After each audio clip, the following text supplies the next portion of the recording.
Steel Toe Morning Show.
Hey, everybody. Good morning and welcome. Steel Toe time. And guess who's here? Well, of course, me. In his old school throwback Gen 1 Steel Toe, as the kids say, Johnny's here. And he's muted. But yeah. Sometimes it's me, sometimes it's you. It was me this time. I didn't want you to hear me farting earlier. Were you letting some farts go early in the morning? Yeah, I had to release some baggage. You were playing an interesting music selection there. Was I? What was the interesting? There was a couple of different ones, but there was I think it was an Eric Church song that we sat on for a minute there. Let's see. Hold on. Let's see which. Hey, should we get her demonetized right away this morning? I mean, why not get it out of the way? Hold on. Let's see.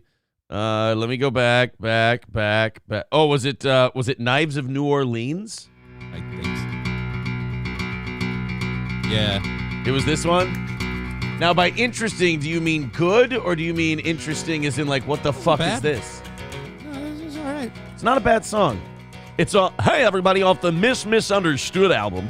Yeah, I give this last wrinkled daughter in my pocket that iron with a hammer and vise. You know what's funny is I can always count on the gay F word when I start playing Eric Church. I can always get called that. Yeah. Fly out of this quarter tonight. Michael B says, hit the post. Hey, everybody. Every man with a TV, and a man with my clothes and my face. Hey, we're going to be down at the car wash at 7 tonight. 30 minutes, I've gone from a person of interest to a full-blown manhunt. My head looks huge today. I did what I did. I have no regrets. I look like Maurice Tillett, the French angel. You get what you get. Tonight a bleeding memory is tomorrow's guilty vein. Johnny made me do this. Yep. Johnny made me do it. Screams cross the poncho train. I'm haunted by headlights and a Crystal City breeze. Oh, stellar, Johnny. Great pick. Turn on bourbon. Oh, my God. Cuts like the knives of New Orleans. All right. Well, you know what that means? That means that I didn't really want to make any money off the first episode of the year, except on Rumble. Welcome. Everyone hit like, hit follow, hit subscribe, and throw us a bunch of money. There you go. $340 is the deal today. New year, same number. Let's go ahead and hammer that out. Thank you, Tim, for the $10 to get us started. Scarface says, you're begging to be copyrighted. I believe openly. I believe I openly did that. I said, when Johnny said you had some interesting music this morning, and I went to find the song, I said, and I quote, why don't we go ahead and just get her demonetized already this morning? Yeah. Ryan the Garbage Man says, oh, go make yourself nachos already. I don't know what that means. Stevie J says, my New Year's resolution is to stop referencing Paul Reiser. Oh, shut, like you're going to. Mine. Oh, Aaron, I'm not going to mention Paul Reiser anymore. Horseshit. What did you just do? You're all going to, yeah, you just mentioned Paul Reiser and in turn made me mention Paul Reiser. I'm telling you, you know what that did, Johnny? That made me mad about you. Oh, man. What is this feeling that I have, Johnny? It's so alien to me. Aaron's period pill with $10 says, fire Johnny for that. Oh, there. So lesson learned, Johnny. Don't reference any Eric Church songs I play ever. Okay. That's the gimmick. Thank you for starting us off super chat wise there, Aaron's period pill. Appreciate that. $10. He doesn't get to hang out live as much as he used to. There we go. I fucked that up. Perfect. Nice to see him. So yes. 3:35 now is today's no. Well, just keep. I mean, I said 3:40 a second ago. You made me out a liar. Keep making me out a liar. Keep moving that number down, and we're gonna have a great first morning show of 2024. Plenty to talk about. I think my favorite story we're going to do today is a Vietnamese restaurant owner. Oh, hey, Funk, did you see this? I've not seen it, but I know about it. So a Vietnamese restaurant owner retired and closed up his restaurant out of guilt because he was killing 300 cats a day to make food. And because of all of his cat slaughter, he just one day he woke up and he was like, wow, I'm really pulling some bullshit here. And he just quit. He just shut it down. Like, I can't imagine the wave, like how that guilt must wash over you to such an effect. And like for what it is, like the guilt of like maybe taking a candy bar from a convenience store. When that guilt hits you, it's kind of a, oh man, that was shitty, on with my day. But the wave of guilt that hits you from slaughtering 300 innocent animals every single day, like fucking clockwork, like a little kitty Auschwitz, and then having that wash over you to the point where I have to, you just look in the mirror and you go, I have to stop. And someone goes, stop what? And your response is, all of it. Everything. I have to sit down in a rocking chair. I have to shut it all down. I have to live off my savings for a while, and I got to call it a day. Does that guy retire and become a crazy cat person? Yeah, like as penance. Yeah, he just adopts just like cats. Fucking armies of cats around this guy. He will never abandon or let a cat, like everyone, like, no, I will save you. Right, like he'll go too far. He'll save two-legged cats and shit. Oh, no. He'll go to vets and like hear diagnoses of like, oh, the cancer spread too rapidly. We have to put your cat down. No, I'll take him home and he'll die in a bed. Like, he just goes way too far. But then every once in a while, the cats that he brings home dig up the bones of other cats that he used to kill. So like the Bay Harbor butcher, he's still reminded of his torrid past. And see, that's the weird thing about cats. They're smart enough to figure out that something here's fucked up, but then if they have a good thing going, they're like, well, we'll just kill and eat you. So Right. We'll just eat your eyeballs when you're dead. That's what'll happen, too. He'll, like, slip and fall, and he'll die, and he'll get eaten by a bunch of cats in the funniest case of irony ever. He served so many as a meal, and in his final act, he fed them. He was the meal. Daniel, thank you very much for $10. Hey, look, you made me a liar again. Shit, keep making me a liar. Thank you, Daniel. 325 is the magic number for 30 minutes of overtime today. And they said no Gordy, no goal. We'll have a Gordy appearance as well then, if we hammer that. Hey, look, you keep us in business, we'll show you a dog. Doesn't really seem like a fair trade, but we'll take it. Ryobi calling it Meowschwitz. Meowschwitz is pretty good. Meowschwitz is pretty good. All Night Longer says, what is this thing with Paul Reiser? I don't want to. Just, it's like double dutch. Either jump in or fuck off. I mean, really, with the Paul Reiser thing.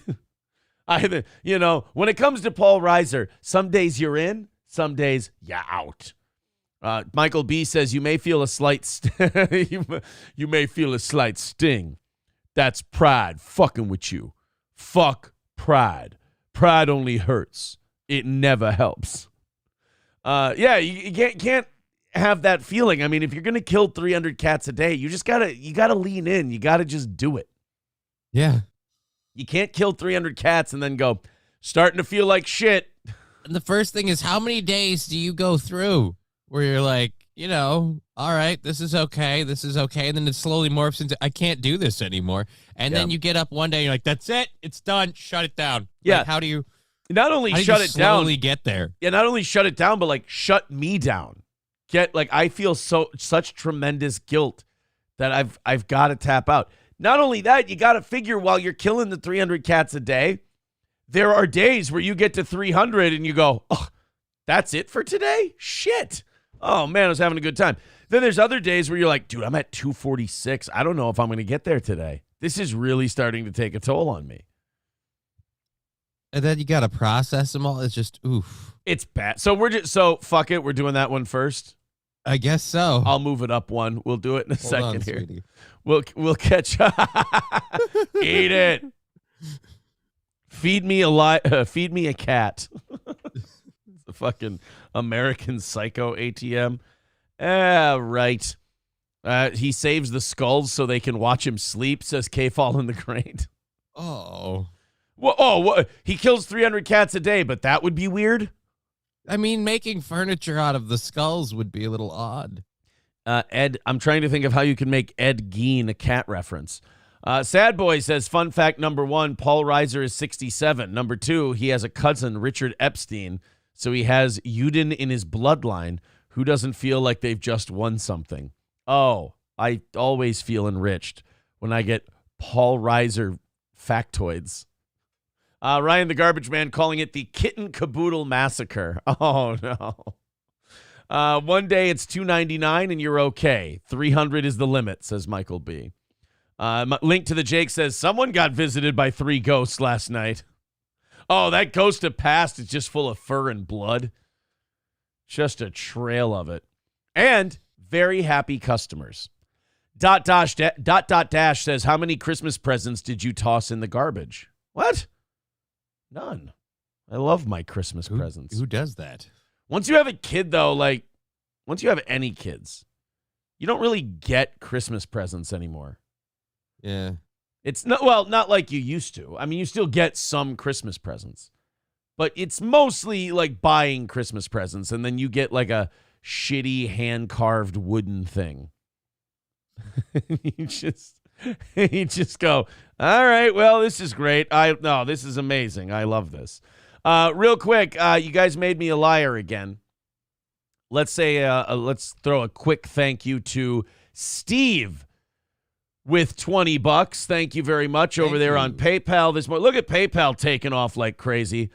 We are now 305 away from this morning. Hey, keep making me a liar. I ain't going to get mad. Thank you very much, Steve. A few more of those, and we're home free for today. How are you feeling this morning, sir? Pretty good. The reason I didn't want to come in and physically come in was because the comedy show on Saturday was super duper awesome. But as you may have remembered, it snowed a little bit on Saturday. Yeah. And just because I can't walk prolonged distances so much, it tires me out a lot. They have me using a wheelchair in some instances now, so that was one of those days. Okay. Jonah decided to be nice to help me wheel out to my car.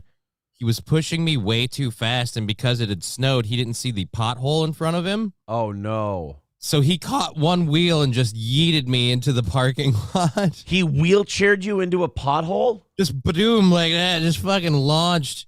So I have a nice little scratch on my side. I banged up my elbow. I'm sore as F, but I mean, other than that, the rest of the night was super awesome. So you're I was just I don't want to get up early on Tuesday and walk in. I didn't know how I'd feel. I get it. You were like Lieutenant Dan with the hookers in the hotel room. Yeah, I'm fucking good. When he threw her the horse clothes at her and fell out of the wheelchair, and Jonah's trying to help me. He goes, no, I can do it. He pulls himself back in. Except the act of throwing clothes at a whore was, again, Jonah going way too fast. And just when you push a person in a wheelchair, a lot of people don't realize you want to lean back on those back 2 wheels a lot. You don't want the front wheels to hit anything. he was just pushing, so there was a lot of like downward actual. So as soon as that wheel caught the pothole, just boom, away we went. People are saying that maybe you just need to put a seatbelt on that son of a bitch if Jonah's going to push you around. Apparently. Yeah. I'm just not letting him drive anymore, I think is the deal. He's passenger only. How hard did he have to, like, how fast did he have to hit it for you to just go flying out of the thing like that? Not too fast. It was a decent-sized pothole, and again, he just didn't realize it was there, and a lot of it was momentum. Okay. But he wasn't. Oh, so like I said, it was an awesome night, and then I'm getting out to my car. I feel bad because he's pushing me, which is nothing makes a man feel proud. He's like, yes, push me to the. I will sit here while we wheel me to a vehicle. Right, it's kind of gay, right? Yeah, a little bit, like super gay, but like romantic gay. It's not like humiliating gay. It's like adorable gay. Yeah, and his wife was there too, so it was odd. She watched the whole thing. That's got to make her feel good. Well, on top of that, like this is the nurturing you can expect if you ever get seriously ill. Just remember, this is the best he can do. I have to remember that for when I get seriously ill. It's lovely to think about. How was the comedy show? How was the show at not Silly Beaver, at Beaver Island? The show at Beaver Island was amazing. All three comedians, myself included, were hilarious. The place was packed. Great. Which was surprising because I thought the snowstorm would have really kind of maybe hampered a few people's, well, not storm, but the sudden downpour of snow. Yeah. It was shitty. But no, we filled the place. It was super awesome. We went a little late on that night, but it was a good time. Everyone enjoyed themselves. Doima was pretty funny. Pretty funny. For Matt. No, yeah, for Doima. I mean, Christ. Doima was hilarious. He had he's got a really, really good joke that I wish I could tell. Oh, there's Mr. Q said that he went to the show. I don't know if any audience members said hello to you, but a couple of them. Yeah, I saw 2 or 3 people, and then I noticed a couple of steel toe hoodies. Nice. Jonah even said so when I got there. He's like, bunch of people filter. He's like, I saw a couple people wearing steel toe stuff. Guess they're here for you. And it's like, I mean, I don't know. They might be here for a show. Who knows? Told them there would be one. Right. They might be here for the whole event. You told me to promote it, Jonah. I'm sorry that it worked. Yeah, you can't get pissy when a bunch of our people show up and then be like, I guess they're here for you. I'm like, well, they could fucking not go. Would you rather you know what? I'm starting to think that the whole pothole thing wasn't an accident. Yeah. The dick. Hey, Johnny. He's trying to off me. Could you promote the comedy show on Steel Toe? Yeah, sure, I'll do that. Steel Toe people show up from the promotion. What the fuck are these Steel Toe assholes doing here? Well, sorry, I'll go fuck myself. I apologize. A Vietnamese. So anyway, into this this guy who killed so many cats that he had a fucking attack of conscience and retired. A Vietnamese restaurant. The Pol Pot of cats. The Pol Pot of cats. A Vietnamese restaurant that slaughtered up to 300 cats. Oh, I'm sorry. I was saying a day. That's a lot. It was a month. Oh. So then it's fine. Yeah, because now we're down to like, what, 10 a day? Yeah, I got a little too outraged, guys. I'm sorry. This outrage culture has to end. This PC police nonsense. It has to, all of these things have to draw to a close at some point. 300 cats a month, which, as you all know, is totally fine. It's way more manageable. Yeah, break that down. That's like, what, 75 cats a day? No, a week. That's 75 cats a week. That's like a little over 10 a day if you work weekends. It's not that bad. You could almost throw all of them into one grinder at one time and you're done for the day. 10 cats. You got to debone them, I suppose. Dude, you have to process them wholeheartedly. Like, the only thing I don't even want to be going down this road. I have 4 cats. I don't want to think about how do I this guy would have hammered those out before lunch. Oh. And the one we just saw doesn't really even have any meat on her bones. You're not even that's not even an appetizer. Yeah, it's just like a sampler platter. What are you going to get out of that cat? I mean, you'd probably have to kill 12 that day if that cat was one of them. And that's just the other one's super fat. That I don't know. Is the meat going to be marbled enough? I don't. Yeah, it's all How does fat cat meat work? We're starting to find out how much work killing 300 cats a month actually is. It's not just kill and be done. So maybe the retiring wasn't out of guilt. Maybe he's just fucking exhausted. Dude, I can't do this anymore. He's just tired from all these cats he had to murder. And they're like, oh, you're quitting because you feel guilty? You're having an attack of conscience over the killing the cats? He's like, no, it's just the scouting and the weighing and it's work. I want to have time in my golden years for my grandchildren. And I can't sit here and you understand, you know how hard it is to hang a cat up by its neck with a meat hook? I mean, sometimes they just run right through it and fall down. It's getting exhausting, and I don't have the money to hire help. A Vietnamese restaurant that slaughtered up to 300 cats a month for a stomach-churning soup recipe. Oh, fuck off. Shut up with your stomach-churning soup recipe. In all the years the restaurant was open, people ordered it, ate it, and loved it. That's the thing about all the outrage about, like, horses, dogs, cats, like all this shit. You're like, if they fed it to you, you would have no idea. Yep. You'd fucking eat it, and it's delicious. And guess and what? All of a sudden, hey, it's people. Whoa! Yeah. There's been enough, like, Chinese food places or Asian food places that have been busted for using different kind of animals, like cats, that the odds are if you've eaten a fair enough amount of Chinese food in your day, you've eaten cat. I do believe that. I believe that you've So you believe you've eaten cat? Yes. I believe I've eaten cat. I believe I've eaten... I don't know, what kind of a bunch? Squirrel? I bet you I've eaten squirrel before. Rat? I bet you I've eaten rat. Maybe I'm a little delusional on, like, the food service. El like Rata. I'm sorry, I've got Batman in my head. I'm sorry. You said a rat, and I immediately thought Colin Farrell. You see any cows down here? Oh, what's this burger made out of? Rata. Rat burger. The rat burger. It's a good rat burger. It's a good rat burger. So they killed 300 cats a month for a stomach-churning soup recipe. They've closed its doors this month after the owner voiced his moral concerns with the practice.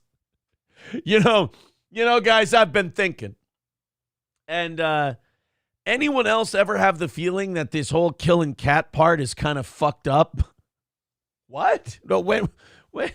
No, what do you mean? I mean, we gotta serve the soup. I know, no, and I get it. Like, I'm not calling anybody a bad guy per se, and I'm not saying that we're necessarily doing anything wrong. It's just that I always hear this slight squeal right before we fully snap their neck.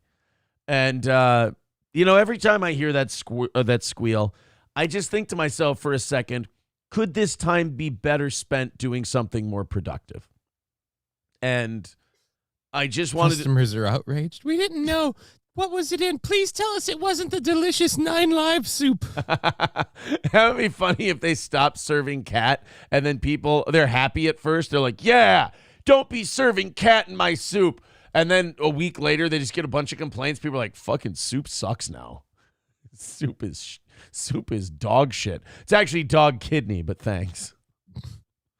What's this, fucking chicken? Go fuck yourself. Yeah. Oh, man, I never knew how good cat tasted until they started putting turkey in it. Ugh, it's just barely edible. Pham Quoc Doan, 37, dramatically tore down the sign that advertised cat meat. Whoa. Wait a minute. That was in the brochure? Yeah, that was actually... Yeah, I guess in Vietnam you can just say, look, we're putting cats in your soup, and they love that shit. I didn't know. And then they went home to their cats. Yeah, and then they went home to all their Why pets. do you kind of smell like my family? What's going on here? Oh, he always smells... Has anyone seen Ted? He always smells like other cats, but he never brings any home. I wonder what the hell's going on. And he says a lot of us, he's taking us for a walk, and then I never see him again. 300 cats a month, and then you advertise it. Okay. By the way, it's known as Thit Mio, which is one letter away from Thit Meow. But it's known as Thit Mio. Outside his Gia Bao restaurant in the Thinh Dan ward of Tai Nguyen in early December.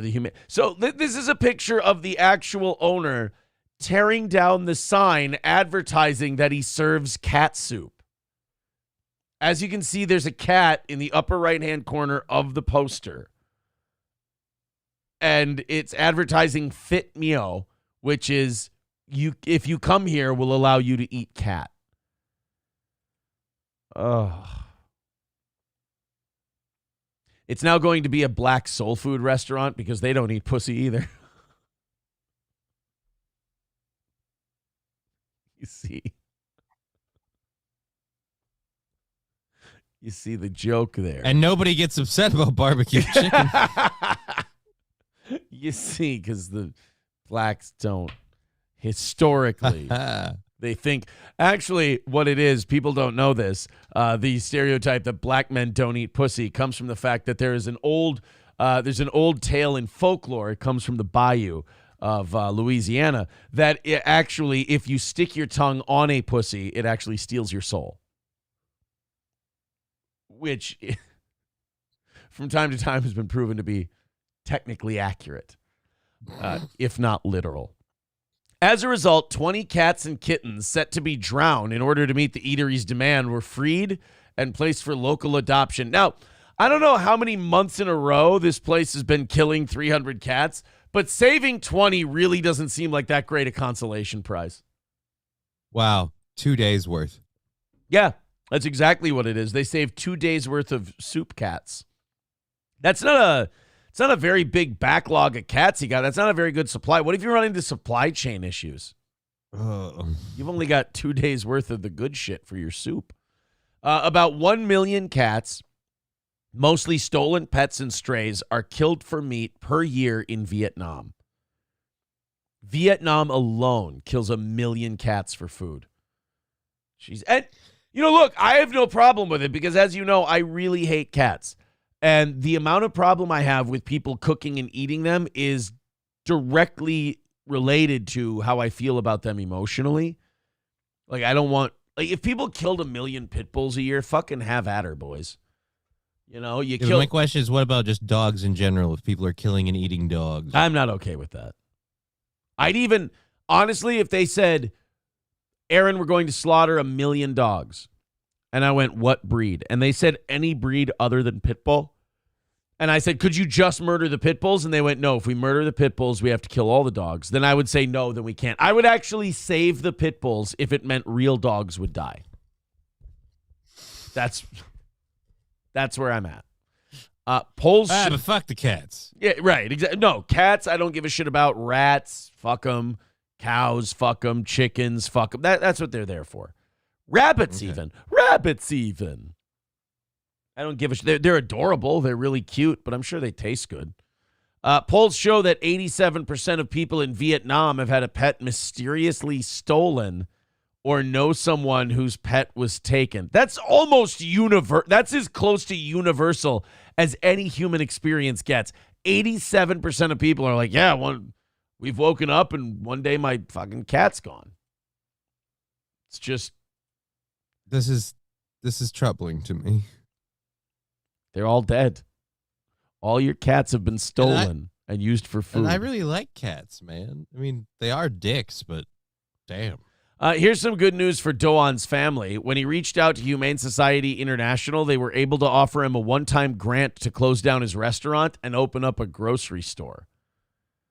Wait, but so now he's just selling the cats for someone else to cook. I was just going to say, yeah, he opens up a pet store and sells cats in bulk. I feel more peaceful in my mind and feel confident and happy about my future without killing any more animals, Doan said. I will supply a lot of products like drinks, tobacco, sweets, dry food like instant noodles, and make a living for my family that way instead, he said. So after years of slaughtering cats and selling them to people, he's now he had an epiphany one morning where he went, I could sell things other than the cats I murdered. And now he's doing it. This man is living proof that there are no excuses. You need to follow your dreams. Just follow your dreams. How many nights of cat murdering before you dreamed of something different? Right. How long until you find, we can judge you a little bit for okay, but how long did it take for you to realize that maybe you were being kind of an asshole? It's worth knowing. K. Fallen the Great says, look, we got a new Mexican place in South Haven. Food is delicious. Oddly, no more stray cats. I don't think I'm going to complain yet. Right, it does seem like a win-win, doesn't it? Because on one hand, delicious new restaurant. Other hand, no stray cats. As long as I don't have to know about it, it's fine. Ghazi Boy says, cat, dog, pig, cow, there is no difference, but people get mad when you eat cat or dog. I hear that. I understand you. It is an emotional hang-up. It's not based in any kind of logic or rationale. I understand. But at the same time, fuck a cow. You know, what are they? Some people do. That's true. And that's what we call stump breaking in the business, kids. But like cows just stand there and act all retarded and shit. It's almost like they were only bred to be eaten. They got big fatty meat. They just stand there chewing grass like an asshole. There's nothing you can do productive with a cow other than kill it. Hobo Chili says, so they're franchising him. Yeah, they're turning him into a grocery store so he can just sell wholesale. There you go. Rabbit tastes so good, says Stevie J. The big floppy pet rabbits are different, though. Well, I'm glad. You know what? I'm glad we have you here. Hobo Chili Recipe says those kitten mittens have blood on them. Yeah, can you just open up a grocery store and then you're good? Like you're forgiven for all your transgressions? He has one of those lucky cat statues in the front with the moving paw. Yeah. No, that's actually the arm for his cash register. He calls it his cat register. And just Oh, no. He has a little cattail clock on the wall that goes back and forth. He's got the motivational calendar in there that says hang in there. It's a little kitten. Oh, Jesus. On the tree. Oh, Jesus. And then below that kitten is a fucking meat grinder. Poor thing. Better hang on, asshole. Douchey Nazi calling me Aaron, quote, fuck a cow, Imholt. There's an E at the end, dickbag. Douchey Nazi also says, hey, whoa, don't bash the Scots. Oh, because Sad Boy said Scottish people wear kilts, so sheeps don't hear the zippers come down. I mean, if you want to fuck a sheep, that's not a bad strategy. Plus, besides just there's the cliff, you know? Who was it? George Carlin who says they always do it on a cliff so the sheep push back. Somebody did that. Oh, yeah, no, I don't. God, I can't remember. But I do remember that being a line somewhere where, like, they fuck them against a mountain so they'll push back. Yeah, it's disgusting, but still. Hobo over on Rumble with $5. Thank you very much, buddy. That's, by the way, $300 away from overtime and Gordy time today. Someone said no Gordy, no goal. So I said, well, we'll have Gordy come down at some point today. Everybody keep throwing in strike while the iron's hot because that thing is moving really nice this morning. I appreciate it. Streamlabs, PayPal, Super Chats, memberships, Rumble, etc. Thank you guys very much. And if you're watching the show, be sure to hit like and subscribe. Also over on Rumble, Bigot on Socialist Media says, a lot of money farming cats in Vietnam. Yes, but I hear herding them is terrible. You see, Johnny, you're herding cats. Herding. And from what I've heard, it's remarkably difficult. Over on the Rumble chat. Yep. It's kind of glaringly obvious. Yes. Michael B says, I found out why Chick-fil-A is closed on Sundays. That is when they kill all the chickens. Dude, the amount of chickens we kill in just the United States, I'm almost positive it's a chicken holocaust every day. Probably. How many chickens are killed each day? This represents the number of cows slaughtered every day. For chickens, the daily count is 202 million chickens. 202 million chickens worldwide. Worldwide. 202 million chickens are killed every day. That's incredible. For some reason, all I can think of is like, how many people does that industry employ? Because just the sheer manpower you'd need, like, I'm sure you get to use machines and stuff, but just the manpower you need to kill 202 million chickens has to be remarkable. 140,000 chickens are slaughtered every minute. The number of fish killed every day is uncertain. We don't really need to know that. That's because they're rounded up in such large numbers. Right. You can't possibly count them. Now, in the U.S. alone, we kill 25 million chickens a day, or 1 million chickens every hour. Shit. I mean, we really love it. That's the thing, is like people want to be like, oh my God, that's terrible. 25 million chickens every day. It's like, well, you don't need to keep eating them. But as long as you keep eating them, someone has to kill them. Yes. Good old JR says that seems grossly overestimated. I don't know. Ozymandias says, no. That's just the number Lizzo eats in a day. Oh, that, you know what? See, that makes sense now. Now I understand. Hulkamasha Baby says when you join when you join Golden Plump, you take on a debit. And that debit is 1 million chicken scalps. And I will have me my scalps. And y'all will get me my 1 million scalps taken from the heads of 1 million dead chickens. Omega Dreads Gaming Channel says, breaks your heart how we make chicken nuggets. No, but that's my thing. Like, it's not heartbreaking to me. I don't give a shit. Kill them. Kill them all. Aaron's period pill with $5 says there is like 90,000 turkeys killed every day at the Genio plant in Melrose, Minnesota. That is just one of their plants they kill at. Like I said, man, we really got to open up and the that's throttle. For turkeys. Think about it. Other than like a holiday, when's the last time you're like, you know what? Let's just do up a whole bird.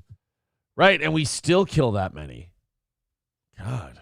I did have to play Hobo Chili's clip that he sent for $5 over on Rumble. By the way, we are officially, before the end of the first hour, we are under 300. So, hey, look, man, fingers crossed for me. You guys keep throwing in over there on PayPal, Streamlabs, whatever, wherever you want to do it. We're already under 300. Fuck it. Let's keep striking while the iron's hot. Let's get under 200 in no time. This is a great start to the year, guys. Thank you. Yeah, thank you. This is Hobo sent this in. Okay, it's a guy with what the was it the top one? This is, the pianist. Oh, this is me. He said this is supposed to be me falling out of a wheelchair. Oh, Adrian Brody and the pianist. Oh, there's a Jew in a wheelchair. I don't remember this scene in The Pianist. I don't either. Oh, shit. This is shockingly close.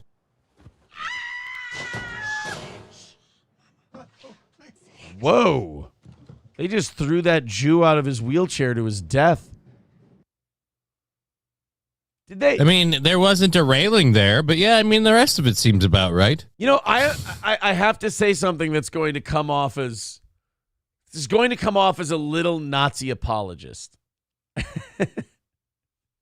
Okay, let's hear it. I don't mean it to be. I don't think they did that. Like, I don't. They were bad guys. Don't get me wrong. The Nazis were terrible. They were nasty people. They were bad. I don't think they just picked up old Jewish men and threw them out of a window.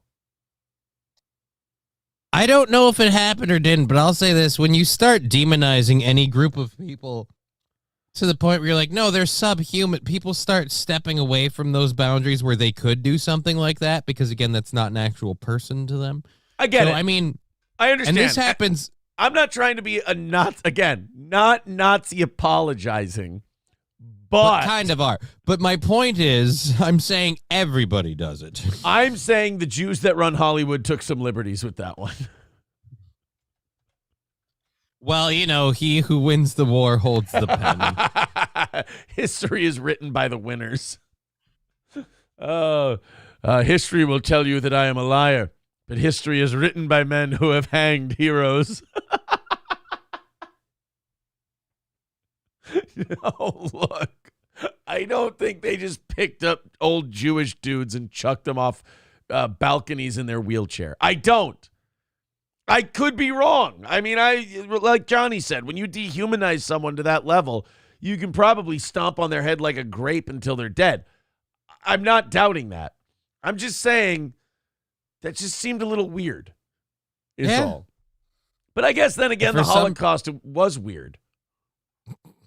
It's a weird time. Some crazy shit happened. Yeah, we did some fucked up shit, man. It's just, I'll be honest, it got away from us a little bit. Red Fox Mad with $9.99. Thank you, buddy. $2.90 away. Keep those numbers dropping, boys and girls. Thank you. Chicken news. Friends. Today we'll show how chicken meat is processed in the factory. So let's dive into it. It takes an egg 21 days to hatch into a full-grown chick. First, after hatching, the chicks are fed water and food. Okay. Aw, look at those cuties. These chicks will grow into full-fledged chickens on the farm. These chickens are now being transported to the farm in a unique vehicle. Look at that, Johnny. They get a nice fancy ride to the farm as little chickadees. Wood chips are spread on the floor to keep chicks on the farm. Aw. Covered vans carrying chicks come to the farm and are slowly taken out of the car and kept in special chambers on the farm. It really is remarkably like the Holocaust, isn't it? Get in the van! They're just packed in as tight as possible, just all shoulder to shoulder inside of a, this time a truck and not a train, but still, it's very Holocausty. I will say this: that might seem harsh, but if you pack them looser, then they'll fly around too much and they'll get injured. In a weird way, by being tightly packed, they absorb, they stay more. And by the way, Johnny actually bringing you this information as the new head of Jenny O Public Relations. He's letting you know that it's just, to do it any other way would be inhumane. Don't you know? And it would cost us a fortune in shipping. You know how many more containers we'd have to buy? It's really a lose-lose for everybody. Got chickens getting their fucking eyeballs clawed out. We've got to buy more plastic trays. Who wins? This way they all make it there, and then they can all have their numbers tattooed on their little beak. And then... Right. We split up the adult chickens and the children, and one of them has to choose which one they want to take. You see their beaks? They are perfect for polishing the bullets. That Sophie's Choice thing, remember where Meryl Streep has to pick one of the kids? And, she's, struggling. She's, losing her mind because she has we all have the one we'd pick. That's why I only had one. I'm not saying that the Holocaust wasn't difficult. That's not what I'm saying. And I'm saying I look at my 3 kids and if it's down to one of you. Right. If it's down to one of them, I know which one I want to spend time in a concentration camp with. That's all. You're not going to reveal that, though. No, I would never tell you the answer to that question. That would be wrong. But I have an answer. In the movie, in Sophie's Choice, she's like, ah. In reality, it would be all right, you got 3 kids. Which one are you bringing with? That one. Sorry to the rest of you two. I mean, to the other two, I'd be like, guys, we're already, let's be honest about it. We're already kind of fucked. I mean, it's not like if we're all together, this is going to go better. It's not like the destination of this ship changes if we all get to hang out. We're all toast in a manner of speaking. Oh.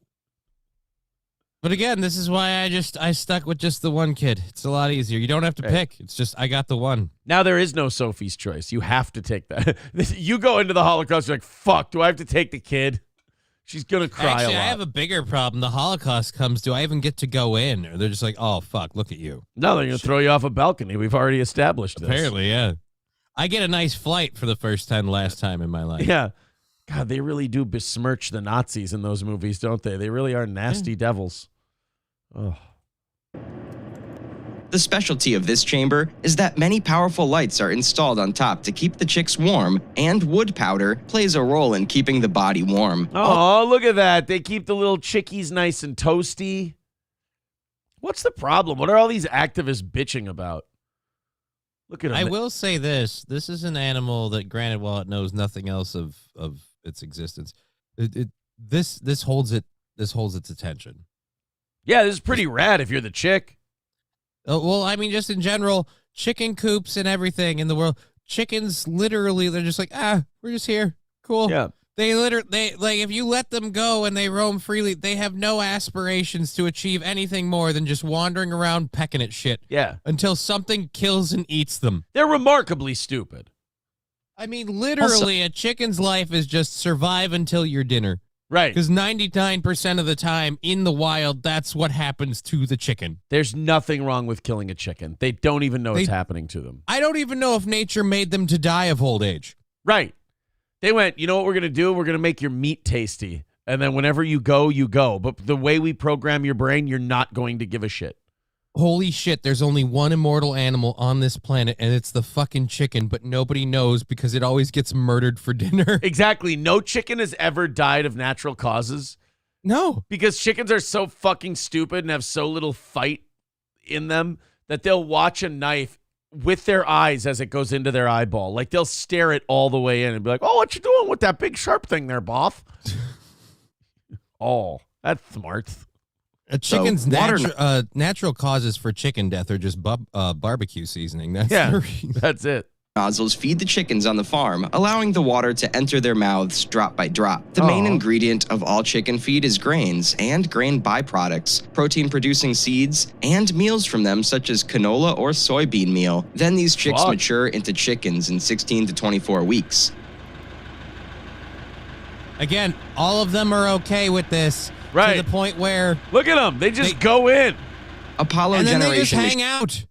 Right. Then they're just like, oh, we must be going to the better part of the factory. Oh, is this where they take us to the swimming pool? Well, I really don't like where this is headed, but what else am I going to do? What am I going to do? Resist? They could hurt me. Yeah, chickens really are just perfect. As long as I'm with my friends... Yeah, as long as I'm with my pals, I don't think anything terrible could happen. I mean, sometimes you want to go where everybody knows your name. And it's Schwartzman, by the way. Chicken Schwartzman. Oh, Jesus. No, I was just going to say, it's just in general, that I want to feel bad. Like, I had empathy at the beginning of this where I was like, oh, this makes me feel bad. As I'm watching it more and more, I'm like, you know what? They're fucking dumb. Fuck the chickens. They are perfectly murderable creatures. Machines assemble these broiler chickens in plastic containers. The lower They even call them broiler chickens. They even know where they're heading. belt speed, wide belts, and smooth conveying of this machine all work together. And look, none of them try to jump out of the thing. None of them try to, like, struggle or anything. They're just like, oh, I guess this is our new house. Oh, we're getting to move into better real estate, boys. They've got the Jeffersons theme song. I wonder if we there. get a swimming pool. Place the chickens inside the container. These chicken containers are shipped to the factory by trucks. Now we see how these chickens are processed and marketed from the factory. These containers are taken through the line inside the factory. Now you got some guy who looks like Bubba Sparks taking you out of a thing, and you think this is going to go well for you? They're all wearing the same uniforms. What is this, some kind of welcome wagon? Oh, boy. Yeah. Yep, this is the end. Chickens are taken out of the container. A worker hangs these chicken legs with a hook. And look, they just sit there. They're dead now. Oh, are they? Are you sure? They die by asphyxiation. Oh. As soon as these hanging chickens are ready, they are slaughtered. Oh, In this case, they cut the slaughtering place is marked with water. The workers complete the slaughtering work very quickly. Oh, never mind. I take it back. They're not. No, they're still alive, dude. Oh, we must be going for a spa treatment. I think this is what they call spinal elongation. They're just making us taller so we can play basketball better. Oh. Oh, it sure is relaxing to be hanging upside down like this after all that time right side up in the truck. Giving my legs a nice stretch-a-rooney. Oh, man. The dumbest fucking creatures on earth. So do they not deserve it? That's just hanging them upside down and just cutting their necks and letting them bleed out like that seems a little rough, but I don't know. They kind of just, they sit there and take it. Yeah, they sit there and take it, but it's a little hard. Like, this is, again, a thing where I can understand it as a concept. And I can be like, look, this happens. This is how I have my dinner. And God knows I'm not swearing off of chicken after seeing that video. But still, being up front with it, like, there you go, boom. It just still a little, wow, oof. They don't so much as put a scratch in your arm. They're just trusting all the way, even when they're hanging upside down next to the sharp knife machine. It's like, oh, are they here to give me a haircut and a shave? I'll be joshing says, oh, 5-star concierge service. Mad Joe says birds lose their feathers from stress.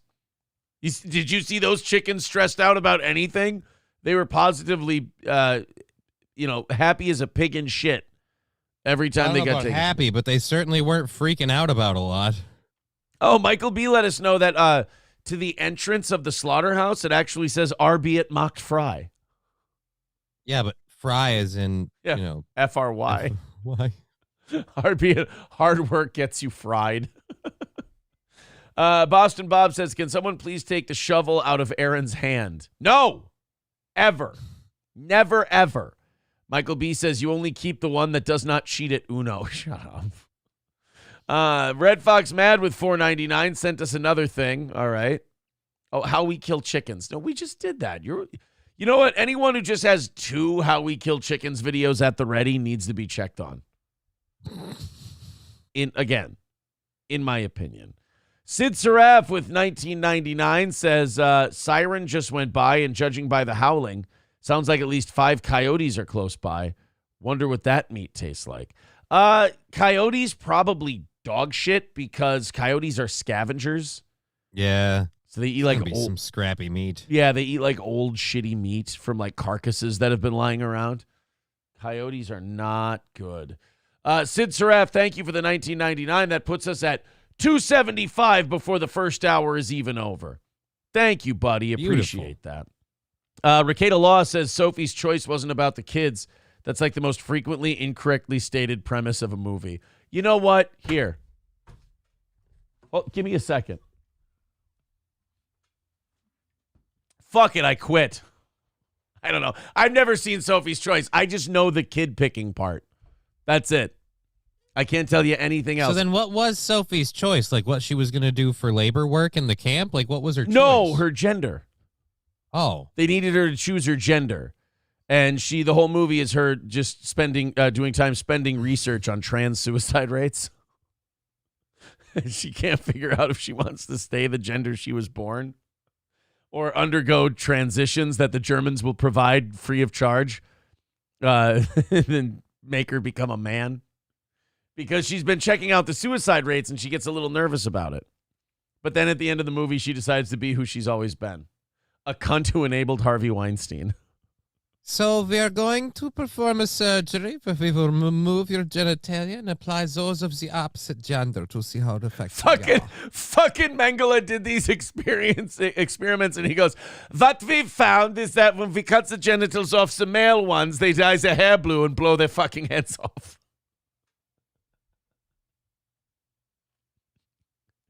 What about the female ones? The hair was already blue and we don't know. See, what we do is we cut their tits off, we give them hysterectomy, and then they hang themselves. And then they blame it on the transphobia, when we didn't really give a shit to begin with. Dr. Mengele, the one thing of all the experiments he did, Dr. Mengele just could not wrap his head around his trans experiments. He's like, I don't get it. They tell me this is what they want to be, but since they jump off roof of plate factory, I don't understand it. It comes out that these experiments happened back in the 1940s, and then literally you'd think people would be like shocked, appalled. We need to talk about this stuff. The trans community's like, see, we've been around forever. Just totally missing the point. They tell us at rallies, Hitler had a few good ideas. Oh no.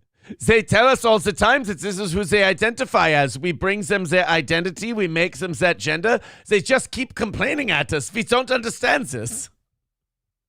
Some of them change their gender every day. What the fuck is wrong with you? Some of them call themselves gender fluid. I have to tell you, I've never found this fluid in any of my experiments. I've been cutting open sets of twins until the cows come home. I cannot find the gender fluid. Mengele was so sure of everything he did until it got down to trans stuff. I just have a box of Jew penises laying around. I don't understand this. Oh. So, You don't have any tits? OJ came for the tits. We'll never find them. all there are is a bunch of circumcised penises just sitting in this box. Nobody wants them, but then after I cut them off, they all kill themselves anyway. I am not, and then they blame me as they put the rope around. They go, "Damn you for doing this to me." I said, "You yelled at me and called me names until I did it. You called me transphobe, and I have to be honest with you. As a trained medical professional, that hurt my feelings." Dr. Mengele only performed trans operations at Auschwitz because he kept getting called a transphobe, and it was really starting to hurt his feelings. You're emaciated and malnourished. You're concerned about whether or not you have a penis. I think you have bigger problems. Honestly, at this point, we're thinking of taking the penises and just using them as food. Do you know how long it takes to clothe and feed these people? Gives no meaning to the term Wiener Schnitzel. Chernobog with a Werner Herzog quote. Look into the eyes of a chicken and you will see real stupidity. It is kind of a bottomless stupidity, a fiendish stupidity. Holy fuck. Werner Herzog hated chickens. Chickens? Really, I would say if you come up with that quote, you've really spent too much of your free time thinking about chickens. But to each their own. Ricada says she falls in love with a Nazi officer. Well, I mean, are you sure that was the movie? Because that sounds like a porno. I don't. I'll tell you this. If Sophie's Choice is a chick flick, it makes perfect sense. So, your family's been ruined. 2 of your 3 children have been stripped from you. But I don't know if I can love this man because he's a Nazi. Like, really? Really? But I think I can fix him. He's just misunderstood. His parents were shitty. He didn't want to kill everybody of my race, but he kind of had to. Oh, he was just following orders. Poor Fauci. Meryl Streep is used to being around guys that do horrible things and giving them excuses, so it's not anything new. Now, in the novel, which is set during World War II, the title character must choose between the lives of her 2 children while imprisoned in Auschwitz. She is given an impossible choice. Pick one to live while the other is gassed, or else watch both die. That's what the internet says the choice is. It's not about whether you take, uncut Nazi dick. Well, actually, as we understand, she really falls in love with that guy. So apparently there's something to be said for a turtleneck, you know? I mean, like... Michael B. says, just go to Rumble all week. It's going to happen. What do you mean? I mean, with the way we've gone so far, kind of. What do you mean? I think we're fine. 500 It's real Sophie's Choice, Aaron. Which channel do you kill? 500 people. Or you watch them both die. About 500 people hanging out early in the morning. We'll get to 800 or so today. We want them to have as many choices as they possibly can. I don't want to limit it. That's right, Sophie. As many choices as possible. QAnon Mouse says Aaron's chicken sounds like Tigger from Winnie the Pooh. Look, I'm very limited in my voice acting. What can I tell you? It's over on the Rumble chat, by the way, for those of you who think I ignore you. Chevrolet JB says, I kill my chickens by cutting their heads off and letting them run around till they bleed out. You're a real fucking humanitarian, let me tell you. That's not new, though. The hatchet with the head thing, common way for them to go. Ricada also says, yeah, that happens early. The actual choice is later. I hate how shitty everyone is at watching movies. You know who Ricada reminds me of when he gets on these fucking raps about like what annoys him about people, like 90% of people getting something wrong about something so trivial. It's a very Corey Adam-esque kind of a thing. Corey would always get mad about that. But then again, Corey also thought that Arya was jocking Hakkar. So he's mentally retarded. I mean, what? Did he read the books? Because then that's where you get some people like, well, no, but if you read the books, and that's why I hate book to show crap. Yeah. And remember, it is 2024. Books are gay. You don't need them. It's like like reading books now is like riding a covered wagon because you think it makes you look cool. Like you're like, oh, I just get shit more than these fucking car drivers. It's like, yeah, I don't want to take 3 months to get to my destination. Yeah, but it's a necessary skill to have, like being able to read. That So, doesn't mean books. That just could mean a computer screen. But that's my point. Is like you're still gonna have the skill, and there's plenty of these books around. I mean, you don't no offense. I'm not trying to defend everybody that enjoys reading a book, but I mean, what's the harm? I agree with Michael B. Books are just long movies. Books are just for people. Books are movies for people who are antisocial and don't want to touch grass. Yeah. Books are the early go outside and touch some grass. I don't know. Books are Reddit before Reddit because everybody knows everything about the book. You can try to sell me on that if you want to. I think I'm sticking with books are gay. I mean, you're making a very well-versed, articulate argument in why I'm wrong. And my counter would be, books are for moes. There you go. Fight back on that one. I can't because I'm very thinly read. I have not read a lot of books. Michael Pitt says books, but think of the options you have. There's movies, there's TV shows, there's I know, that's why I always go to the movies and the TV shows. Digital books on tape. Like you can literally just turn on the Audible. Is it Audible or Odyssey? What's the book one? Audible. You can turn on Audible and just hit play. And I'll be honest, I even get fucking bored doing that. I started the Game of Thrones books on Audible, right? And like I'm not even at the part where Jaime Lannister attacks Ned Stark in King's Landing. And I'm like, God, can we fucking move this along? They get so in love with their words. It's like, just tell me events. Tell me what's going on. All right, flowery petals of the tulip. Shut the fuck up. Does he shank this guy or not? I should probably work on my patience. Yeah, maybe a little bit. That seems I can't really relate to that. I went to I saw the first 2 Lord of the Rings movies, and then I was in the hospital when the third one came out. So I read the book, and it's not like, I don't know, that actually kind of ruined the movies for me in the sense that when I went to watch the movies, I'm like, so the guy just read the book and then just made it happen on screen. How is he such a great, amazing director? Yeah. Oh my God, he's such a visionary director. No, he's just literate. That's why even the award for best adapted screenplay, I don't think it should exist. Because you're literally just taking someone else's story and rewriting it. Like you're tracing. Yeah, but some of it is actually adapted. Like think about Game of Thrones and how that ended. That was heavily adapted. Right. Nobody should have gotten an award for that. And they I don't didn't. think anyone did. No, of course not. Michael B. says Game of Thrones books had Lady Stoneheart. The show could have used her. Yeah, that was kind of a cool gimmick, right? Yeah. What's her name? Like half survives the Red Wedding and becomes like zombie killer lady. Yeah. That's okay.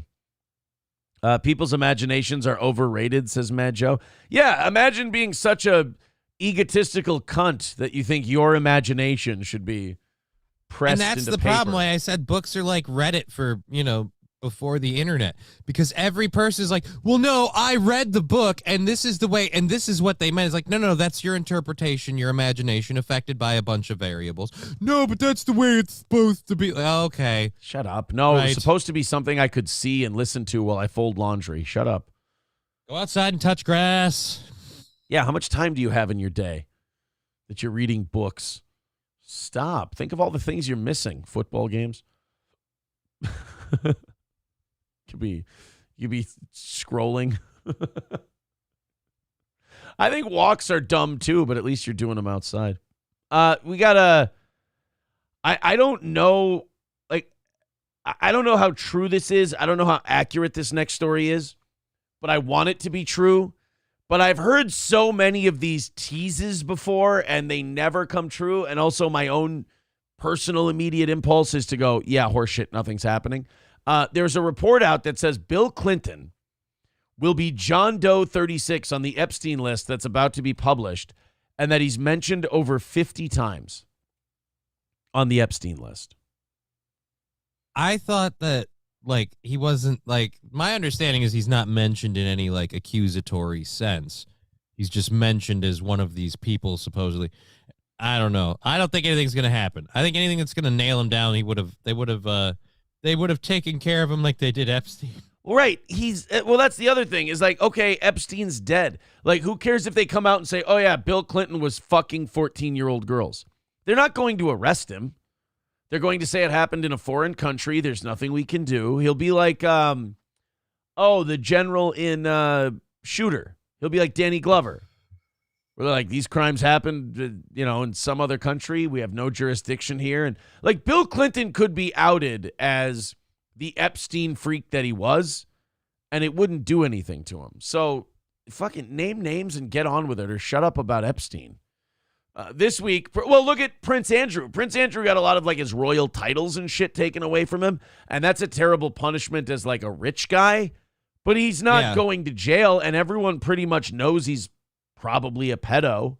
He hasn't even been busted down to the ranks of just being an average, just an average Joe. Like, he still has a shit ton of money and estates. Right. He's I just don't know not about a shit ton of estates, but definitely has at least one. He's not full royal anymore. You know what he is? He's Tommy the Green Ranger when he had to wear that shield. Remember, Tommy had like half his powers because Rita Repulsa sucked out half of them. Right. So he had to borrow a little, force energy or whatever it was. That's Prince Andrew right now. He's the Green Ranger of royals. By the way, Dusty Beaver says he's like number 61. All right, fire it up. Keep hitting that thumbs up. Keep hitting that like. 600 of you in here. Let's all hit it, and we'll be happy. The number this morning is 275. You guys have been making great work of that. Thank you very, very much for your support and your energy. Streamlabs, PayPal, Venmo, Super Chats, memberships, whatever. Thank you. 30 minutes and Gordy today at that 270 number. 275 number, excuse me. They said no Gordy, no goal today. So I'll throw some Gordy in there. Sid Saraf says LA Confidential, the movie, was better than the book. I've been meaning to watch 2 movies on Netflix. LA Confidential and Legends of the Fall. Because in the teaser that Netflix has out for Legends of the Fall, it's just Anthony Hopkins screaming a hole into his kids. I don't know. I don't know how much of the movie was Anthony Hopkins. What? I just remember it was a lot of Brad Pitt. A lot of Brad Pitt. But Anthony Hopkins is like the dad who doesn't want his sons to go to, World War I? Yeah. And he's like yelling at them about war's shitty, but the sons want to go and they want to fight, and it's just a lot of yelling at each other from what I gather. Stevie J says Aaron finally made a Power Rangers reference, and we're all shocked it wasn't about the white Power Ranger. I mean, it technically was.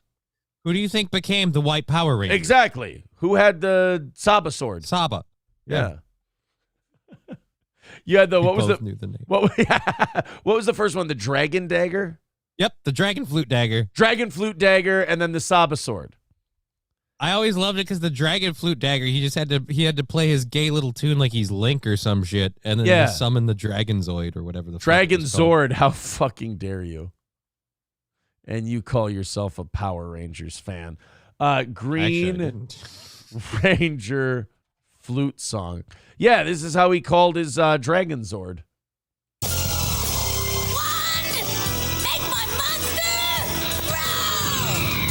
Oh, shit. This is April says every night. By the way, people don't give Rita Repulsa enough credit for how big she was on that show. How far she could chuck that wand thing. Yeah, an intergalactic javelin throw. Yeah, she was in space, motherfucker, and she threw she's an old lady. Yeah, and there's no gravity. Like, that thing should technically be floating away, but she threw it with such force that it made it to Earth, got through our atmosphere, and stuck right in the ground. And she pinged her bullseye, man. Yeah. And it's amazing how it always landed in a secluded area. Right? You know, always looked like somebody's gravel pit. Just nobody was using. Yeah, just always at some excavating place.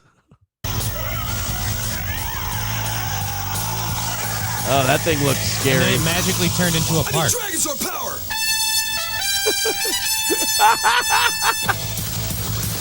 And this is what we were excited to watch after school. Like, no, I gotta get home and check this shit out, man. I don't want to miss an episode. Man, it's the cliffhanger. If I miss this, I'm the gayest kid in school. And this fucking giant mega tech fucking thing responded to the gayest music. Yeah, dude. Apparently you summoned Godzilla with kind of a F-wordy tune on your dagger. Yeah. Blow your sword, you sexy man. Here it comes. Oh, he won't show up without the chorus. No. Special teams, give me all You gotta get to the hook. Oh, look at the tiny little hands on this guy. Oh, whip him. Oh, a tail whip. You know what the other best part about that is? Always sparks. Every time you hit those things, they sparked like crazy. We played Eric Church, and you know what we'll get copyrighted for? The fucking dragon. That's what's going to get us later. All right, now wait a minute. Where's the White Ranger flute song?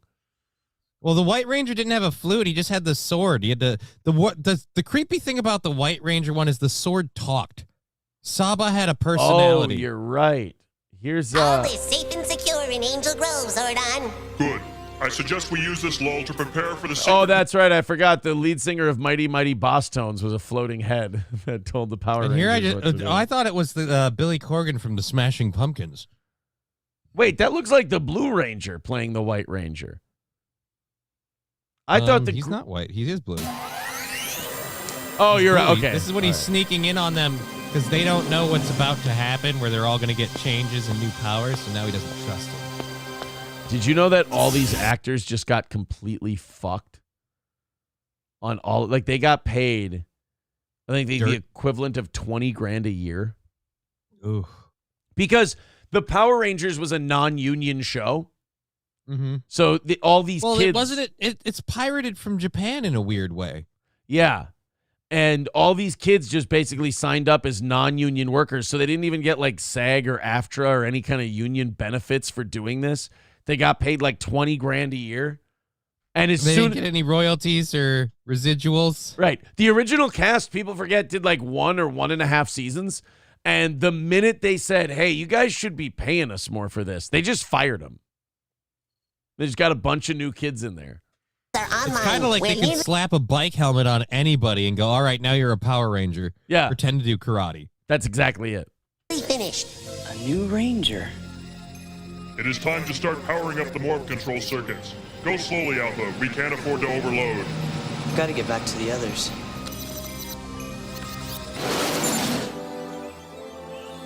So wait, where's our... Welcome, Power Rangers. He's not there This right now. promises to be a momentous occasion.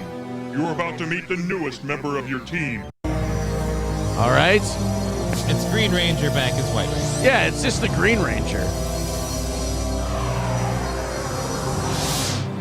Welcome. Wow, Zordon and Alpha really were kind of gay. All they did was a rebranding. They didn't like give them anything new. They just took away the green and gave them the white. White Ranger. He's still wearing a The fucking time chest has come protector. to reveal your identity. Oh shit. Chris Jericho?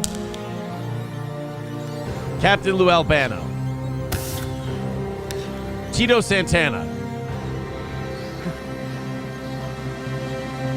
Oh, she fainted. Oh, it's Tommy. Tommy's back. Did they show his sword though? Come on. Oh, here we go. Johnny, we got the sword. Oh, Jesus. It's morphin' time. It is morphin' Tiger time. Zord. Activate the Tiger Zord. Oh, you're right. I forgot that the sword talked. He has to aim it the wrong... Like, you have to point it down to the ground so the sword can look right side up and talk. It really doesn't make sense. 90% of his life, he's just hanging upside down watching you kick people's ass. Yeah. All right. Okay, cool. Tiger Zord, power up. Oh, there was no song. No, there was no song. There he is. He had to make... The sword had to say All right, summon. Saba, let's start all over. Wait, Tiger Zord. Tiger mode. Battle ready now. It's so bad. So it's just a little Why tiger. are we doing this? I'm just regretting my childhood now and the things that I found entertaining. Thanks. We liked Thanks a lot. remarkably stupid shit. That's what we're finding out.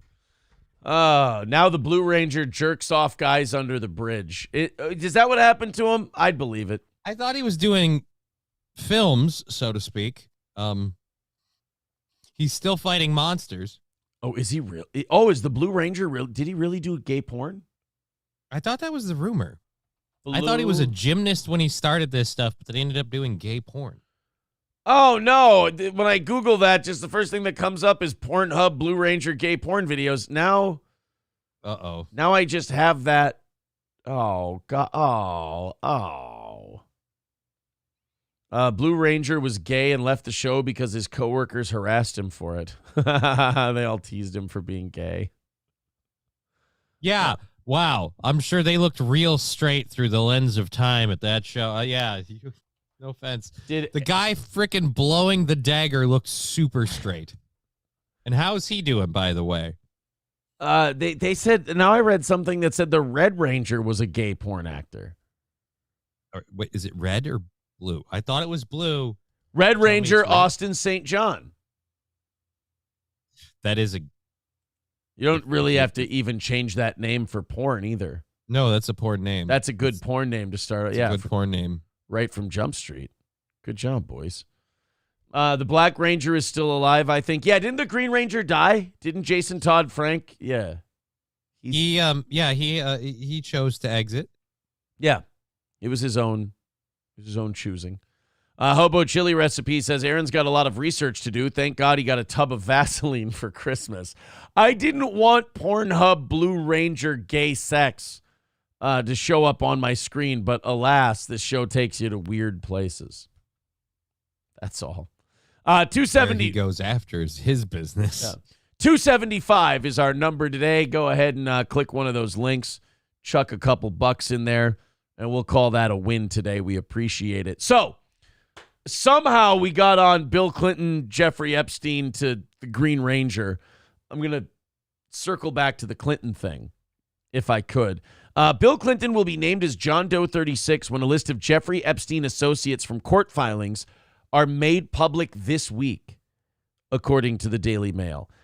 I'm not holding my breath. Like, everybody hears this shit and they go, oh, God, here we go. Like, the American people really are Charlie Brown trying to kick the football while Lucy's holding it, thinking she's not going to pull it away this time. She's totally going to pull it away, man. They're eternally stupid. They're like, oh, yeah, we're finally going to figure out that the Clintons were with Epstein and they were fucking teenagers and all this shit. It's like, well, you already know they were. Like, so what's hearing it going to do for you?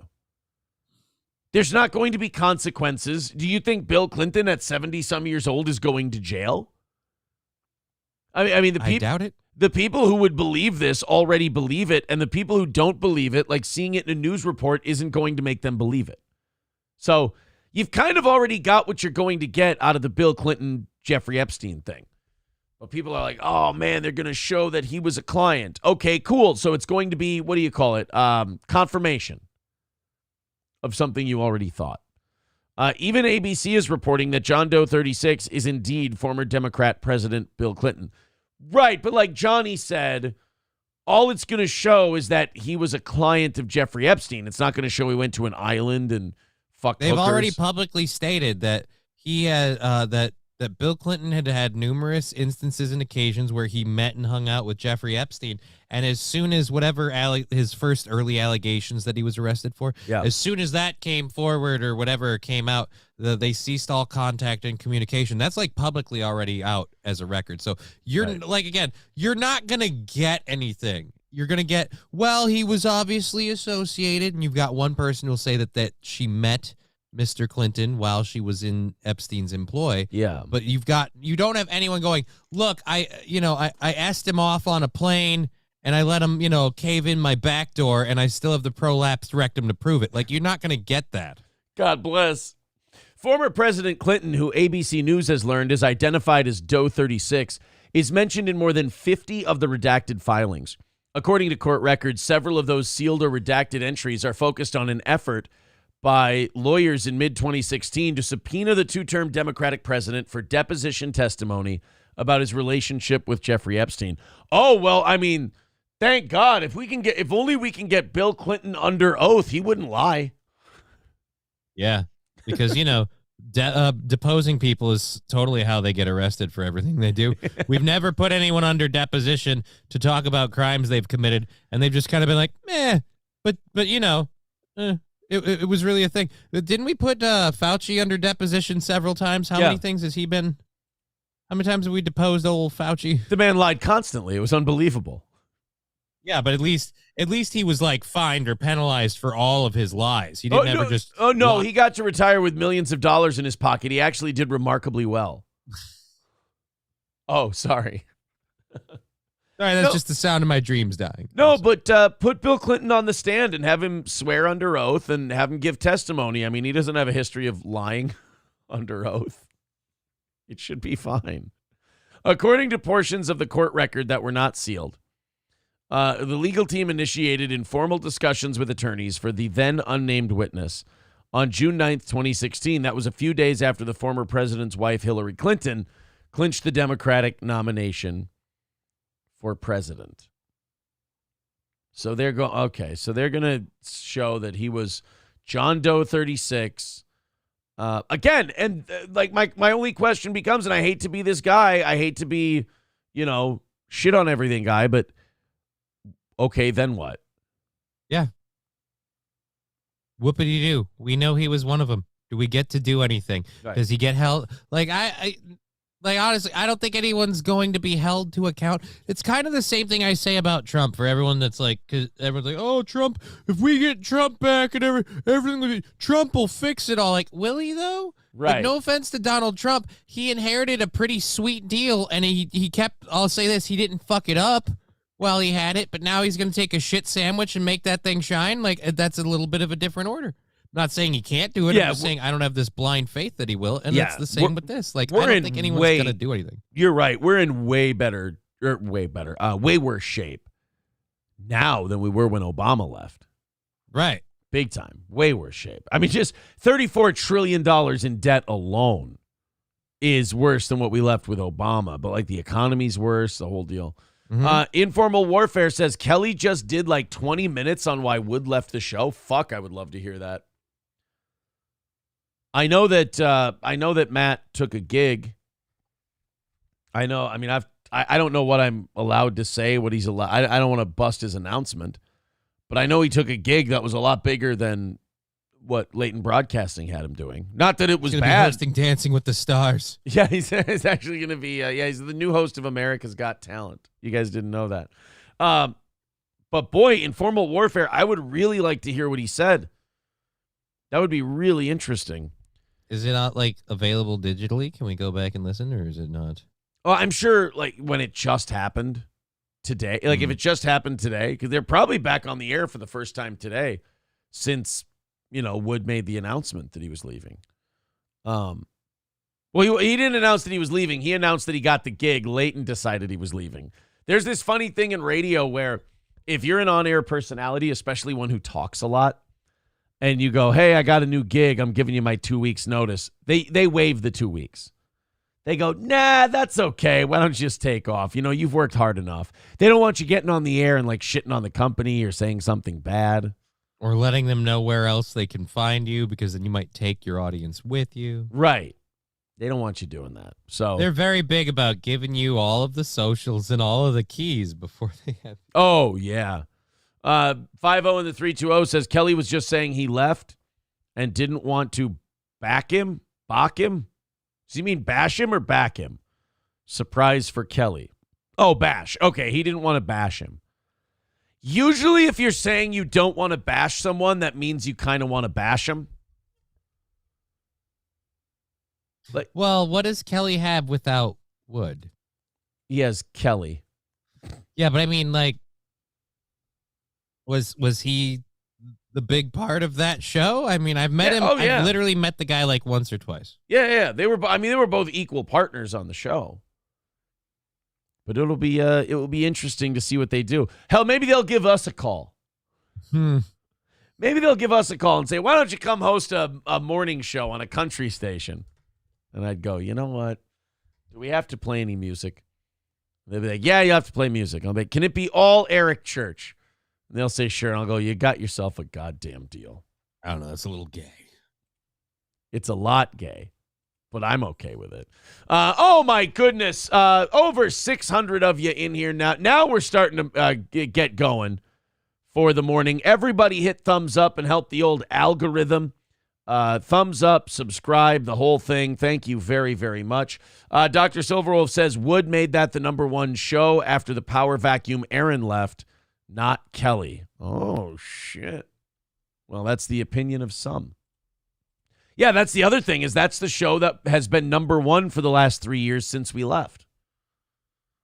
So the #1 morning show in our old market just lost its co-host. And the co-host that was there the longest, like Matt Wood's been there since probably a couple of years before I started at 101. So he's been at Leighton Broadcasting for a long time. You know what the coolest part is about being in radio and announcing that you got a job somewhere else? The amount of time off you get paid before you start the new thing. Because you tell them, like, I'm done in 2 weeks, and like, no, you're not. You're not going on the fucking air again. So now you get 2 weeks off completely paid. It's not a bad deal, I guess. It's a great deal. Scary Terry says, I had just gotten this song out of my head. He goes, he's been doing it with the word ninja the whole time. Some might say ninja don't steal. I just found 3 in my cornfield. One had a bushel and one had a peck. One had a rope. It was tied around his neck. Run, run, the patty roller gets you. Run. Well, run, ninja, you better get away. That's not leaving my head now for quite a while. Son of a bitch. All right, we got to really dig into this one. I'm going to really enjoy it. 275 away. By the time we're done with this one, shit, let's have it under 200. I wouldn't be mad. Streamlabs, PayPal, Super Chats, memberships, etc. Bill Maher sat down on his podcast. This isn't Real Time with Bill Maher. Bill Maher sat down with Seth MacFarlane on Club Random. Okay. And, you know, Bill's this interesting guy because he'll have all his liberal friends on. And they'll talk about how Trump sucks. And they'll talk about how liberals are right about this and right about that. But then Bill's always got those opinions that have kind of ostracized him from liberals because he'll sneak in like a get off my fucking lawn kind of thing. And they don't like that.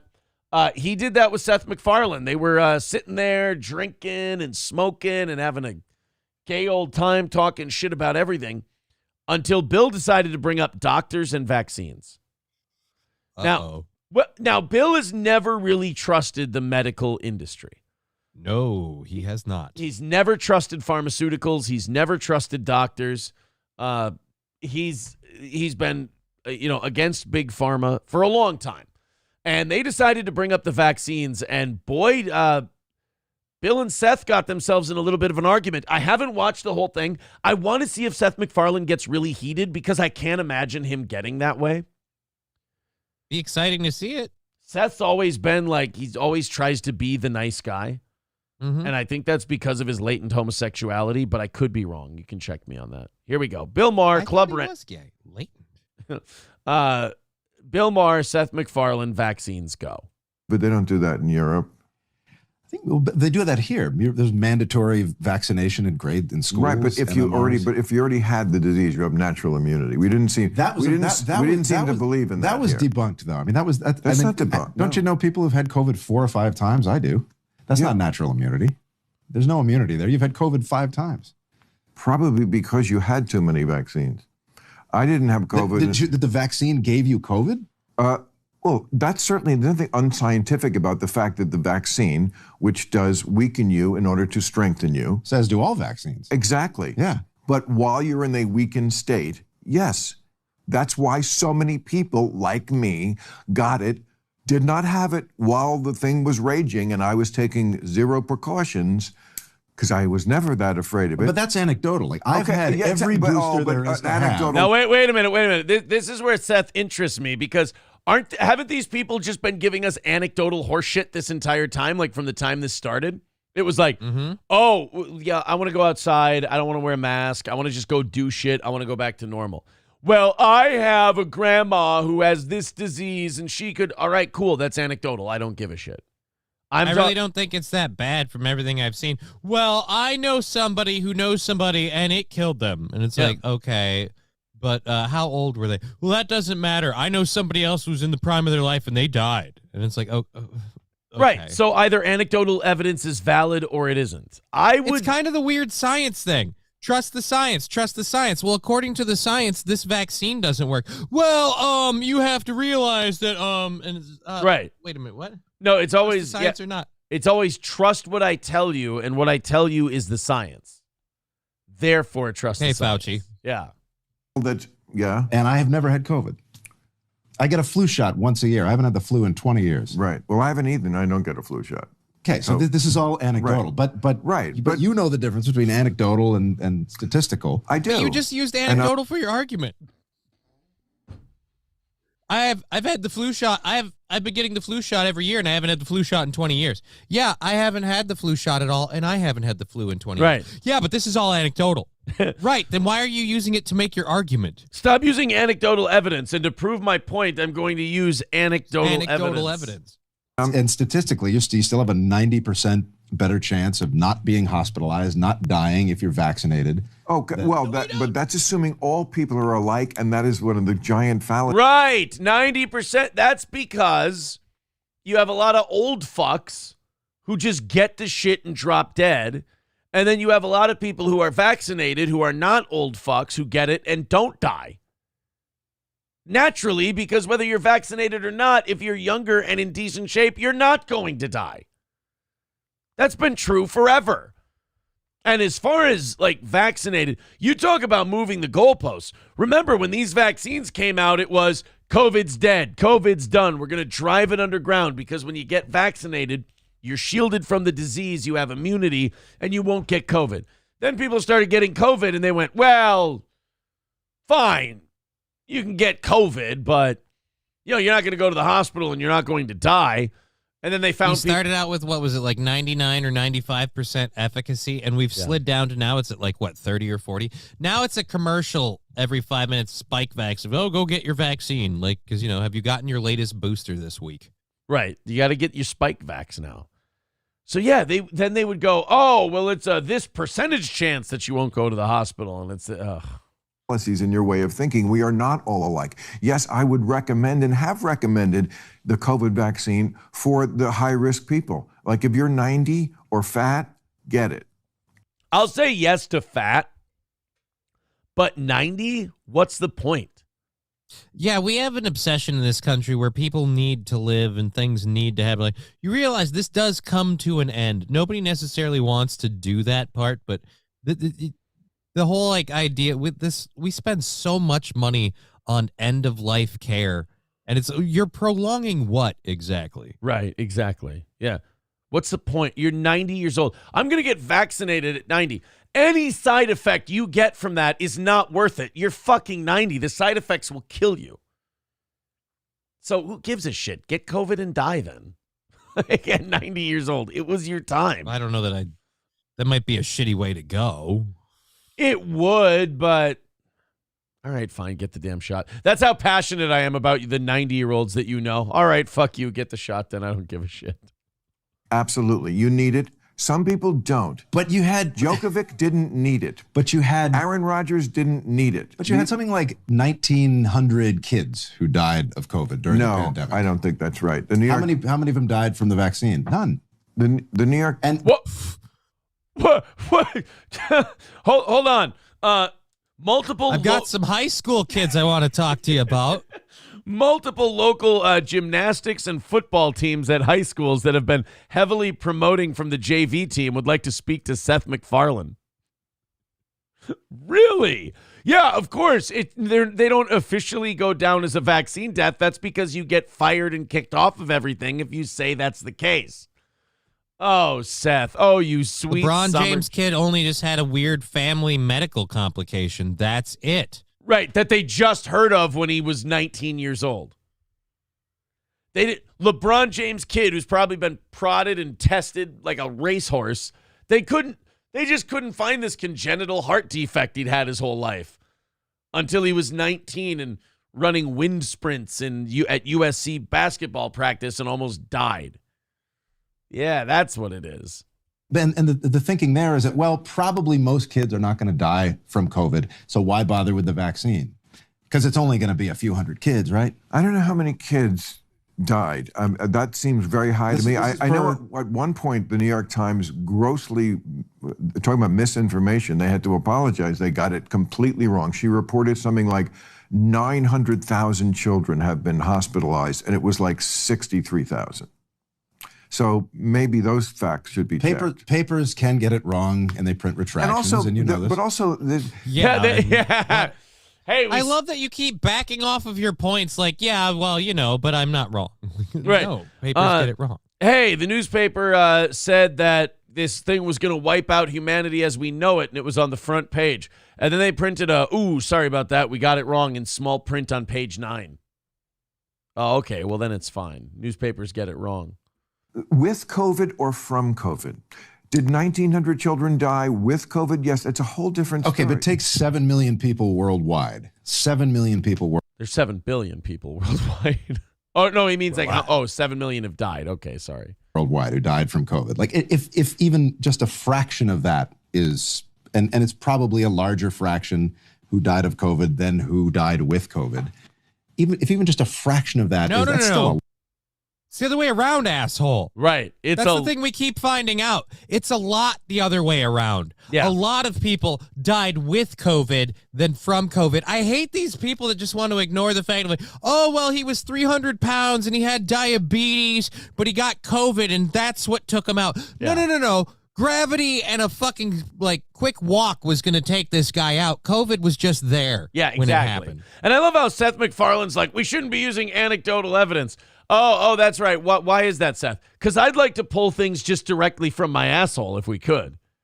Like, I don't. Because there was 7 million people that died that died from it, and sure, there's a fraction of them that maybe died with it, but it's more that from than with. And you're basing this off of what? I draw cartoons for a living, right? And I make funny voices. So I would rather pass on anecdotal evidence and go right to anal-dotal evidence. Hey-o. A lot of fucking people.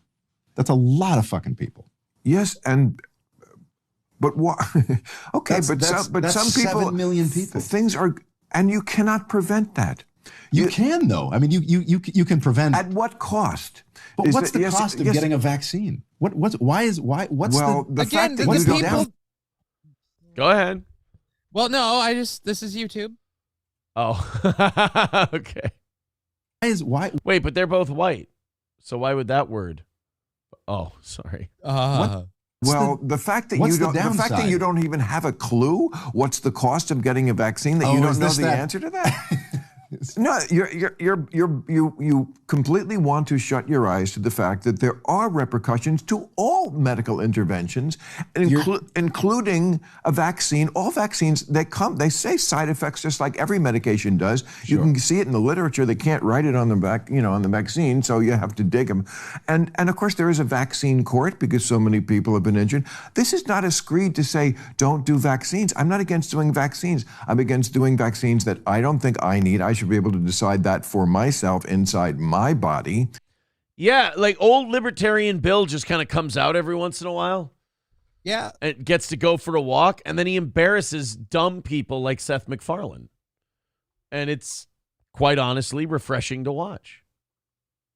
To me, like Bill Maher versus Seth MacFarlane on vaccines is a pretty unfair argument because Seth has kind of been fed what he's supposed to say by the industry.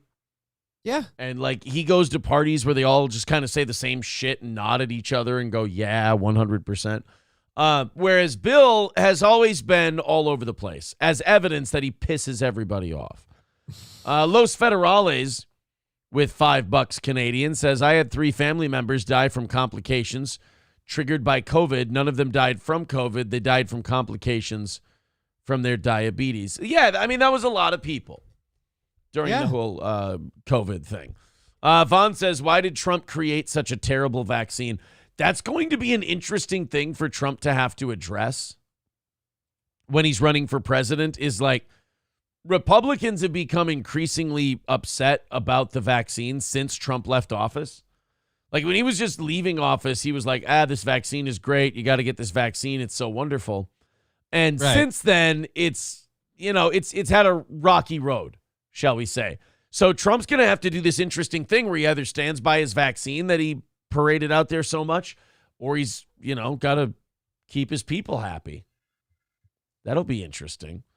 It'll be interesting, but I don't think it'll be enough to hang him up. I think literally the amount of propping him up that they've done by quintessentially just witch hunting him this whole time, I think is going to carry him through. 275 is the number for today. Thank you very much for all of your support. Streamlabs, PayPal, Super Chats, memberships, Venmo, all of that stuff. If you want to throw into this show that is listener supported, that's what keeps it on the air. Please do, and we appreciate it. 275 is the number for today. Almost about 700 of you hanging out with us this morning. Please hit like. Please hit subscribe. We do appreciate it. It's been said in the past, Johnny, that the Star Wars people at LucasFilm are a little touchy about trademarks and copyrights and things.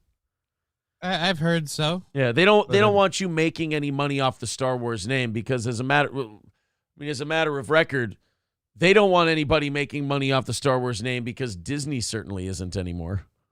And if they can't make money off the Star Wars name, then by God, neither can you. But they went really far with this one. Lucasfilm is actually suing a Chilean car wash because of the name they chose for their car wash business. Star Wash. Now, to me, if you're going to sue someone over the name Star Wash, that's like really close to intimating that you own the word star.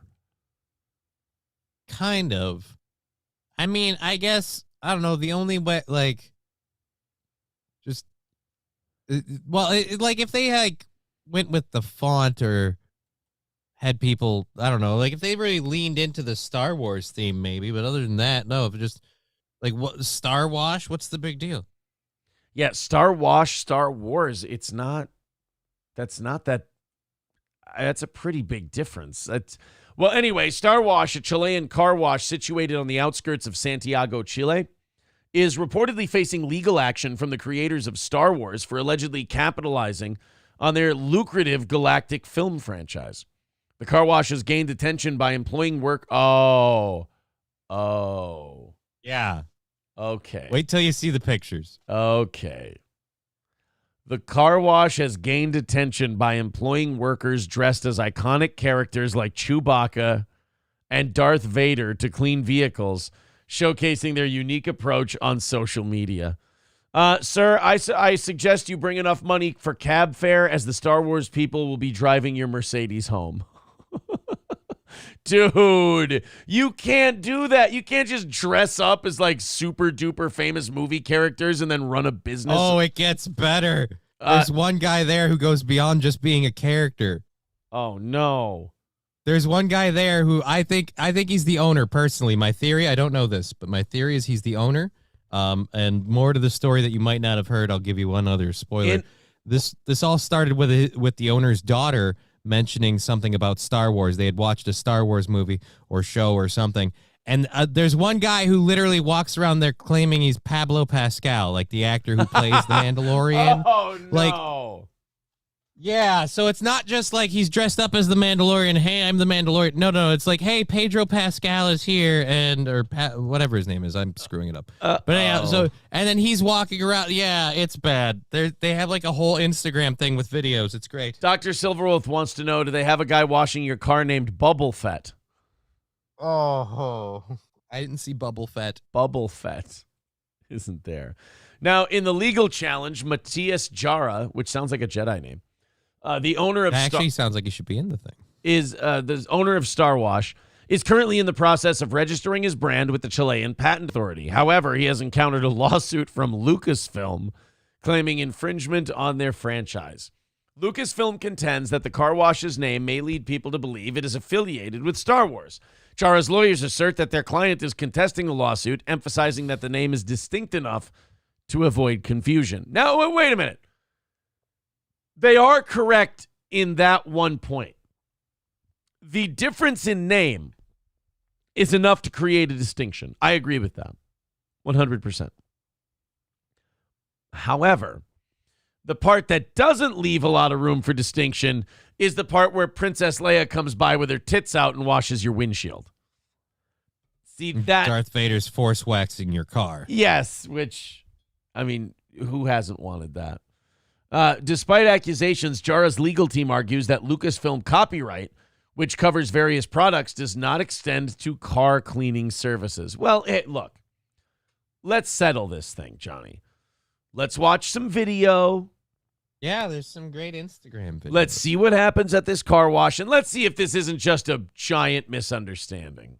Let's take a look at the Instagram video.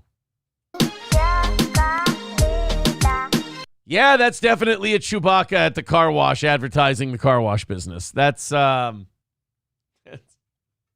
to be. Did you see the writing in the back? Even the Star Wash thing. Like, come on, man. Oh, the Star Wash is so their logo and so their letter. Yeah, you're fucked, dude.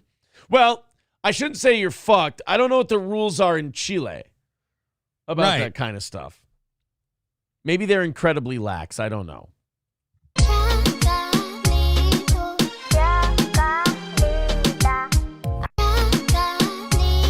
There's some other ones on their Instagram page. Yep, there we go. Oh, this guy?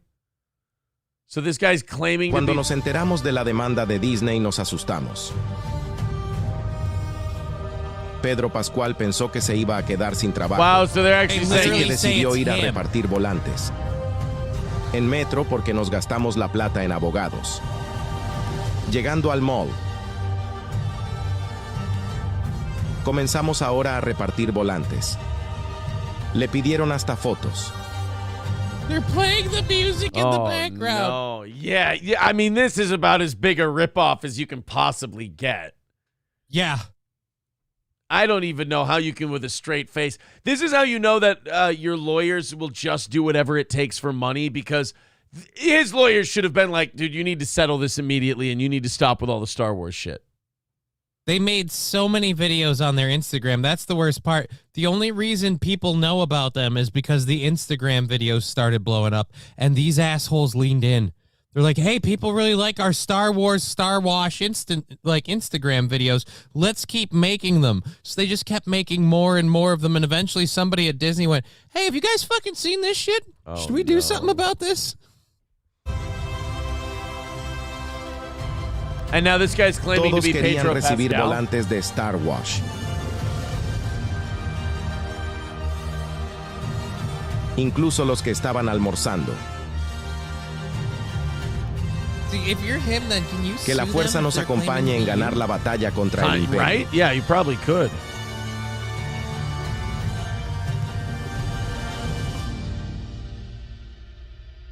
Wow. So he just goes around the mall handing out flyers. Hi, I'm the Mandalorian. Hi, I'm Pedro Pascal. Yep. Jesus. I feel like somebody told that guy he looked like him, and he rode that wave way too far. Right. They are challenging the claim that Star Wash infringes upon the Star Wars brand, maintaining that the conceptual and market distinctions are clear. What? How? You're literally using their characters to go and recruit business. The lettering is exactly the same, and you have Chewbacca dancing outside the car wash. I don't know where your defense is here. Jara's inspiration for the business name reportedly stems from a wordplay brainstormed by his young daughter during a family visit to Disney theme park in the United States. Hey, you know what? I can't prove it isn't. So that's probably true. However, the minute you started using Star Wars licensed characters at your car wash, kind of makes the last point null and void. Star Wash contends that their car cleaning service is a playful nod to the popular franchise and aims to carve out its own distinct identity in the market. They're trying to make their own distinct identity in the market by dressing up as other people's characters and pretending to be them. We're really original. We're this other guy's idea. Right, exactly. 275 away from today's overtime goal. If you'd like to hit that, let's get off to a good start in 2024. You guys nailed it last night on the evening show. Let's do the same on the morning show. 275 away. Thank you very much. Zen Rhino has a clip. What did I do? Because I'd like to pull things just directly from my asshole if we could. Like, I don't. Because there was 7 million people that died.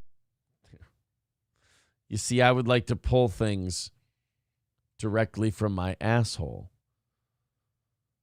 if I could. Something lodged in there, or do we need to call somebody? I would argue that they just... You better call somebody. Yeah, see, I would argue that was out of context, and I was referencing something that was in the story, but I've tried to fight that battle before, and I've lost. All you're going to get are corpses of gerbils. Michael B. says, Mickey Mouse is now in the public domain. Try using him for the car wash. Oh, no. Steamboat Willie Mickey Mouse is in the public domain. If you want to make a car wash and you want to dress up like Mickey Mouse, you'll find out how quick Disney is at suing. Because they will slap a cease and desist on your ass in a minute over that one. All right, we've got one more of the 6 o'clock hour stories left. Johnny, I'm going to have you hang out for just a second here. I'm going to go make a urination. Wee-wees. Let's go ahead. Streamlabs, PayPal, Super Chat, memberships. And then we got a lot of shows still to go today. We're not even halfway through yet. 275 away. Let's knock that out. We won't have to worry about it. Johnny, you go ahead and take over for a little bit. I'll be right back. All right, so I'll be live today at 2 p.m. Central Standard Time on my channels, which is YouTube, Rumble, and Twitch. Here are the links. We'll put them up in the chats there. We do a lot of the similar stuff, news stories, things like that. We have a good time. We play video clips and such. So if you want to come join us today, any of those 3 channels at 2 p.m. Central Standard Time, we go all the way till 5:30 because our show fully funded into March. It's crazy. So we'll have a good time, and hopefully you'll be able to come and join us. One of the stories we're planning to talk about is there's several laws in Indiana that have changed, and some of them affecting guns, pornography, and fuzzy dice. And so we're going to cover a couple of those. It's like this show, sans legs, says Michael B. You're not entirely wrong. All right. Anyways, so yeah, that's what's going on today at 2 p.m. Central Standard Time. I'll be there, and you're welcome to join. We also have a little bit more of an interactive chat. I have the chat window up on the screen. There's sound clips and things that people can play. Johnny, when is your next comedy show? I've got 2 coming up, one in March sometime, I believe, in Cold Spring, yet to be announced, and then another one in April. I'm getting booked for a 420 comedy show. What? Yeah. I kept January and February open for non-related reasons. Anyways, but yeah, March and February is the big comedy return for me. Yeah, we're going to do one in March as well. Yeah, no, that's the one in March. Oh, okay. Somebody says, anyone else having a problem clicking on Johnny's link bringing you to Pornhub? I don't have a link to Pornhub. Well, the internet's a weird place, I suppose. All right, let's get that number down before the halfway mark. Casey Anthony's dad, they put him to a lie detector test. I don't know. Do people think that the grandparents had something to do with Kaylee Anthony's death all those years ago? Or is that something that Casey Anthony said, and now that put her dad on the hook? I have no idea. I didn't know we were still looking into this. Right.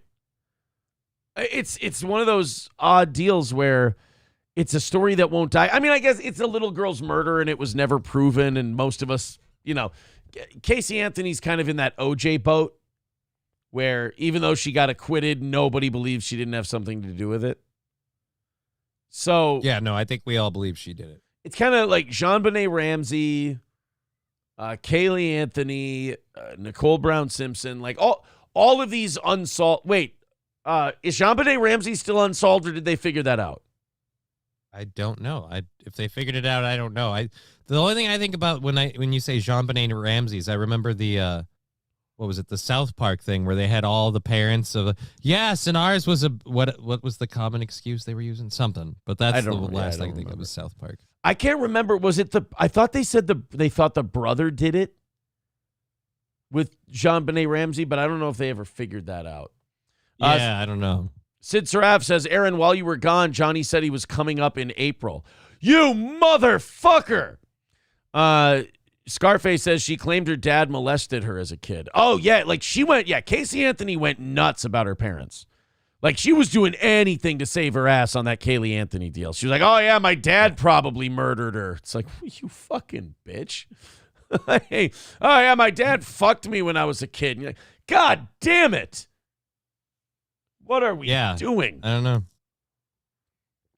know. Zen Rhino says, for shits and giggles, I just Googled how much Casey Anthony is worth, and it's an estimated $1.5 million.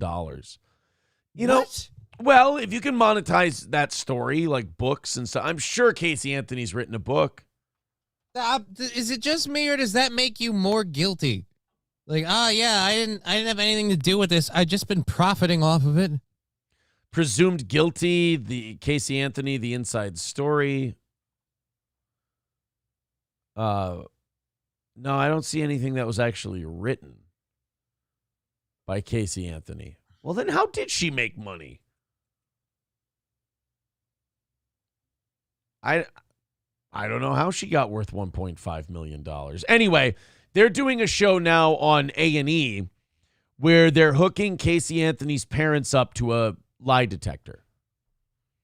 And they're going to, I guess, get to the bottom of who killed Kaylee Anthony by hooking her parents up to a lie detector on live TV. As if lie detectors, by the way, weren't already kind of sneered at and snickered at and not really taken that seriously. Put TV cameras and TV lights on that same interrogation where you're doing a lie detector test, and I'm sure the results you're going to get are 100% true. No way they're skewed at all. Not at all. This is a great idea by A&E. Let's take a look at this teaser for it.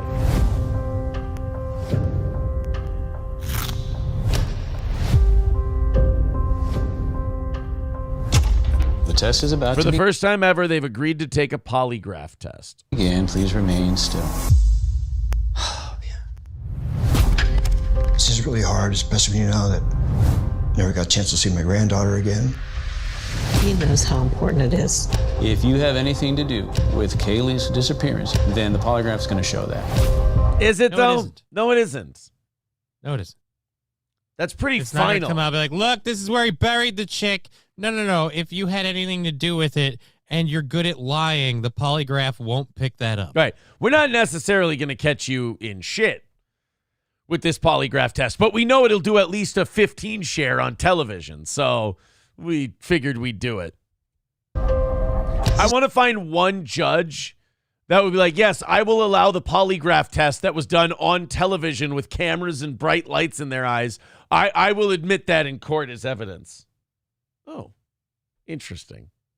Is there a kernel of truth to any of the allegations she's leveling against you?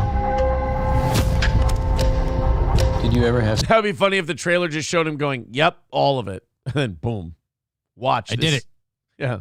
Watch this Friday at 8 p.m. Central. Sexual contact with Casey. Is your marriage going to survive this? Did you knowingly conceal Kaylee's whereabouts? Did I conceal her whereabouts? Did you conceal her whereabouts?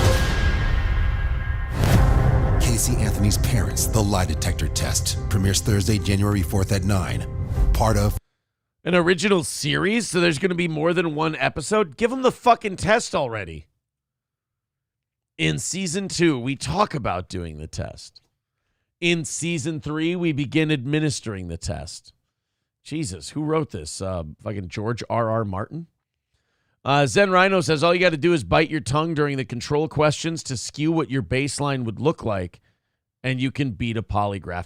Polygraphs are one of those things that can be beaten. Like, there's a lot of people who are like, oh, if you get pulled over for drunk driving, drink this or do this, and you won't blow a .08 or whatever, and it's all bullshit. But, like, tricking the lie detector test is something that a lot of people know how to do. Just in general, there's not enough of it to be trustworthy. And if these people are really, if you're really guilty, are you going to sign on for this? No, you did it because you have the money. Right. Right. And, also the thing is, somebody said it in the chat. They said, well, that just measures stress, the polygraph. And they're right, because if you're being asked if you killed someone, I think if your heart rate doesn't spike, you're a sociopath. Yeah. Like just being asked, hey, did you murder this baby? You'd be like, oh, shit, that's a jarring question to hear. That's the problem. Oh, no, you disappeared. Johnny disappeared. I took my camera off the screen for a minute. Ah, oh, good. Johnny disappeared. It's the ghost of Johnny's past is what it is. Oh, speaking of which, Casey Anthony just gave us $100. Thank you. Well, that $1.5 million fortune she's got, I don't feel bad about it at all. Thank you, Never mind, guys. You know what? She's innocent, and this will exonerate her 110%. She's doing great. That's going to put us 175 away today. So we are under 200 by the halfway point. Thank you. Everybody get in there. 175 is a great time to get that thing down under striking distance, which is 150. Streamlabs, PayPal, Venmo, Super Chat, Rumble Rants, etc. Half hour on the line of overtime. And also, they said no Gordy, no goal. So if Gordy's here, or if we knock that out today, we'll have Gordy on. By the way, over 700 of you hanging out this morning. Thank you very much for watching Steel Toe. Make sure you hit thumbs up. Make sure you hit subscribe. We do appreciate it. And you look, knocking out that 175 early today would be fucking awesome, tasty. So thank you very much. All right, while I open up these other stories, Stoney's Bar in downtown Rockville. I know you don't want to watch the Vikings anymore. It's pretty much over. As a matter of fact, the Vikings would have to win on Sunday against the Lions, which I don't think we're going to do. But then 4 other teams would have to lose for the Vikings to make the playoffs. So I'm going to go ahead and say that this one's over. 7-10 will get you a nice draft pick if you can lose this one. But if you want to watch a game, maybe it's college football, maybe it's college basketball. The Gophers aren't looking too bad lately. Maybe you want to catch a game. You can do it at Stoney's Bar in downtown Rockville. TVs all over the place, pool tables, dartboards. Go have a good time with your friends. Or just go for a beer or some drinks. You also have one of the best Bloody Marys in town, delicious pizza, and so much more, including live music on the Fireball stage every single weekend. That is at Stoney's Bar in downtown Rockville. That's Stoney's Bar. Visit them today. Stoney's. Go see our buddy Cheetos. All Care Towing, 320-253-5203 for All Care Towing of St. Cloud. Our pals at All Care. We'll get you there. We'll get there as quick as humanly possible. Nobody's faster than All Care Towing. I know this from experience. Not only that, their drivers are professional, great service, and they have trucks and wreckers that can handle motorcycles all the way up to heavy-duty equipment. So there's nothing they can't haul at All Care Towing. If you're in central Minnesota, you go in the ditch, 320-253-5203. For All Care Towing of St. Cloud. Midland Armory in downtown Foley. MidlandArmory.com. Of course, with Midland Armory, you can get a great selection of firearms, knives, parts and gear, suppressors, optics, magazines, and so much more. Order online, use the promo code SteelToe, and you're going to get yourself some great savings at Midland Armory in downtown Foley. Again, MidlandArmory.com. Also, Midland Armory sent us a very cool gun show that's coming up. The MWCA gun show is this weekend at the Armory in St. Cloud. So this is a great deal for a lot of you. It's the 6th and 7th. That's Johnny, Saturday and Sunday. 6th and 7th. Oh, I've got you muted because I was opening the things. Okay, there you go. 6th and 7th is Saturday, Sunday. Yeah, I believe so. Let me check the calendar right now. At the Armory in St. Cloud, it's Saturday from 9 to 5, Sunday from 9 to 3. Free admission. The show was originally scheduled in December, but the Armory was forced to reschedule. So they're giving free admission to anyone who wants to go. There's going to be 140 vendor tables. Oz is going to be there doing laser engravings. You can go see our buddy Oz. Go see Oz. Yeah, and Midland Armory will be there as well. So go see Midland at the MWCA gun show this Saturday and Sunday, totally free at the Armory in St. Cloud. 9 to 5 Saturday, 9 to 3 Sunday. For more information, go to mwca.org. That's mwca.org. And thank you again to Casey Anthony for the $100. 175 away from 30 extra minutes of show today. She can spare it. Yeah. She's got the scratch. We looked it up. She's got more than enough money for it. God bless. $1.5 million. I guess maybe she got paid for interviews and other shit. I don't know how she made all that money, but, technically, shouldn't she just be happy she's not in fucking jail? And then on top of that, to be a millionaire?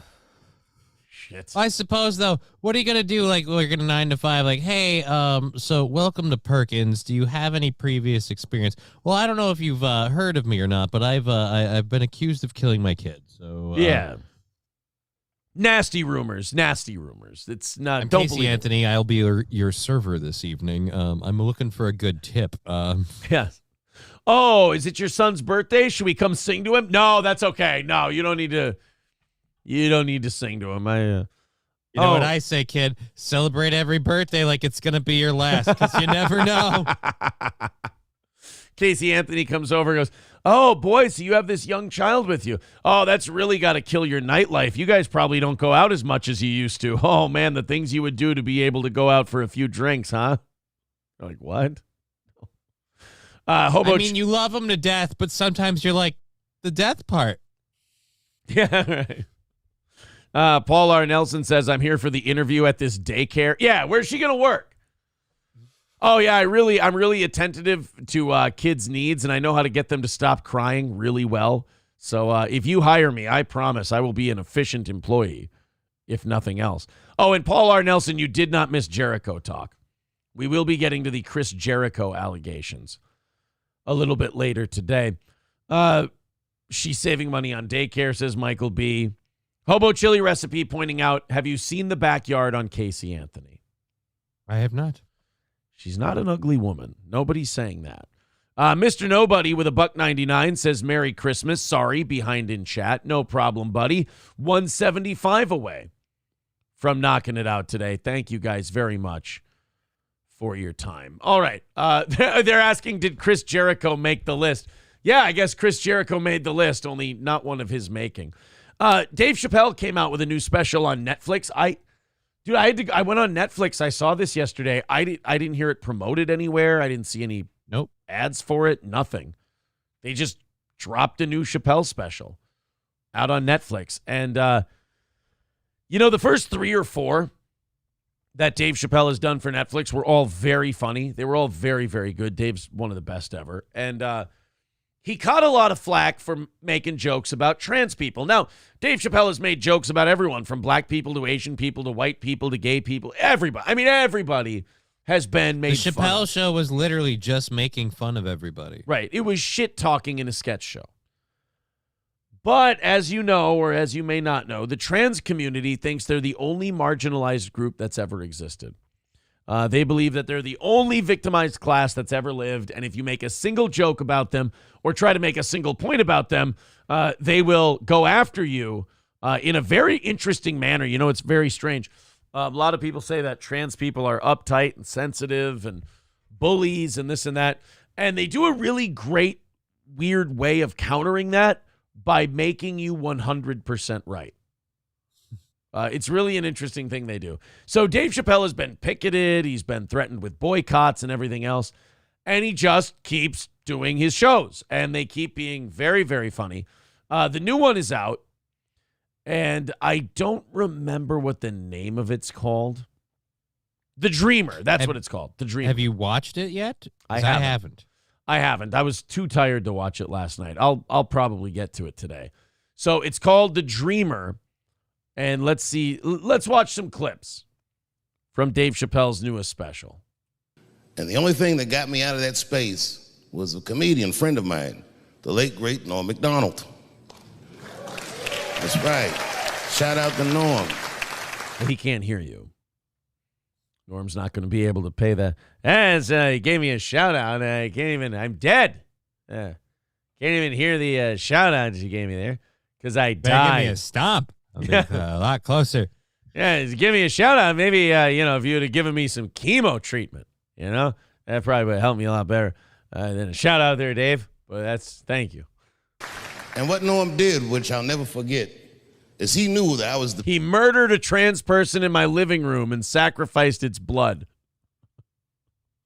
Oh, sorry. I should probably let him talk. And what Norm did, which I'll never forget, is he knew that I was the biggest Jim Carrey fan in the world. Now, I'm not going to go all into it, but Jim Carrey is talented in a way that you can't practice or rehearse. What a God-given talent. I was fascinated with him. And Norm knew that. And he called me up and he goes, Dave, he says, I'm doing a movie with Jim Carrey. Do you want to meet him? No offense to Dave Chappelle. That is the worst Norm Macdonald impression I've ever heard. And I do a bad Norm Macdonald impression. And that's a bad one. Jim Carrey, do you want to meet him? And I said, fuck, yes, I do. And it was the first time I could remember since my father died being excited. And the movie was called Man on the Moon. I didn't know any of this. And in this Wait, Norm Macdonald was in Man on the Moon? Oh, apparently. Yeah, that's right. He played one of the cast members of Taxi, didn't he? Fuck, I don't know. I haven't seen Man on the Moon. I think that's what it was. I could be wrong. I didn't see Man on the Moon because before I could see the movie, I had a bunch of friends be like, that's not really how he behaved in real life. That's how he behaved on screen and Jim Carrey's persona. And it became a thing where like, you know what? I don't even want to fucking wait into it. I just stayed out of it. That's one thing that like Jerry the King Lawler hated about being on the set for that movie is he's like, Jim kept being in character as Andy Kaufman, but he was in character as Andy Kaufman being the character Andy Kaufman because not Andy the person. Right. Jerry Lawler said that he was so fed up he fucking hated Jim Carrey because he kept trying to say while he was staying in character like, Andy and I were friends, you dipshit. Like, it was a work. We were working together with the pro wrestling thing. He was my buddy. I loved Andy. And he's just, Jim Carrey's being antagonistic and shitty to him. Just, what a retard. I like Jim Carrey. I shouldn't say what a retard. But, like, yeah, but like I said, that's why, like I said, the reason I've never saw Man on the Moon is I had a lot of people explain to me before it even came out how his portrayal is not accurate for the sense that, like, he never dropped the shtick. Like, that guy was funny and he was great, but again, a performer, and it just... And if I may, I know a lot of people want to be Andy Kaufman, like especially in the internet age with trolling and shit. Andy Kaufman's a name you hear a lot of now. But there are two people that comedians need to stop trying to be. One is Andy Kaufman, because you're fucking not. And Andy Kaufman isn't even what his legend is. Nope. Andy Kaufman was okay, but he wasn't that funny. The other one that comedians need to stop trying to be is, you know what, Johnny, I'm going to see if you can guess it. I was going to say Dave Chappelle.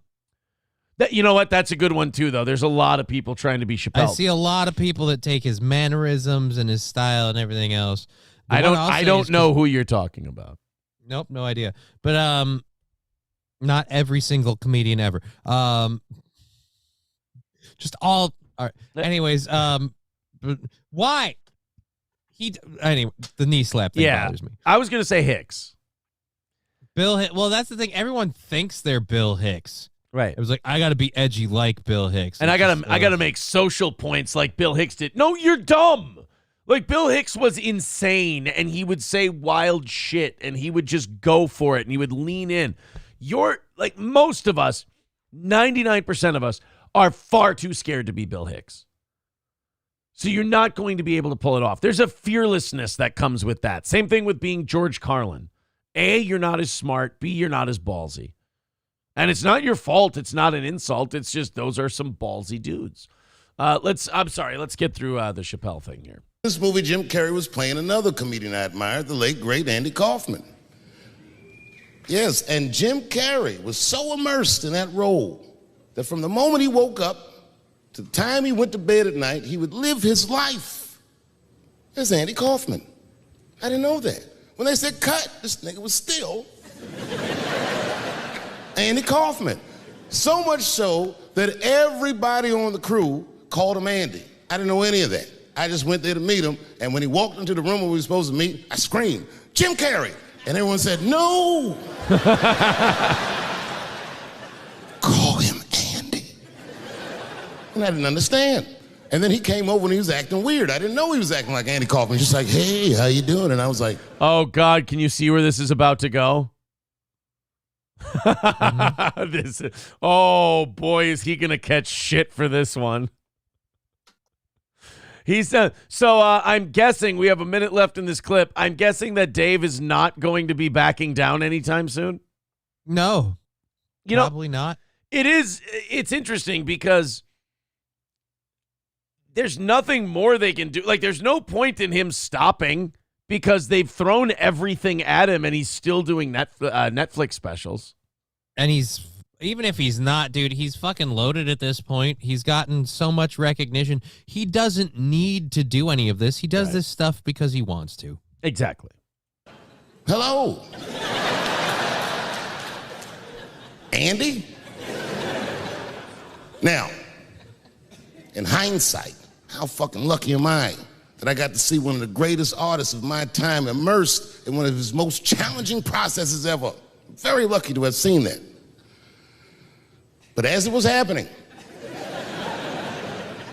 I was very disappointed.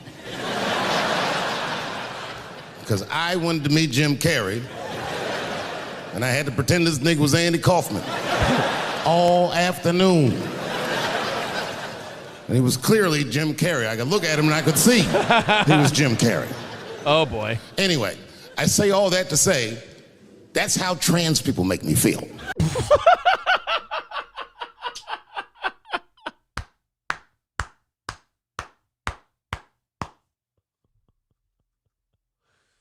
Now, let me ask you a question. Yeah. What's wrong with that? Nothing. It's a person's opinion. It's a guy's opinion about how some shit makes him feel. He's going to catch an endless amount of shit. I'm sure if we Google stuff about The Closer, I'm sure that we're going to catch... You mean The Dreamer? The Dreamer. He did one called The Closer, I think. I know there was a show called The Closer with I don't know. Either way, I'm fucking up. So...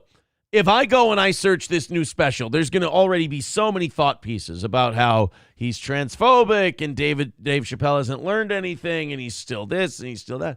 But that's A, a fucking great joke. And B, there's nothing wrong with that opinion of going, I'm calling this person by what they want to be called. I'm playing along, but looking. It's fucking weird and It's weird. And I know it's not what I'm saying it is. Exactly. I'm saying something I know not to be true, so I don't hurt someone's feelings. That's not, you know what we call that? There's a word we have for that. Tolerance. That's what tolerance is. You tolerate somebody's thing about themselves, even though you look at it and you go, that's not true. But you're like, you know what? Fuck it.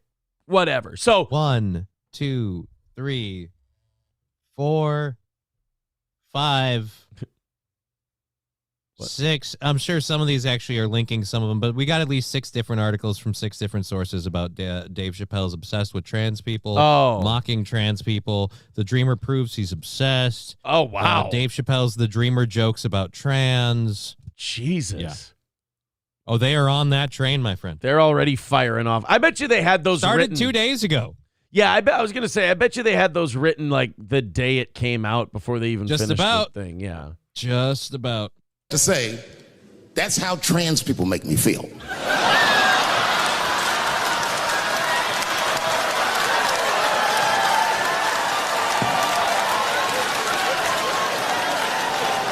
There's the joke. I mean, you keep poking him. You keep bullying him. You keep trying to push him off of shit. You keep trying to get him fired from stuff.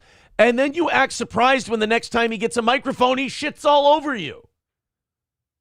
I mean, you can't do that. You can't sit there and berate a guy and shit on him and everything else and then be surprised when he gets a microphone and goes, oh, by the way, fuck these people. But did he even shit on him? It's not even a trash joke. It's just saying, look, man, you can tell me that you're, but when I look at this, it's clearly not that. I mean, all he said is like, look, I can clearly see this isn't what I'm doing. Like, you're not who you say you are, but right. I'm playing along and it makes me feel weird. He doesn't even say it makes it feel weird. He said disappointed, I think was what he said. He's disappointed. He's disappointed. Douchey Nazi says, I've actually never seen a Bill Hicks stand-up. I'll check one out after the show. Bill Hicks's legend is so big at this point that the performance may not even measure up. Right. You can go watch Dave Chappelle. You can go watch Bill Hicks stand-up. It's okay. My personal opinion. I think a lot of Bill Hicks was his rants. Like, his rants were more poignant than funny. And he put a lot of energy into it. Like, yeah. Wasn't he one of the really first big, like, really willing to just scream at the audience kind of comedians? Yeah, there was a little... Him and Sam Kinison. I was just going to say, there's a little bit of Kinison in Bill Hicks. He would scream quite a bit during his performances. Mad Joe with $2.99 says, just be yourself. I kind of feel that way about guys who do the whole, method acting thing. In many ways, it's just kind of like, just play the fucking character. I mean, you're an actor. You can't be a professional and like cut and be yourself and then action and be the character. You have to sit there and pretend to be this person constantly. It's kind of douchey. But I mean, Daniel Day-Lewis does it, and how much do you like all of his performances? Yeah, no, it's totally fine when he does it. Oh, okay. I meant everyone else. Everyone else. Okay. Yeah, everyone. So I'm sorry. Jim Carrey, you're a hack. Daniel Day-Lewis, you're a legend. Brilliant. Right. Brilliant. Genius. Yeah. Because, you can't stop being Lincoln. Lincoln's dead. What if you forget how to be Lincoln? It's not like you can go ask him. It's fine. No, I don't like that he does that either.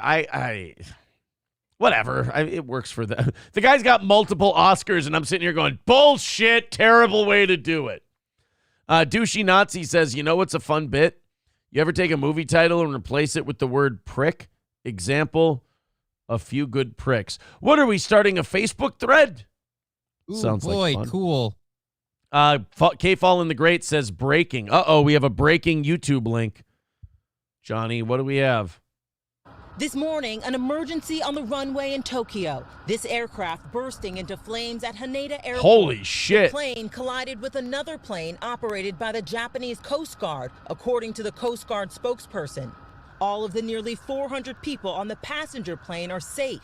The Coast Guard saying they're looking in. Oh, my God. That thing got... So they collided with a Coast Guard plane. And the plane... You go a wrong way. Look at that plane. So you're basically, if you're on that plane, you have to sit there patiently while there's fire burning around you. Wait until they land, get the slide out, and then you can go down. Meanwhile, this is all burning outside your window. Holy shit, that's got to be the most terrifying ordeal for anyone on that plane. Now, if you're in an Asian country, or is Japan an Asian country? It would be considered, yes, an Asian country. So can we technically chalk this up to a bad driving? Asian drive. Yeah. Into the report. Operator error. That's what I meant. Operator to the series of earthquakes that have rocked Japan. As first responders desperately... They said it seems unrelated to the fiery earthquakes that have rocked Japan. Yeah, I don't think the earth shook and then two planes crashed into each other. I don't believe that's how it works. Look for survivors. The death toll on Japan's western coast already rising. More than 45 dead after a series of earthquakes, including a magnitude 7.6 that struck Monday afternoon. The quake, the largest the region has seen in decades. Violently shaking train platforms and houses, sparking a massive fire that burned for hours. People in malls and shops scrambling for safety. But as the sun rises across the region, a look at the scope of the devastation and loss. Ooh. This woman surveying the damage of her home, debris everywhere and walls caved in. She says, I don't think we can live here anymore. She joins dozens of others. I don't think we can live here anymore. Yeah, what was your first clue? The fact that you had basically a Toyota RAV4 propping up your foundation? Is that what made you think? A couple of her grandparents just called in from, 1945? Yeah. Yeah, 1945. Yeah, go fuck yourself. It's not radioactive. We're going to be fine. You got a lump on your neck? Then you're good. There's now left without a place to live. Near the epicenter, smoke and embers still filled the air. Officials say this region was among the hardest hit. Homes and buildings flattened, private roads and streets buckled, cutting off access to people trapped on the other side. And we are now learning that that Coast Guard plane was in fact set to deliver aid to the areas affected by the earthquake. Well, it really does seem to be raining shit on Japan. Back to you. Well, thank God that plane hit a fully stocked Coast Guard plane. They had plenty of supplies on board to help the people that just ran into it. Right. Oh. Victor. Oh, I had one there and I lost it. Victor says Bill Hicks was funny when he was being ripped to YouTube in the 2000s during the Bush era. Right. Yeah. Aristocock says, does Aaron actually have bones? It looks like pudding is holding him together. Thank you. That's very nice. Michael B says Hicks was okay, but he was no Paul Reiser. Return Trip says the captain's name. Oh, he got the captain's name. That's good. What's the captain's name? Apparently it's Captain Ho Lee Fook. I did not know about that one. Dr. Silverwolf is claiming the pilot's name was actually Sum Ting Wong.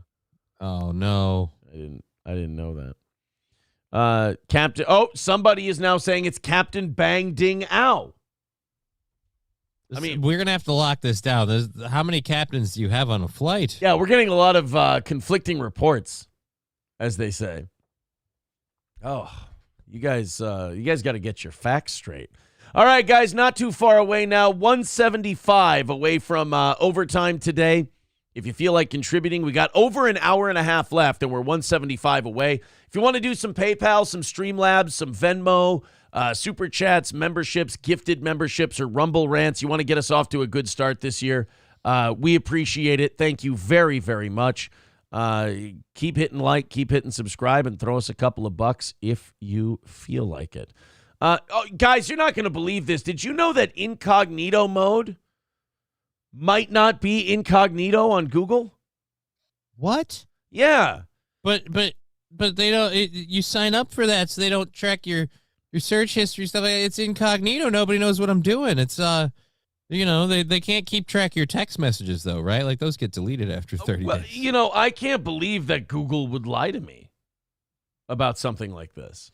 Next, you're going to tell me they're keeping all my data. Yeah, right? They're storing it, and they can just bring it up. Next thing you know, you're going to tell me they're working with the government, and they're really foregoing any privacy concerns I as a customer might have. I can't believe this. If you switch to incognito mode to read this article, Google will still know that you read the article. Google claims the Chrome browser won't save your browsing history, your cookies, or your personal information when you're in incognito mode. But also, Google just settled a $5 billion class action lawsuit, which accused them of still tracking data when users go incognito. I think this is still, though, one of those things where you thought you thought you had privacy because they told you? Right. You thought that, like, going incognito, yeah, they're not going to track it in your history and everything else. I always thought incognito mode was for other people not being able to see what you're doing. I never thought that like Google... the wife. Right. I never thought that Google was for not tracking shit. Or incognito mode was so Google couldn't track you. I always assume Google's watching. And I just hope they like what they see. That's all. Google has agreed to settle a massive $5 billion lawsuit that accused the embattled tech giant of improperly tracking the personal data of millions of people who used its Chrome browser's incognito mode, lawyers said Thursday. Lawyers from both sides said they had signed a binding term sheet as part of a mediation process and would submit the agreement for final approval by a federal judge in Oakland no later than February 24th. The suit accused Google of essentially creating an unaccountable trove of information that included innocuous items like shopping habits and hobbies to other potentially embarrassing things they viewed. Again, I would just throw it out there that you've got to assume that Google's always watching the shit you're on. I turned the location off. What do you mean it's tracking me? How does Google still know where I am? I turned it off. No. I always took incognito mode to mean that nobody else outside of Google could know where you are. The suit accused Google of essentially creating an unaccountable trove of information. The plaintiff's attorneys were seeking to recover at least $5,000 in damages per user for the alleged violations of federal wiretapping and California privacy laws dating back to June 1st, 2016. So who gets this money?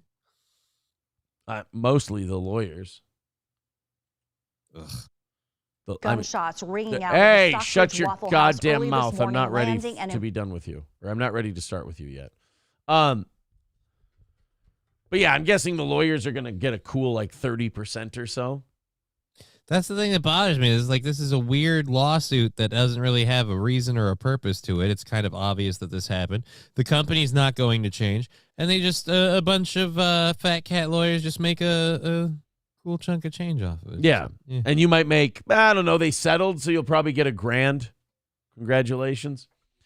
Stevie J says originally there was no delete button on Gmail, and users complained, so they added a delete button to hide emails and not delete them. Yeah, Google, I mean, if you trust, first of all, trusting any of these tech companies is a big mistake. So I think if you ever sue and if the judge hears your case and they go, what's your case? You go, well, I trusted Google. He goes, stop. Case dismissed.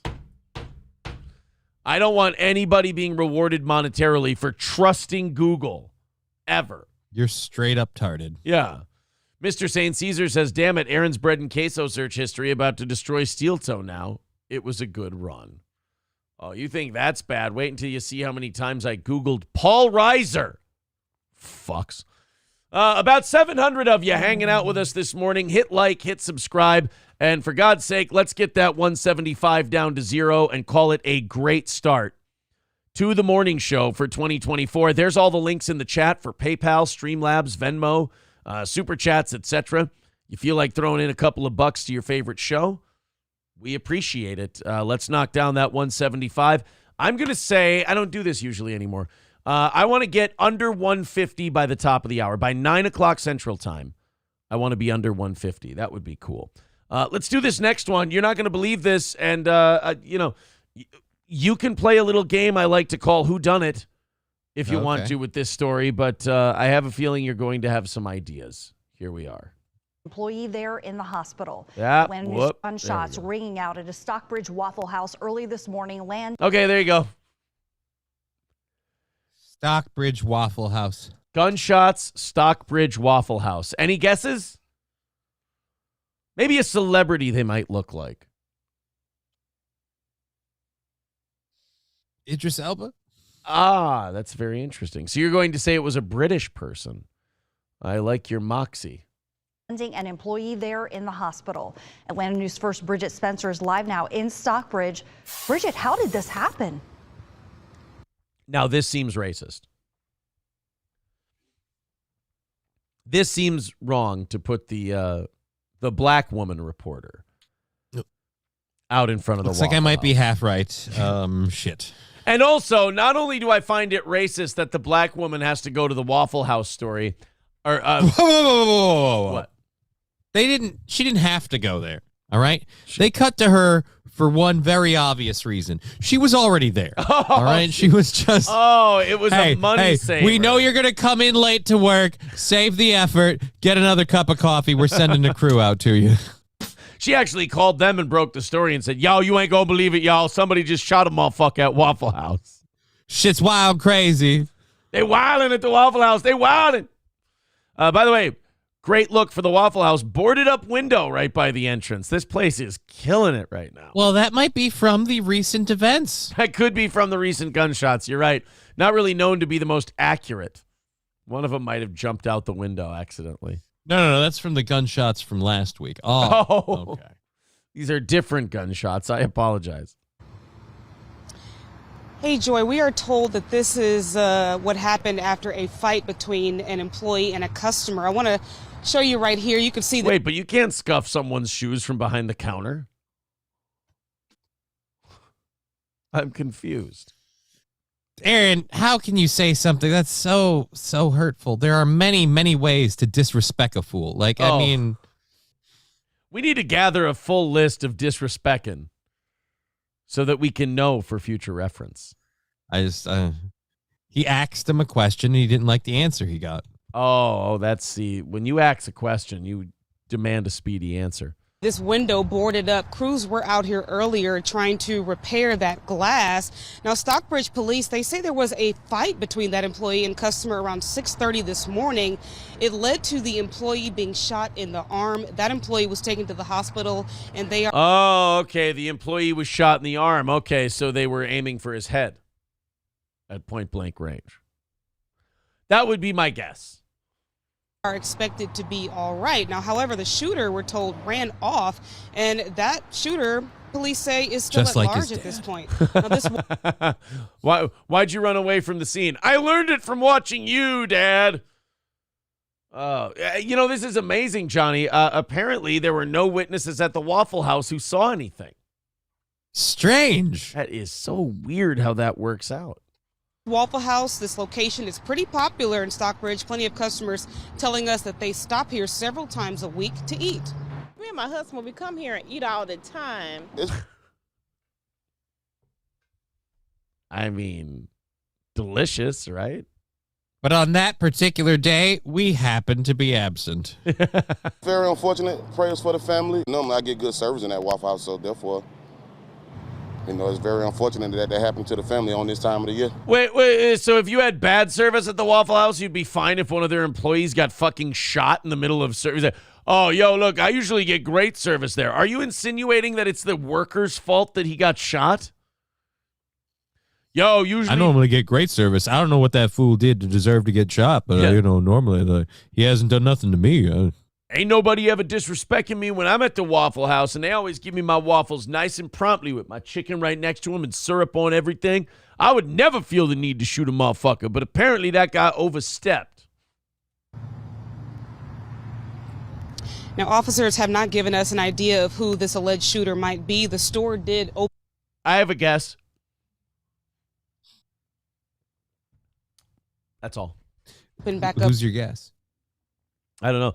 I do know this. If I would have put my microphone up to my stomach just now, I would have probably overmodulated. Oh, my goodness. Gurgled something fierce. Oh, my God. I must be very hungry. April's actually grabbing me a Celsius as we speak right now. And if it's on an empty stomach, that'll be great. That'll be really good. And if it's here by 9 o'clock, I think it might actually impact me during the show. 175 away. Let's all throw money at us and knock that out. For business a short time ago. We also did reach out to Waffle House for comment, and we have not yet heard back. We're live in Stockbridge. Bridget Spencer. Yeah, they're busy trying to get their shot out windows fixed. They'll get back to you in a little bit, as soon as they can get that window put back up. Mr. Approachable says, now if they were aiming for the head, they would have missed completely. Is they're aiming for the foot? That's how they got the arm. Oh, okay. See, I'm glad you guys are here to educate. Yeah, I don't know how that works. Glad I've never fired sideways. Yeah, you wouldn't know how the aim can be that off because you're always I'm one of those weird. I'm a traditionalist. I like to up. There we go. Yeah, you're old school. I've only ever done it in a shooting range. Allegations surface against Chris Jericho and Kylie Ray. Now, I did hear that Chris Jericho was like drunk tweeting on Christmas, I think. Okay. And that always goes well. He was talking shit about a whole lot of people. Then I guess a woman came forward and said, Chris Jericho, kind of a creep in real life. And this is really strange to me because I don't think at 50-something you start doing shit like this.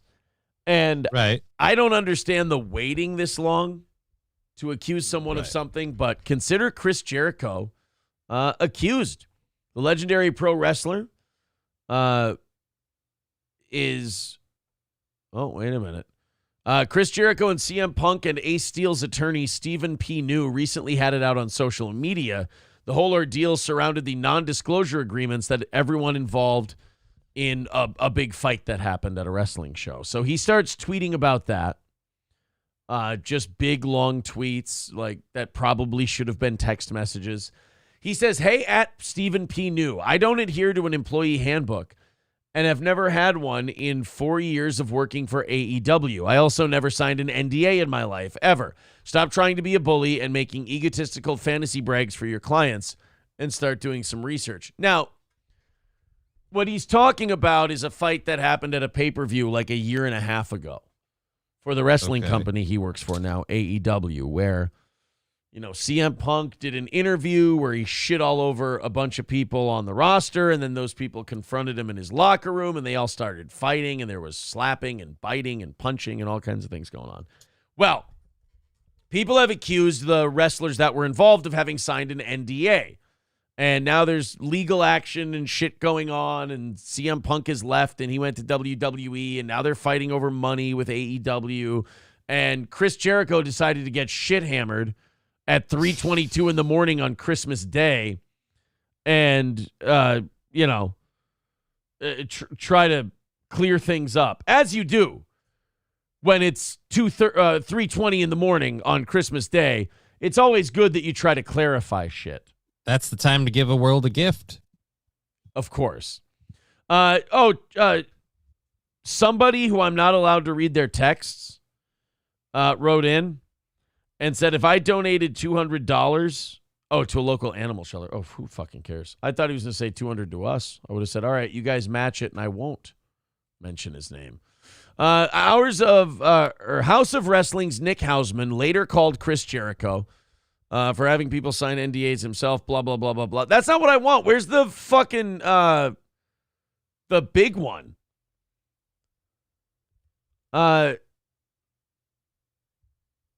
Clip of Nick Hausman from that Rumor and Innuendo podcast, and that clip mentions of skeletons in Chris Jericho's closet. He also brought Harvey Weinstein's name into the situation as a comparison to Chris Jericho's situation. Now, they're trying to say that this Nick Hausman, this wrestling writer guy, is like comparing Chris Jericho to Harvey Weinstein in terms of like, you know, treating the women bad and stuff. I don't know if Harvey Weinstein had a severe power imbalance thing where it's like he could make all your dreams come true. No offense, I'm not saying Chris Jericho didn't ever have any pull or anything, right. But like gatekeeper to a career, I don't see. Yeah. Let's check out this. Plus, honestly, at all the ladies that boned fucking Wiseman, like if you like, hey, how about it instead you fuck that guy and you get the same, how many would jump at that opportunity? Yeah. Well, this is what Nick Hausman said on that podcast. And then people started to theorize that he was talking about this Kylie Ray, this accusation that's out there for Chris Jericho. Obviously, the Jericho part of it, for a lot of reasons, stood out to me. You know, one of the things that, you know, is so disconcerting to me about kind of the universal praise of Jericho, and I'm not going to deny the points that Max made about, you know, the impact Chris had in the early days of AEW, but when you have that kind of clout and you have that kind of power, it's very important to use that responsibly. And I just, you know, there are issues with Chris behind the scenes where I know of a lot of people who have been hurt by Chris and his actions. Uh-oh. And, you know, it's very uncomfortable to me to see him lauded as often as he is with only the focus on that, because I do think that there's a lot of questionable stories about Chris that will find their way out over time and when people are ready to tell those stories. Jesus. Can you, I mean, just kind of laying it out there like that? That's... But he doesn't name... You name names. Right. Like, it's really weird to be like, I've got a lot of stories, and there are a lot of people that have been really hurt by Chris. And there's a lot of accusations, a lot of things out there. It's right. Like, it's really easy for you to shit on somebody and be like, look, dude, there's a lot of dirt. Yeah, and also say raping bitches without saying raping bitches, you know? I mean, it's like, oh yeah, there's a lot of things. There's a lot of items that make it hard for me to cheer for him or watch him be lauded. And it's like, oh, okay, I see where this is going.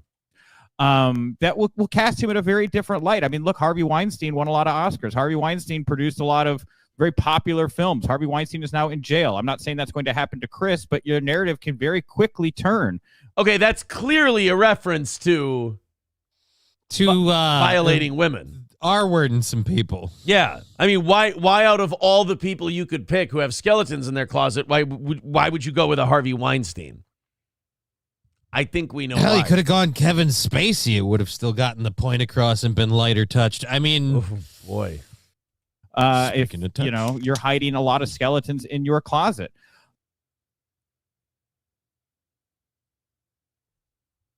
Oh, that's okay. That was the end. I thought that's the end of the clip. I thought we still had 20 seconds left on that clip.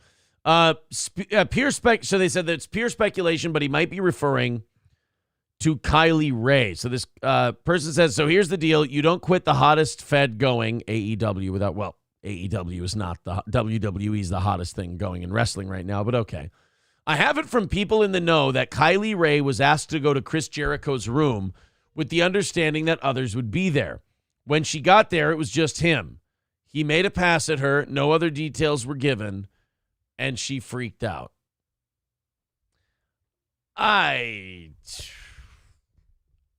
Honestly, I'd have to hear this from her. Yeah. I don't know, man. People are just pulling this out of their ass. They're just going, oh, yeah, she went to his room once, and then he propositioned her and did this and did that. And it's like, did she say that happened? Like, no, a bunch of us got together and wrestling fans can be the biggest, like little gossip scamps out of anybody. So the fact that some wrestling people are going like, oh, yeah, I hear he did this. It's like,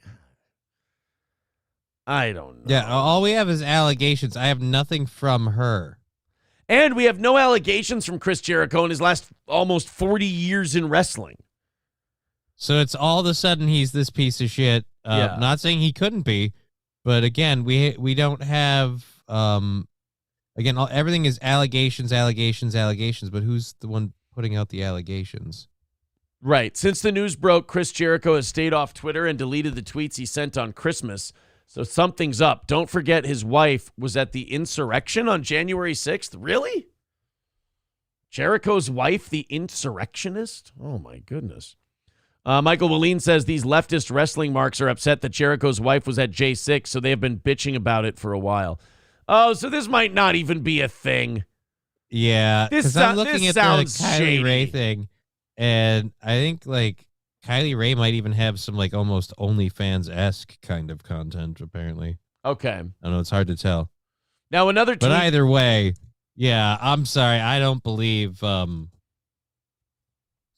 it's just, oh, this totally happened and this is a thing. Unless she were coming out, like you said, unless she's coming out and saying like this happened and this is why I'm leaving. Yeah, no. You don't think Jericho is the new Harvey Weinstein of pro wrestling?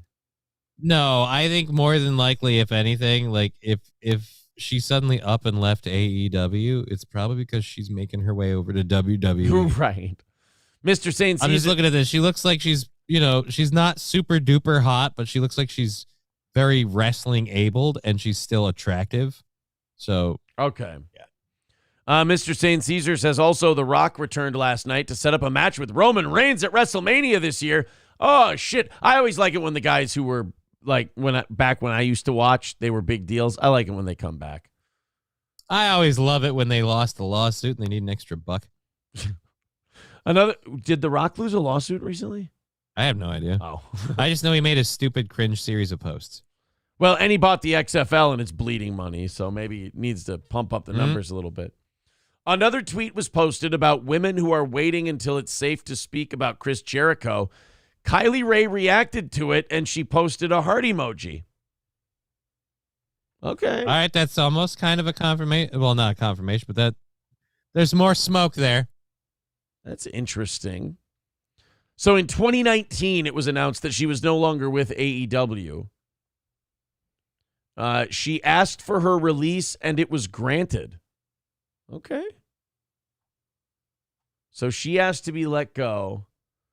They let her go, and the working theory that people are going with is that Jericho might have, propositioned her in a locker room? Apparently. I don't know.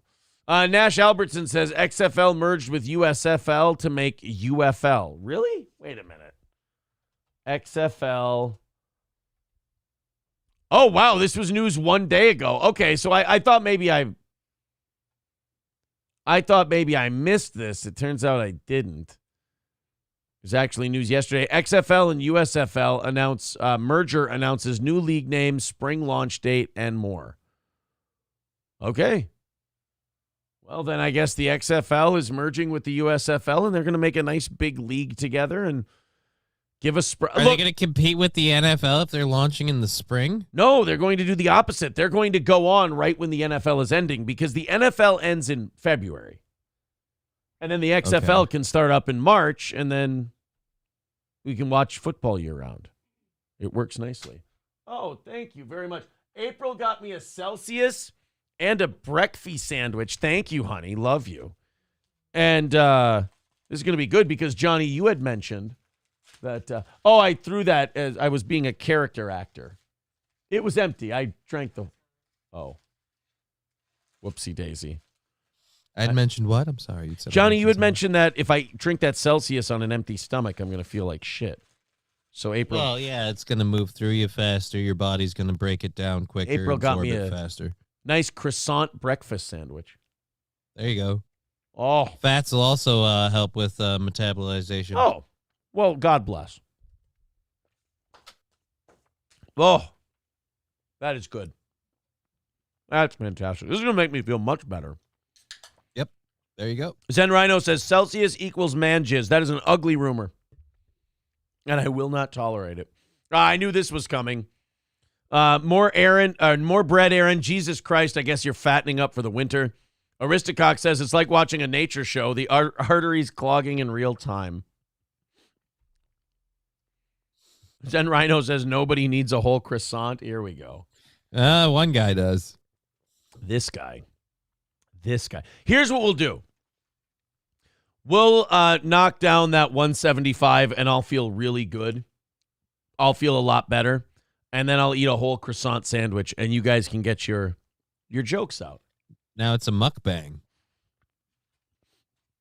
Well, that was way too big of a bite.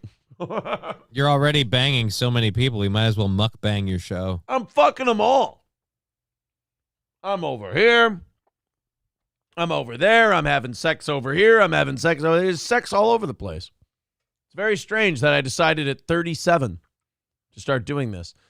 You Ain't Getting My Money says it's incredible that you call this a real show, yet you stuff your face on air. You're right. This is incredibly insensitive to the audience, and it's incredibly unprofessional as a broadcaster. But guess what?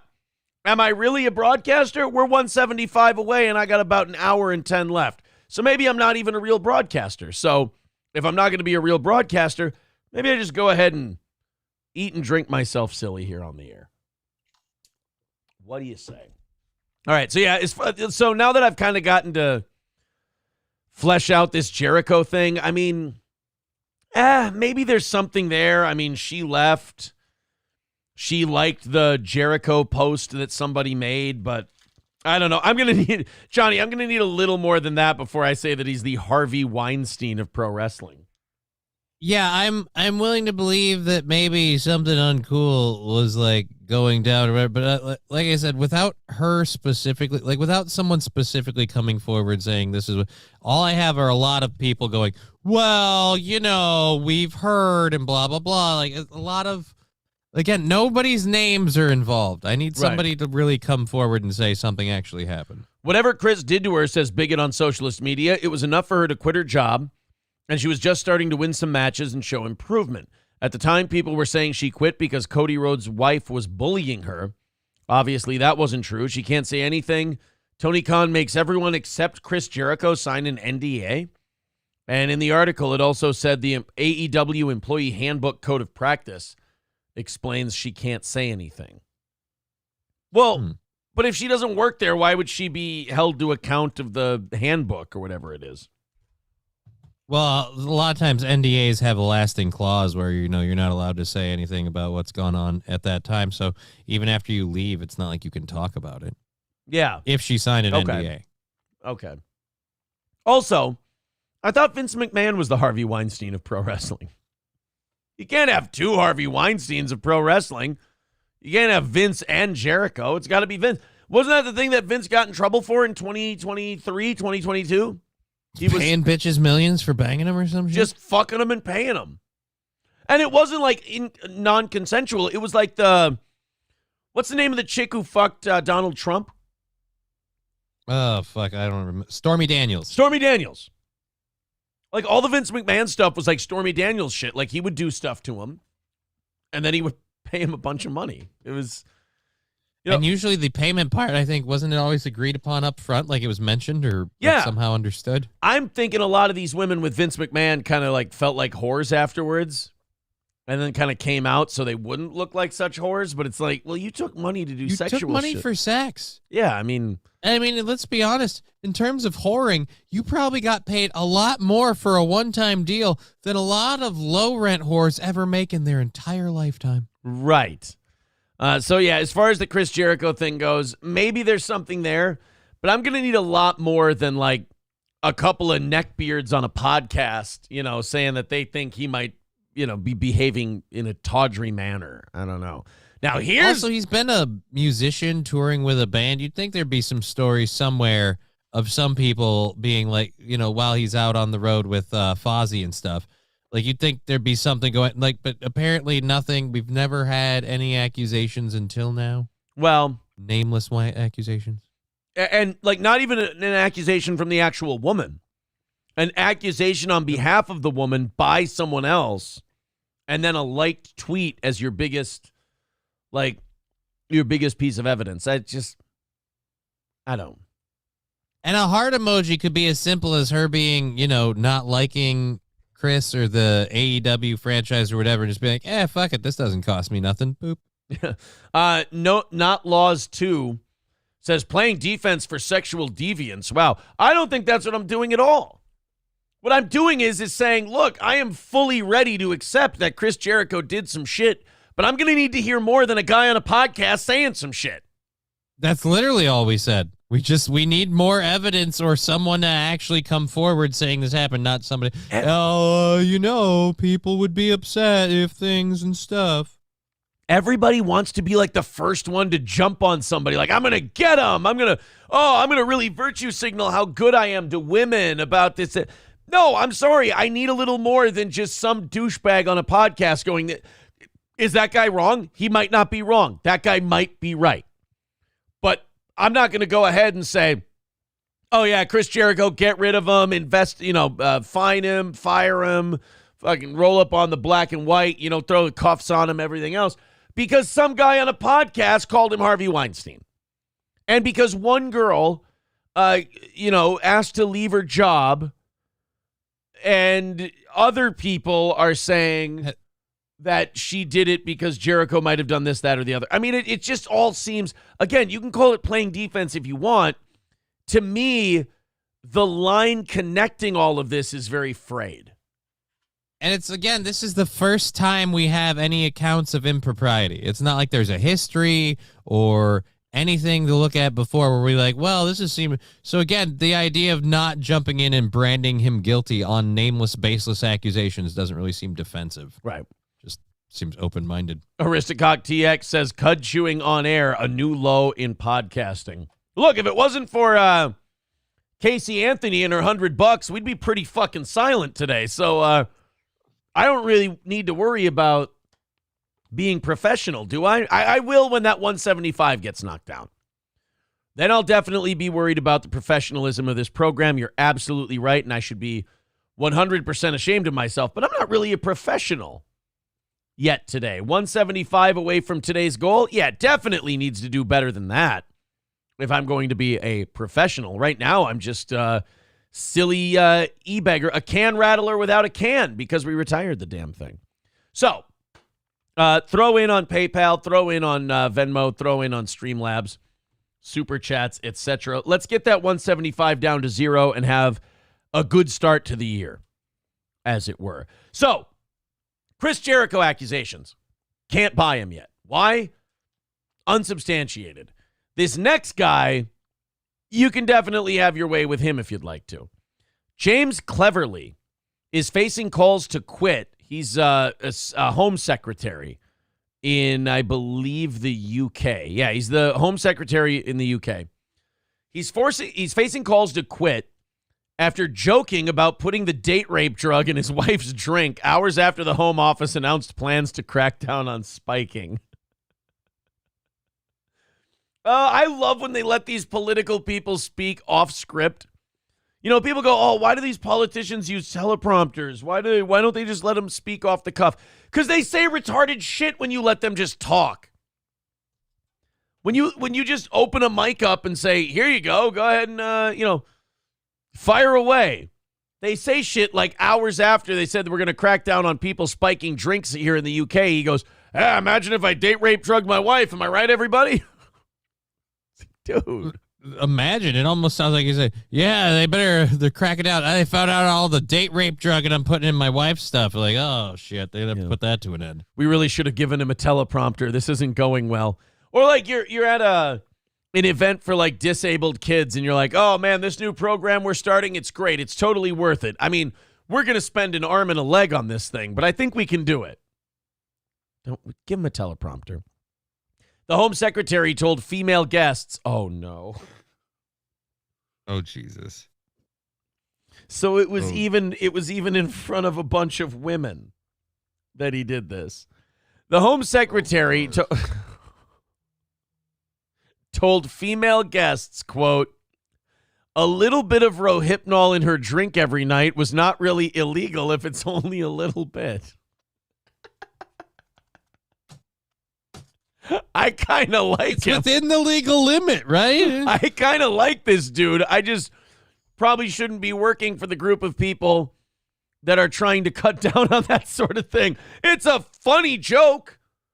Yeah. It's just maybe, time and place and, the job you have. By the way, Neon Wind Productions, thank you very much for the $10. Very, very cool.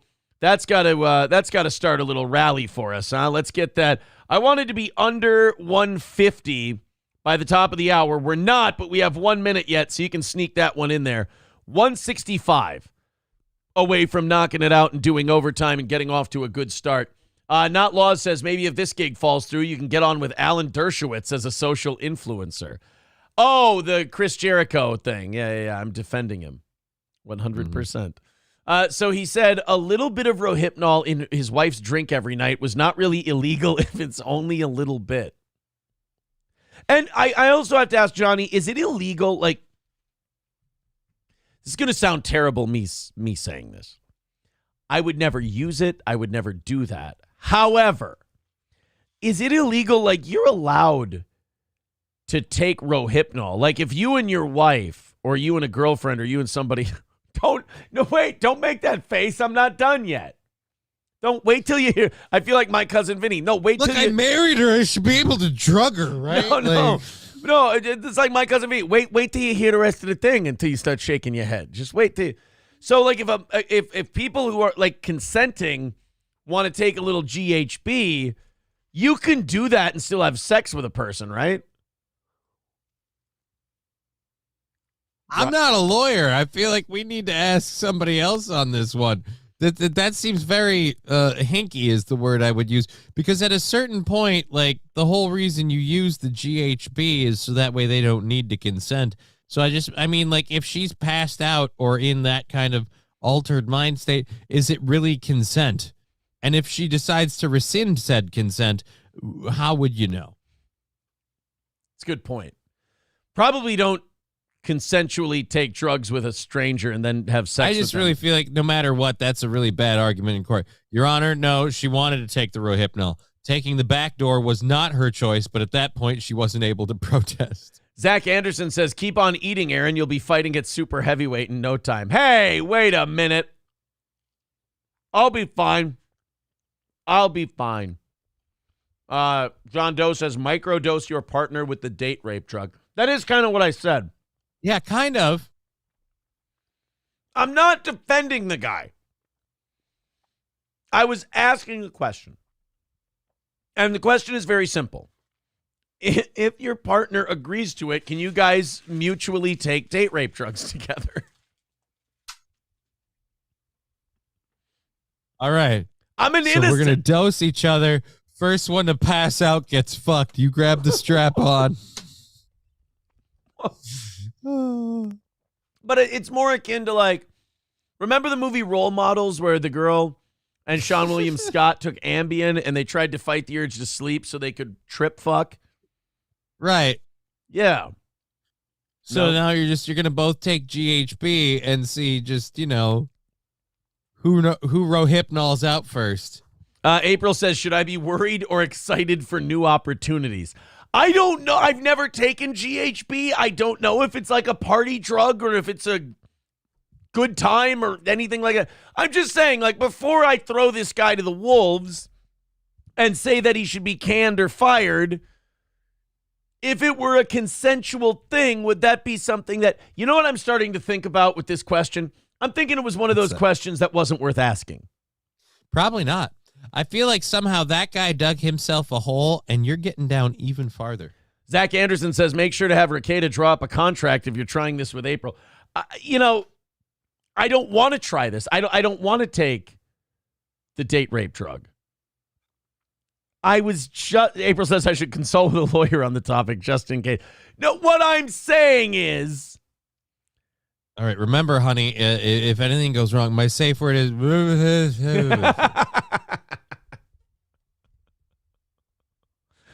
Oh, buddy. I should have just said this guy's a fucking creep and moved on from there. Yeah. But when you see a kindred spirit, you kind of feel like you ought to go to bat for the guy. I don't know, man. Yeah, April gives me those gas station breakfast sandwiches. I don't know what the hell's in them. I just gets me. I'm sorry, Bruce. She's GHBing you as soon as the show's over. That's exactly what it is. She's going to put on the bovine veterinarian glove just because I'm a cow. She's going up to the elbow. Oh, she keeps them in the house to remind her of the good old days on the farm. I'm sorry, Bruce. When this guy gets that Celsius in him, he gets all antsy in his pantsy. So, if you missed the last few minutes of the show, the Home Secretary in the UK is facing calls to quit after he made a date rape drug joke about his wife's drink hours after his office announced plans to crack down on spiking. Mr. Cleverly also laughed that the secret to a long marriage was oh boy, this is going to get bad. Oh no. I'm liking this guy in the household. I'm liking this guy more and more the more I read about him, but boy, this is bad. That's not a good thing for him, by the way. No. Your approval, unfortunately. Right. Yeah, me endorsing you is not going to save your job. By the way, Johnny, you are correct. The secret to life is the secret to life is happiness in your asshole. In the asshole. What? Happiness in your asshole. What? I beg your pardon. I don't think you know what you're saying. Oh, yes, I do. Happiness to be happy. Oh, happiness. Oh, happiness. Oui. In your asshole. No, I don't think. Yes, your asshole, your domicile, your living quarters. Your household. Oh, your household. Yes, happiness. Happiness in your household. The secret to life is happiness in your household. Yes, I agree. Try telling her that. And then he goes, well, what did you think I said? Oh, it's nothing. No. What did you think I said? Oh, we thought you said that the secret to life is a penis in your asshole.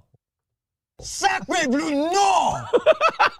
And that is the line. That's the line from the movie right after they I knew as soon as we started doing this, like, we're riding this train all the way to the sound drop. You think we're getting to we were getting to Super Troopers too eventually. Dr. Till with $10 says, Happy New Year's, you filthy animals. And Happy New Year.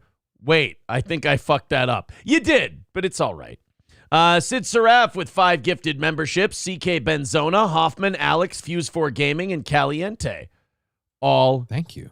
Getting memberships. So that's going to knock us down to 145. We're officially under 150. That's called striking distance, boys and girls.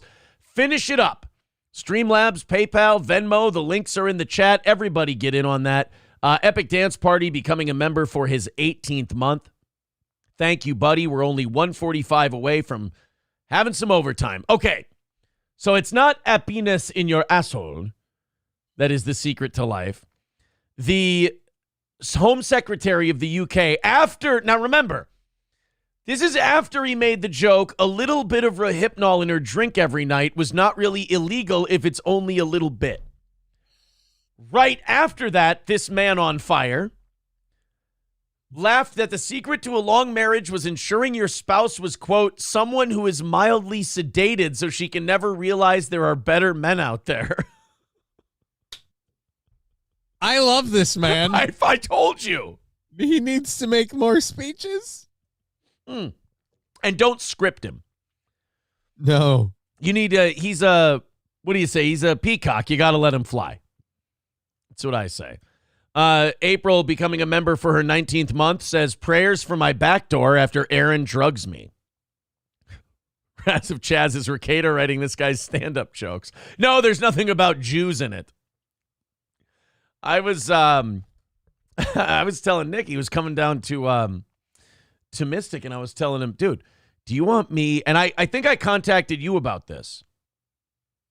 Okay. Or I was going to if we actually followed through. I think I actually might have texted you about it. I was going to talk to Mystic, and I was going to say, look, your drinks bar, like your nightclub bar, has like no entertainment these next couple nights. Would you like us to do a comedy show? And I was going to see if we could get a little time to perform on this empty stage. And we ultimately never really asked, but I asked him, I said, Nick, do you want to do like 15, 20 minutes if I get us some time? And he goes, he was a little nervous. He goes, no, I don't want to. I'm like, why? He goes, oh, I don't think I could talk about any of the stuff I want to talk about in that kind of setting. I'm like, well, don't you have anything that's not like Jews and this and that? He's like, not really. You know, when they're just starting out in comedy, Johnny, sometimes they pigeonhole themselves, and they got There's more out there, son. Yeah, you can do more than just Jew and Holocaust shit. I mean, there's plenty there too. I mean, Right. I'm not saying that's not a fertile field, but I'm saying there's apples and oranges on the other side of the hill. Just feel free to explore. Yeah, go ahead. Aristocrat King Yeti says, April, you'll be out cold so you won't even notice. I mean, that's a good point. It'll just be like when you're awake. You won't feel a thing. It'll be okie dokie. So what else did this asshole say? I like this guy. The Home Secretary and his wife, Susie, have 2 children. Well, does she know that? The minister has since apologized for the comment, which a spokesperson says was clearly meant to be an ironic joke. Yeah, you know those political get-togethers? They're all about irony and highbrow humor. But he is now facing calls to quit from a women's rights group. I mean, in fairness, when aren't they bitching? That'd be funny if he made a speech about this and he goes, well, you know what would really help these gals is just a mild sedative in their beverage. It sounds like they could all use a nap. Jemima Olchowski. Wait a minute. You can't call her Jemima anymore. I believe her name is Pearl Milling Company. You got to make sure you're getting these things right. Jemima Olchowski, chief executive of the Faucet Society, which is what the women ought to be running the dishes under. Am I right? Up top, secretary. Chief executive of the Faucet Society said it is sickening that the senior minister in charge of keeping women safe thinks that something as terrifying as drugging women is a laughing matter. Okay, this is why we need to remain in charge forever. And by we, I mean men. And by men, I mean people with penises. This is why we need to be in charge forever. Men understand more so than women do that dark shit is a laughing matter. That's a lot of the reason. That's a lot of the way we're able to discuss and talk about things that are scary and terrifying and awful. You can use comedy as an icebreaker. And yes, gals, there is a difference between saying something and meaning it. I don't think this guy means that he's slipping his wife the date rape drug every night. If he is, that's a fucking ballsy move to call it publicly to try and throw the scent off the trail. Like, oh, if he jokes about it, he can't possibly be doing it. Look, I'm just proving a point. Dumb bitch doesn't even know when you say it to her face. What do you want from me? They're like chickens with tits. I have absolutely no issue with this guy joking about this. Do I think it looks stupid? Like in a political sense, right after they do this as the chief secretary of the home department or whatever it is in the UK? Yeah, probably not the best speech to make. But do I personally find it funny? Fucking hilarious. Johnny and I both said, I love this guy. This dude is awesome. Right. His speech is funny as shit. Yeah, the guy's awesome. But it's probably not right for politics. That's all. Dr. Till says, high risk, roofied rewards. God. So yes, something as terrifying as drugging women can be a laughing matter. Sometimes that's how we combat that very thing, is by joking about it. She added, quote, how can we trust him to seriously address violence against women and girls? Because he's not a fucking pig monster who would actually do the thing he's joking about. This is the problem with, oh, no, we have to trust the guy that'll, hold my hair back when I puke and always tell me I'm pretty, and I can just friend zone him for the end of his life. He will never, drug me and use me because he realizes he's not going to get what he wants in the end. Right. We deserve better than this from our lawmakers and cleverly should resign. Oh, did he apologize? Oh, you want to see this guy? Yes. Let's, here we go. It's from Sky News. That's not him. I was absolutely furious when I heard the remarks, and to be honest, I was stunned. I was stunned that it happened so close to the parliamentary events. So this is, he's from a group called Spike Aware. He's the founder of Spike Aware, which you're supposed to, kind of keep an eye on your drink, and they teach you all that stuff. It's just funny to watch someone with that accent go, I'm really tired of all the misogyny that I'm hearing, right? Can't believe this guy would be... All they said was it's... Sometimes you got to drug her. Like, I wasn't saying you got to punch him in the face. Yeah, right. Great. I don't know why Spike Aware is so upset about what I said, right? Because all I said was I'll give me wife a mild sedative, right? To kind of keep her quiet when she's being all yappy and whatnot. I never said I was going to bash her face in with a baseball bat or anything. I personally think everyone should just calm the fuck down a minute. I mean, it's a good sedative before I cave in her back door. Like, I'm going to go back there anyway. She might as well be asleep. Right. I'm a gentleman. I always tell her, I say, honey, you're going to give up the anus anyway. Why don't you just take something that's going to take the edge off a wee bit? You're getting that thing pounded out anyway, darling. You might as well be mildly numb to it. Because that thing's going to stretch like a wee bastard it is. Look, when the morning sun comes up, I'm going to have a dirty dick and you're going to have a prolapse rectum. You can be awake or asleep. The choice is yours. What is a prolapse rectum? Prolapse rectum. I can't speak when I'm trying to do accents. Damn it. I said to my wife, I said, you got to take that Rohypnol, all right? Because you got to be a wee bit rousy before you take a cock in the ass. In the arse. Before you take me dick in your arse, you got to make sure you're a bit numbed up to it, am I right?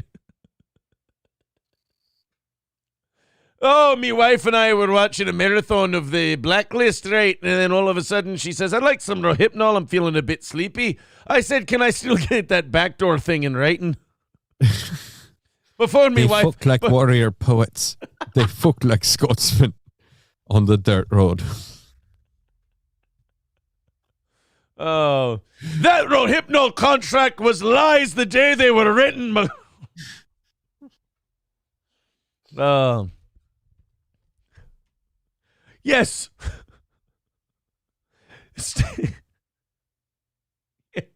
Yes.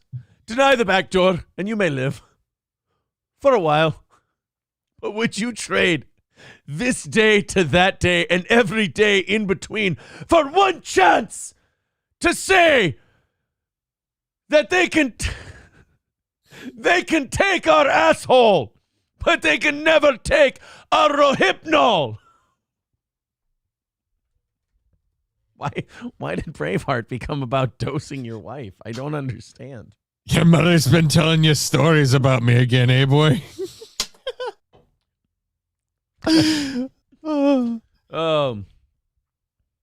After she claims she was drugged by the home secretary and fucked in the ass, another guy comes in and goes, I didn't trust him.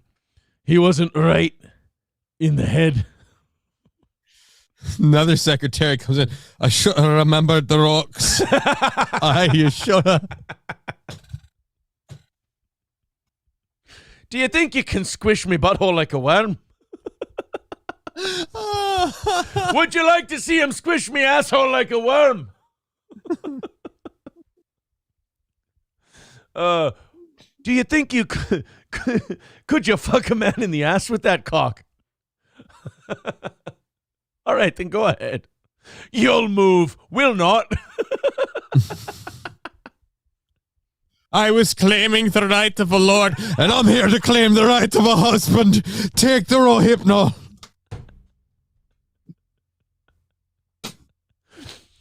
All right, Father, I'll ask her.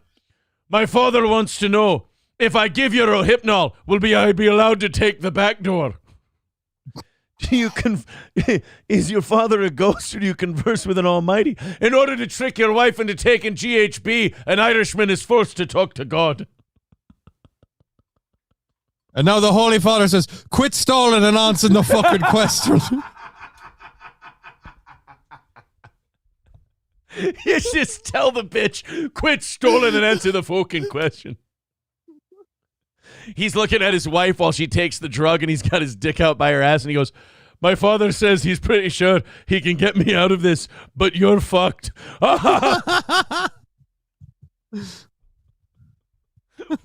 We're never getting to this interview. Oh, my God.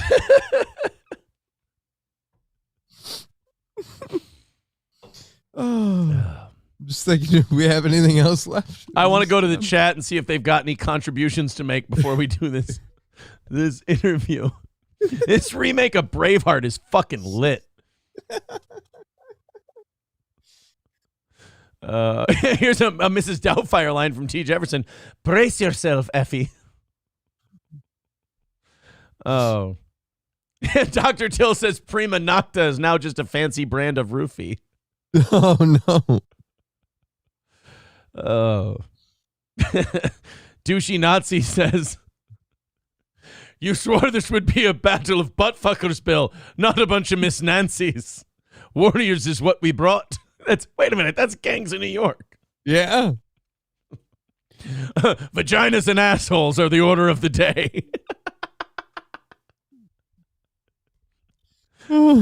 She's passed out from the GHB, but she already agreed to give up the back door. So he turns her over, and a guy goes, what are you doing? He goes, I'm just taking what's owed. It's fair. A touch indelicate, but fair.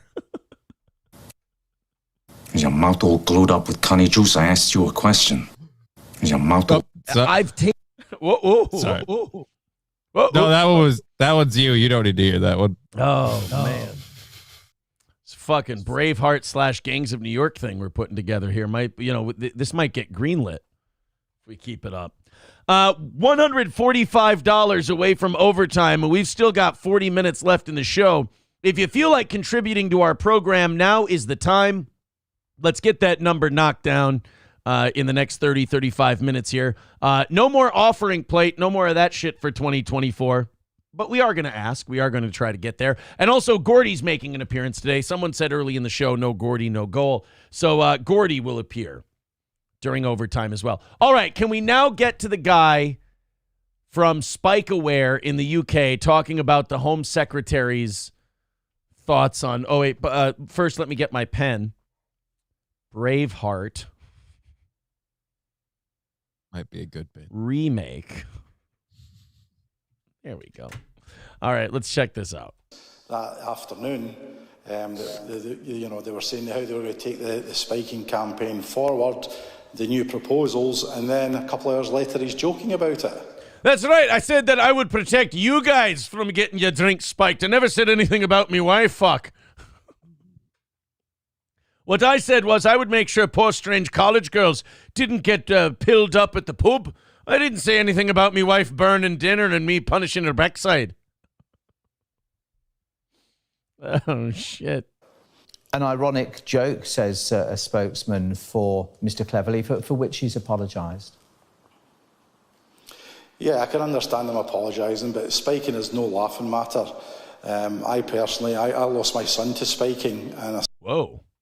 No, he means somebody picked up his son and smashed him into the ground head first like a football. Yeah, it's totally different. I was thinking maybe this was just a weird British term for pegging. Yeah, right. I lost my son to spiking. They went so deep in his guts, he died. Oh, they ripped him open from the inside and he bled out slowly like a gut shot he did. Oh, yeah, that's right. The penis had perforated his colon tract. And all of a sudden, his intestines was bleeding out his arsehole. And they did it in the House of Commons. Just no respect. In the House of Commons. They said it was a Duke who did it, but the Duke did it in the Dookie. And now me son's dead. Me son died from a hard, deep dicking in the arse, he did. Oh, really? Yeah. Oh, so he bled out from it? No, he got AIDS. It was a long, drawn-out process. But I'm just saying that shoving those in you can cause health problems. It can. We told him, why don't you just try loving a woman like a good Christian? And he told me to go fuck myself, and he dyed his hair green and started taking eightsomes in the arse. We don't even know which one killed him. The Lord works in mysterious ways. They gave me son the gay cancer. Wait, what? Jesus, you don't say that. The fuck is wrong with you, Dad? All right. Back to the thing. I certainly didn't think it was a very funny joke. And I don't think any woman would find it a funny joke. And I think if I said that... Oh, come on. Have you ever met some of these whores? Some of them would find it positively hilarious. Fucking guy. I mean, what did you think you were going to do? You were going to bring the guy who's like the don't roofie people professional on, and he was going to be like, I get jokes. It's totally fine. What are you going to do? Bygones be bygones and all that. No. He's going to be like, no, fuck him. I think any woman would find it a funny joke. And I think if I said that about, spiking my wife's drink, I think I would be dreading going home because I think I would suffer for it. Why would you suffer for that? All you have to do is spike her drink, and now she can't do anything about it. Yeah, dude, problem solved. All right. It's like this guy didn't even understand the joke, for God's sake. All like right, liquid nebulizer, just bloop, bloop, bloop. All right, here's what I'm doing. We're 1:45 away. We got about a half hour left. I'm going to open up these 8 o'clock hours, open up these little stories here. Then I'm going to turn it over to Johnny for about a minute or two because that shot of caffeine kind of made me had to make wee-wees, if you will. So, Johnny, you take over for a little bit here, and then we're going to head down the home stretch, and we're either knocking out that 145 on Streamlabs, PayPal, Venmo, and Super Chats, and going till 10:30, or we're wrapping up in a half hour. It's up to you guys. If you feel like chipping in, we do appreciate it. That is how we make it here. Johnny, you take over for a minute or two, and I'll be back. All right. So Aaron's going to step off for a moment. I already mentioned that we'll be going live today at 2 p.m. Central Standard Time. Not really much more to keep up with that, so just catch up with the chat. Aaron, if Aaron was canned food, he'd be SpaghettiOs. I don't know how we get to that. Because all of the... Wow. Yeah, I guess Aaron's a little worn out. Just when you talk about getting around to so many people and all the pegging, he just remembers the good times with Gino, and he can't help it. He has to use the restroom. It's all right. Why does he need all the energy? Because of all the fucking they're doing. That's why. They're up all night having sex. I've been here this whole time. I've tasted a lot of semen, Johnny, says Mr. St. Caesar. I am not your personal butler. If you want me to play that sound drop, you'll have to donate some money. $5 in a super chat. I'll play you your sound drop. Johnny hates to see Aaron go, but loves to watch him leave. No, actually, it's neither of those. I hate just randomly having to hold the show. You like my ass. Oh, yeah, because, I'm the one person that's not having sex with people on the show, so I like to be the odd man out. Oh, don't worry. I'm having sex with enough people for both of us. Yeah. That's why I'm good. Douchey Nazi says, looking good, Johnny. I still can't believe you're older than Aaron. Not that he looks old. That was nice and mean at the same time. Mm-hmm. I appreciate it. Ironically older than him. It's because, I have more hair. Not Laws 2 says, tell me you're an incel without telling me you're an incel. What did you do? I think he's talking about the other guy in the interview. Oh, the drugging guy. Yeah.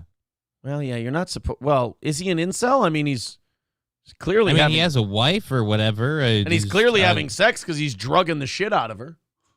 No, I think they meant the anti-drugging. Oh, the anti-drugging guy. Yeah, I wouldn't laugh about that, and I don't think it'd be funny. I'd be going home and I'd be in for a rough time. Yeah, I believe it. I don't. Yeah, the whole like the whole like you can't joke about these kind of things or whatever. It's so stupid. It's like, of course you can. But I will say this is incredibly dumb of him to pick that time and that audience. Oh yeah, really, really stupid. I actually like this this couple. I was just going to mention them real quick. I like these two. You know, at a time where like everybody wants to be a victim, especially if they're fat. Like, you know how Southwest Airlines got, you know, so bullied by fat people that they went, all right, fine, fat people can have a second seat for free on our flights.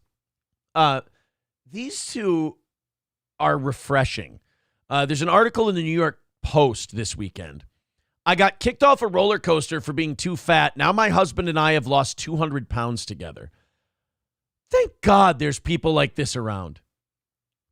You know, people that they get told in a very public setting, by the way. They get told in a very public setting that, hey, you're too fat. Like, you're gigantic. You can't. We can't accommodate you. Right. Like, we can't accommodate you in like polite settings in public.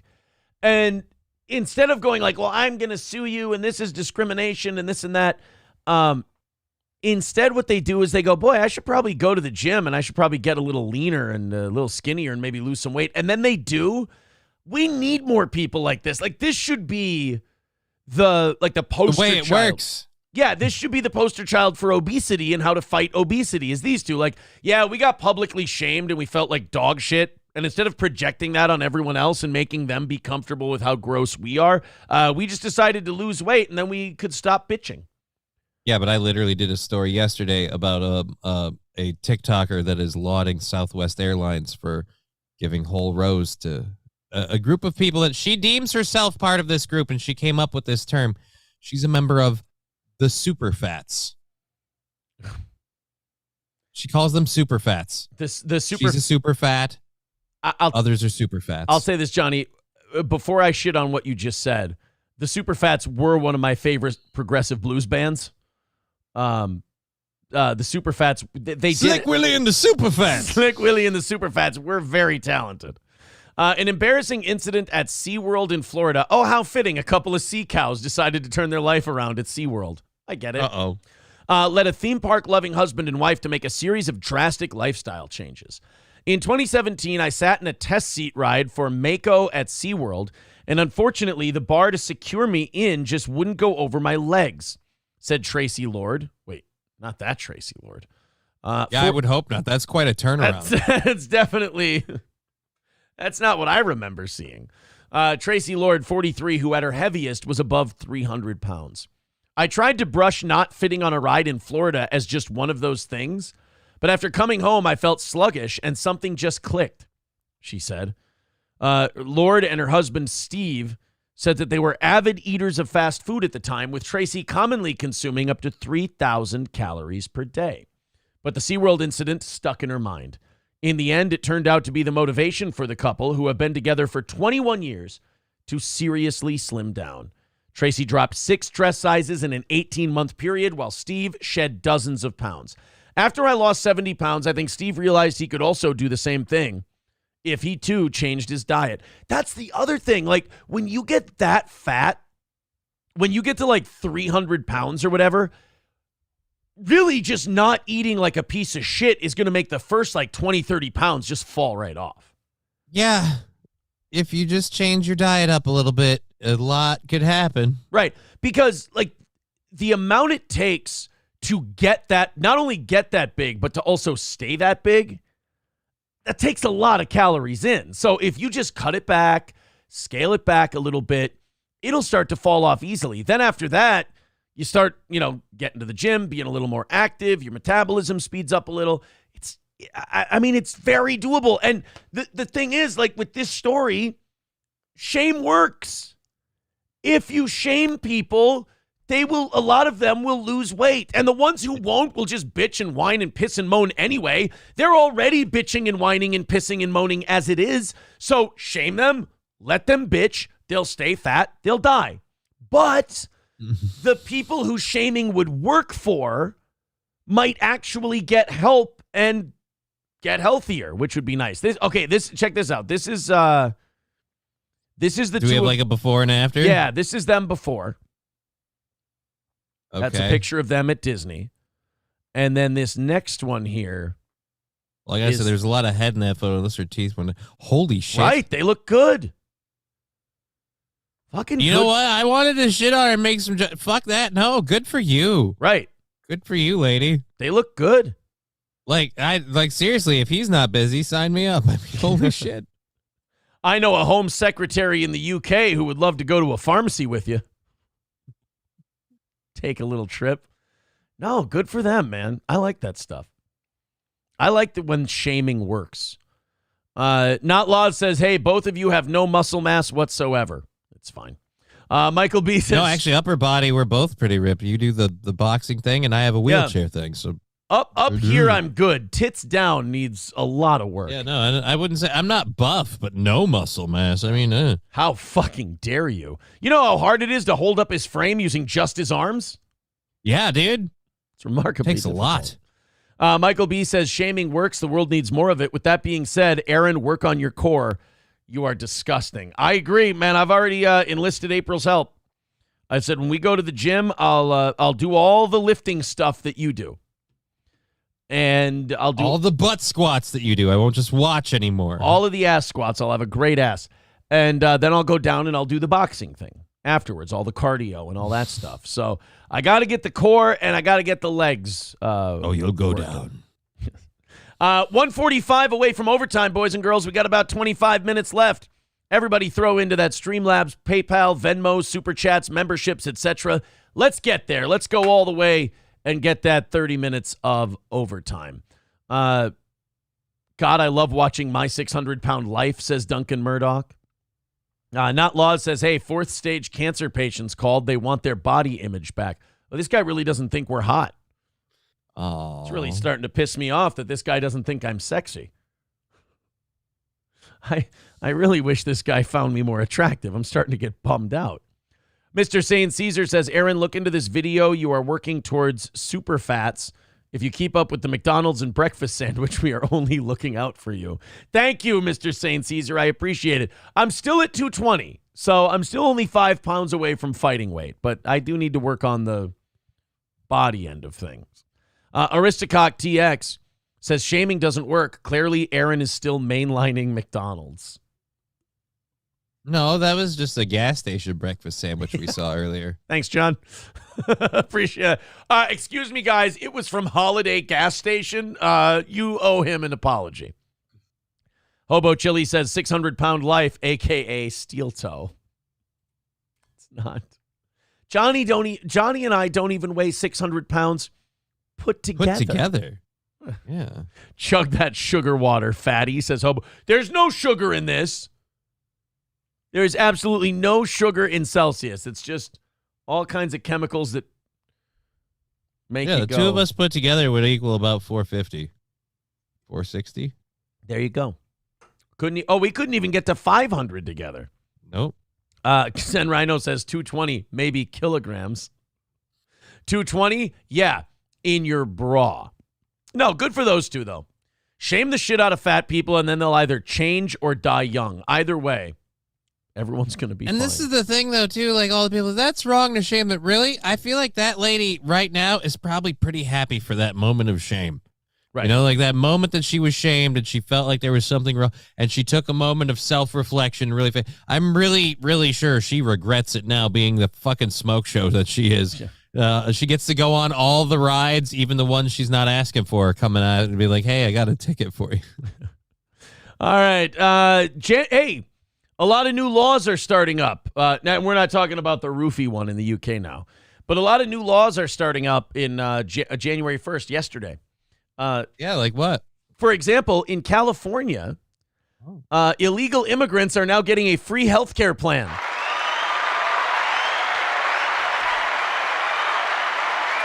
You know, as somebody with MS and as somebody who owns a business and has to buy his own insurance, this doesn't make me resentful at all. Yeah, I'm not about to be extremely pissed off. This is the most fucked up, like, I hate the word gaslighting. I think it's gay and stupid and overused. But this is the most gaslighty thing that the government does, is they do this shit that makes you resentful of other groups, and then they get mad that people are mad at other groups, or they go, oh, you're just doing this because you're othering them. No, they don't fucking belong here. And they take something that I pay, like, between the kids and all of us, that I pay, like, over $1,000 a month for, and you're giving it to them for fucking free. I had to fucking suffer on the side of no insurance, no care until the point where it got to, like, a critical point, and they're like, well, now we'll give you disability and we'll cover you. Right. Like, yeah, that's great. Glad I had to get kicked that far along. Oh, did you walk here and you don't speak English? Here's some health care for you. Right. Are you an able-bodied... Oh, and by the way, are you an able-bodied military-aged male? Yeah, go ahead. You don't have to pay for shit. Oh, my God. And, of course, fuck it. You know, at least it's California. So, like, everybody can just go there and use it, and hopefully it just leads to that state burning the fuck down even faster. Need Trump says working class is fucked. No shit. You sit here and pay all this money for all this shit, and then if you fucking tap dance across the border, you can get it all for free. And then when we get resentful, we're the problem. When we sit there and go, this is fucking bullshit, they get it for free while the rest of us have to pay for it. And then they go, oh, well, why are you being so hateful? I'm not hateful. Give me the fucking deal you're giving them then. Without raising my taxes. We can't afford to do that for everybody. Then why the fuck do they get so special privilege? Jesus Christ. Or, yeah, you can have privilege. That's like privilege, privilege, whatever. Triscuits. Why do they get all the Triscuits? Right. Mikey Two Milk says, well, maybe I identify as an illegal. My name is Miguel Dos Leche, not Mikey Two Milks. Oh, well, see, there you go. Zach Anderson says, Aaron, the only reason you can't get insurance is because your obesity is considered a pre-existing condition. But wait, I do get insurance. I do. I never said I couldn't. I said paying for your own insurance sucks. That's all I said. Stevie J says, there he goes again. Another racist rant. Yep. So the California taxpayers are now picking up the tab for illegals in California as of yesterday. So you dance across the border, you come in, and if you're in California, not only can you like go to an emergency room and bog that shit down and get medical treatment, you'll never pay for it, but now you can just get an insurance plan. Awesome. I tell you, it must be it must be wonderful coming here, breaking the law, because you get so many cool benefits for it. Illegal immigrants will be eligible for free health care in California starting in the new year. The Democrat vote laundering scheme is in full swing, says one report. The Medi-Cal expansion will allow a whopping 700,000 illegal immigrants between the ages of 26 to 49, so working age, to receive full coverage. Oh, by the way, Johnny, California is facing a $68 billion budget deficit in the next fiscal year. This will totally help that. Oh, and by the way, the Democrats want Gavin Newsom to run if Joe Biden doesn't. I think this is just great. I think it's wonderful. It's, it's like you said earlier today, like if Trump takes over again, the whole thing's in such a shittier spot than it was when he first came in. Yeah, I don't know that he's going to fucking, polish this turd. I definitely think I'd rather put it in his hands and see if it gets better than leave it in the hands of the guy who's been, crapping this turd out the last 3 years. Right. Guys, we are in serious danger of missing big today. We got less than 20 minutes left. We're at 1:45 away. We've been stuck there for a minute. If you want to throw in, please do. We are a listener-supported program. Streamlabs, PayPal, Venmo, Super Chats, Rumble Rants, etc. There you go over on Rumble. There's your links. Dub over on Rumble says it's never free. It's on our tax dollars. Well, free for them. Yeah, it's free for them. They're not paying anything, not even taxes. Yeah. Because, the first thing they do when they get here is they fill out their W-2. Right. Fuck a W-2. They don't even get legal work papers. It's just... And you're not going to have to work pretty soon. Leroy Jenkins says the entire thing is about to collapse, if you ask me. What am I supposed to do? Tell you you're wrong? Talk about California or America? Right, yeah. Well, maybe California first and then the rest of us. I don't know. Maybe the whole San Andreas fault thing and Los Angeles breaking off into the ocean, maybe that was metaphorical and not literal. That we're actually seeing it right now. D. Gulag says you'd have to deport tens of millions of people and lock down the border. Good luck. Leroy Jenkins says, LOL, the nation. Oh, okay, he means the whole nation. Boy, I tell you what, this Not Laws guy is not a fan of ours. He is. Yeah, I know. He's been here for hours, and I think he pretty much hates our fucking guts. I tell you what. I'm amazed that he's sticking it out. I am impressed by that. I think he's a real tough customer. Stevie J says today has been really funny. I mean, maybe it has, maybe it hasn't. Just looking to had its moments. Yeah, I think it's been a great show. I think it's been fantastic. But as they say in the business, money talks, and right now it's not saying a whole lot. We'll see if we knock it out by the end of the show. We have a bunch more to get to. Nearly half of the police force resigned in one day in Big Bend, Wisconsin. I love these small town fucking shit show stories. Yesterday on the evening show, we found the mayor of Dolton, Illinois, Tiffany Hayward or whatever her name is. This woman is fit for a straitjacket, and there's people in that town that think she's the greatest thing ever. She has a posse. She makes $220,000 a year being the mayor of a town and the supervisor of a township. And she uses taxpayer dollars to like hire 5 or 6 cops at a time to work overtime to like walk with her when she goes and does events as like her entourage. Yeah, it's really weird. There's it's like there's one particular group of people that it doesn't matter who it hurts. It's just so long as they look like they're flossing and fly, it's all right. Okay. And that's what she's doing. And like they're trying, like there's some people who are trying to get rid of her, but they won't because people like her. People think she's great. They're like, no, you can't get rid of her. She's a cool mayor. It's like, okay, great. She's a cool mayor. Some of these cops, like individual cops, have been making like $3,000 a paycheck extra on overtime alone. Yeah, and the people paying for that are just like, yeah, but she's the cool mayor. Yeah, I hate my taxes going up. Do you want to put those two together? Yeah, all right. That again, I'll say it again. It's my rallying cry. I don't blame the politicians. I blame the people. I mean, if you're going to be that dumb and think that's the coolest shit ever, then go for it. But then I bring you to this. How are we different from the chickens? Because, as George Carlin once said, chickens are decent people. Hobo Chili Recipe says this show is a sinking ship. No kidding, right?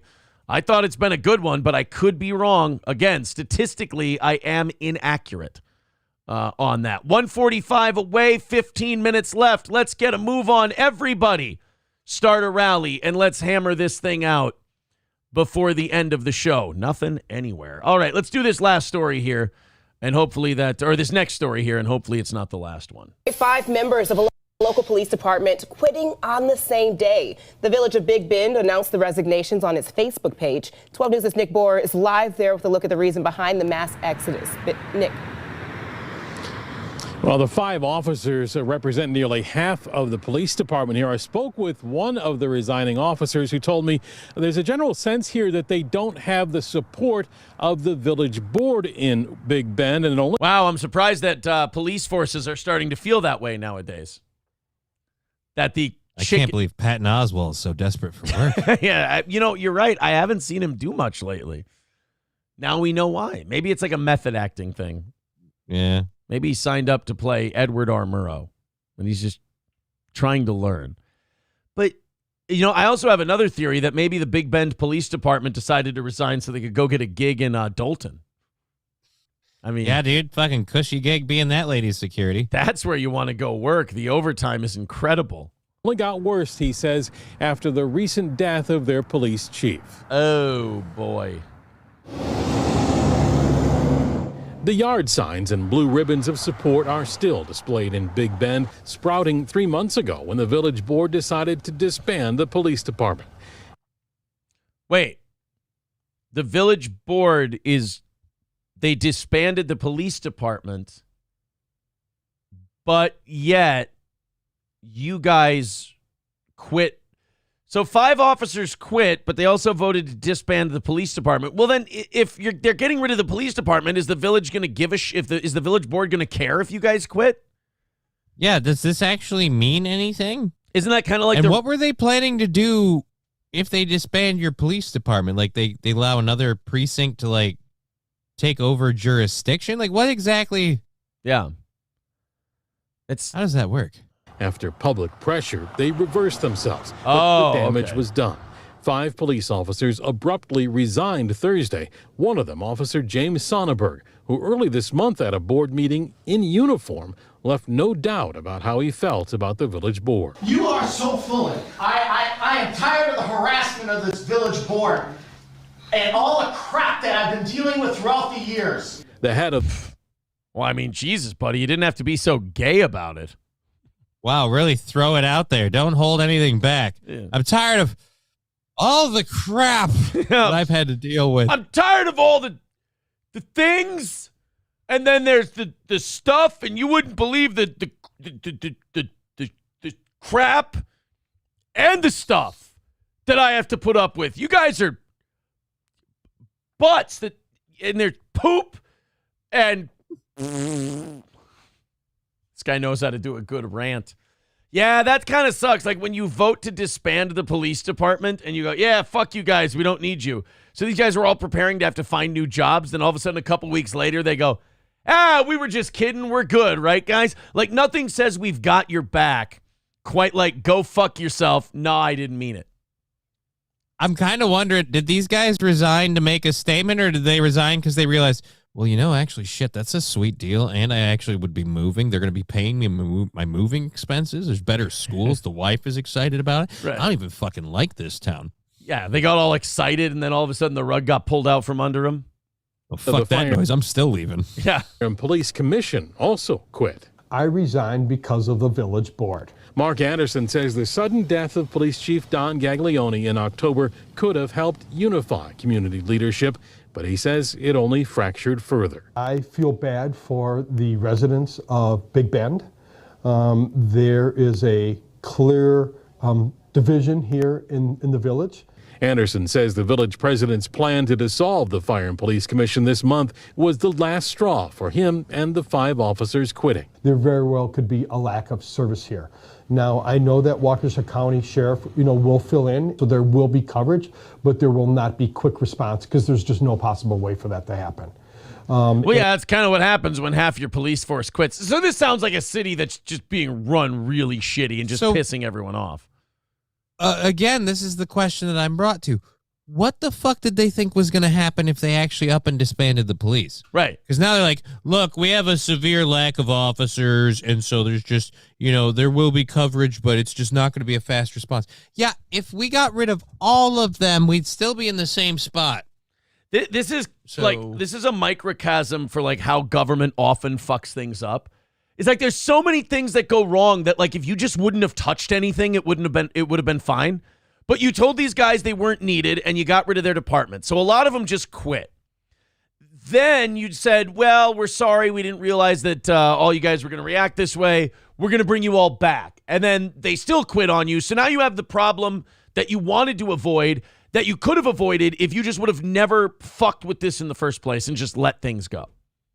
It's exactly the way it always goes with these fucking people. And I really feel bad about that because the people are leaving because of the village board. Nick, that wasn't a large police department to begin with. Where do things stand tonight? Right. There were 3 full-time and 9 part-time officers 3 months ago. Now they're down to 6 total with 1 full-timer. And one of the reasons... They have 1 full-time cop in that entire town. And then 5 part-timers. Oh man, this whole story is just an advertisement for, hey, guess where crime kind of can slide? Yeah, right over there. Oh man, do you want to steal shit? Big Bend, Wisconsin is great. The only problem is it's Big Bend, Wisconsin. So you know, if it's not a liquor store, you're basically ripping off Family Dollars. That's about it. Signing officers Big told me Ben, tonight they ain't got no cops. I'm sorry, I had a Big Bear song stuck in my head. Oh. You're all right. There are more resignations to come. I should mention that I did reach out to the village board president earlier today for comment, and he has not responded. Again, does this village board like self-appointed, or did you guys, I don't know, vote for them? Yep, there you go. Once again. Ryan the Garbage Man with $5 says, ding a dang dong a ding along ling long 5 times fast. Oh shit. I'm doing this for $5. That seems a little underpriced. Boy, I really have fucking failed today, haven't I? I really have given out a shitty fucking product if I'm doing this for $5. 140 away, guys, and we got 7 minutes left. If you want to throw in a couple of bucks, please do. Otherwise, like I said, there's no more offering plate. We're not doing that anymore. We're gonna take our L's standing instead of like a bunch of fucking beggy little bitches. 140 away if you want to knock that out. Right there in the chat, Streamlabs, PayPal, Venmo, Super Chats, memberships. Please help us out. That number is what we typically need every day to keep this bad boy breaking even, if you will. All right, so now I'll do Ryan the Garbage Man's thing because now it'll kill time until we can take our little execution here today. $5 from Ryan the Garbage Man. 140 away from doing 30 minutes of overtime today as a thank you to getting us there. Ding a dang dong a ding along ling long. That's 2. Ding a dang dong a ding along ling long. Ding a dang dong a ding along ling long. Ding a dang dong a ding along ling long. My career's fucking dead. I'm over. Ding a dang dong a ding along ling long. There you go. Thank you, Ryan the Garbage All right, Man. then. We appreciate that. And now, 140 away. Toolman Mike says probably would chip in, but I think one of the mods have me muted. No. What? You're not. You're fine. My lost interest says clip it. What, me saying my career's dead? You didn't clip it one of the times I said it these last 3 years? Are you? It's been mentioned numerous times. It's been announced all the time that I'm dead. Jessica J says, by the way, you're not funny. Tell me something I don't fucking know. Where'd it go? I had another one here. Big Bend is tiny. I doubt anyone will notice. Cheeto says, same thing is happening to Rockville firefighters. A bunch are probably going to be resigning because of the council. How do these is it like that small town thing where if you're on the council, you get like a power trip, you feel important, so you got to just go fucking with things? I don't know what the deal is. Again, the part that always weirds me out is it's not like these people just erupted out of nowhere. You've lived with these people how long? They get in charge, they have these ideas, and you're like, oh, yeah, I never saw any of this coming. Yeah. And they just do all this stupid shit. All right, guys, 5 minutes away, 140. Let's all chip in. Everybody throwing in a couple of bucks here to end the program, or to not end the program. I want to do overtime today. I want to start the year off on a high note. So please, let's throw in a few. If we all love the show, let's all throw in just a couple. It all helps. Thank you very much.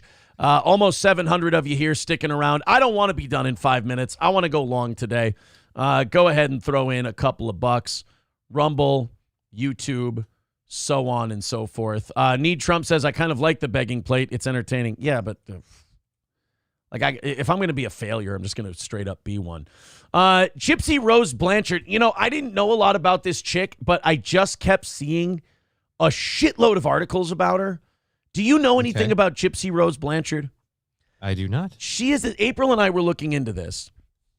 This girl was like super abused by her mom. Her mom had Munchausen by proxy syndrome. And she was one of those moms who like told everyone her daughter had cancer and all these different, like 7 or 8, 9 different diseases. And she would take them to doctors and she would get treatments and she would get drugs. And like the drugs caused her daughter's teeth to all fall out. And it caused like all these other problems. I mean, she shaved her head. All this fucked up stuff. And then when this Gypsy Rose Blanchard got old enough to realize that she didn't have any of these problems and her entire childhood had basically been stolen from her, she met this guy on the internet and asked her to kill her mom for her. And he did. And she got like 5 or 6 years in prison, and now she's out and everyone's like following her. I'm sure she's going to get all kinds of interviews and books and all kinds of different stuff because it's a fascinating story. But like TMZ's following her around and like they're playing her New Year's kisses and Can she maybe be left alone? Hasn't she been through enough? Right. Honestly, I don't even think she should have gone to jail for that. Whether it was a medical condition or not, your mom kind of effed you up hard. Yeah. I kind of get it. Like, I'm not saying it's okay. I'm saying I understand. Katie with $10, thank you very much, says, come on, people. Aaron and company are U.S. citizens. They have bills to pay. Donald with $10 via PayPal. Thank you very much. 120 is the number, guys. Let's get there. We got 2 minutes left to knock out that number. Yeah, the internet hitman, they said he's going to spend the rest of his life in jail for helping this girl. That's rough. Kind of sucks. Yeah. I mean, but he's probably a hitman, so I mean, at the same rate, he was going to kill somebody. Right. We got 2 minutes left. We are 120 away from knocking this thing out. If we get inside of 50, we'll be... Oh, my God. The Big Bend police chief with $120. Holy shit. Well, guys, that's it. I thought he was dead.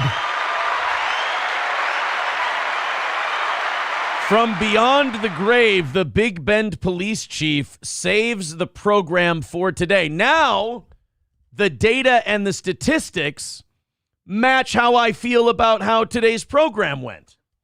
Thank you very much. Carlos Cameo says the true crime people are insane. They don't believe in personal space.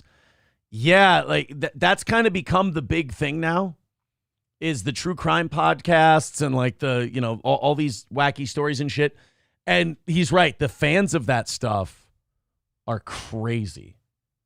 Like they get super into it. That's fine. They get super into it. Great. Good for them. But as a society, like, how do you wake up and, like, again, this comes back to the 300 cats thing. At what point do you realize I'm a horrible piece of shit? Because, again, this person went through this horrible ordeal as soon as it is she's a out. horrible. It is a horrible ordeal. A horrible ordeal. Yes, I'm having speaking difficulties. Aurora Borealis. Oh, what I do. Oh, I know you. Oh, what I do. Oh, I know you. Yeah, let the chick fucking live her life. What's the matter? Your mouth all glued up with cunny juice? I asked you a question. Your mouth all glued up with cunny juice. I asked you a question. Is literally sitting right in front of me. Yeah. No, it's you're right though. Like it is, they're obsessed with her, and it's like you said, this chick has been through enough. Now I don't know if she's like super into the attention or what, but like you've got to be super fucked up from your mom doing that to you. I don't know that lady could ever trust anyone ever again, and I wouldn't want to be the one to break that wild stallion, so to speak. That's that chick's gonna stab you in your sleep. Right. So, no. I think, the following her around and stuff. Well, I mean, look at this video they got of her New Year's Eve smooch. I'm guessing that she had to allow them in. So maybe she does like the fame. Maybe she does like the attention. Which one is her? Is that a guy? The TMZ thing is throwing me off. Is that a guy? Or is that a girl? There's only one woman in the shot. Okay, so you thought that the big fat guy was a chick? Oh, that's a guy? Yeah, it's a dude. It's the banister thing behind him. There's like a line coming off. It looks like he has like hair coming down this. Oh, okay. Yeah, no, that's a dude. Yeah, the big, tall, huge guy that's a guy. That's a dude. Yeah, it's a dude. Good for her. 10, 9, 8, 7, 6, 5, 4, 3, 2, 1.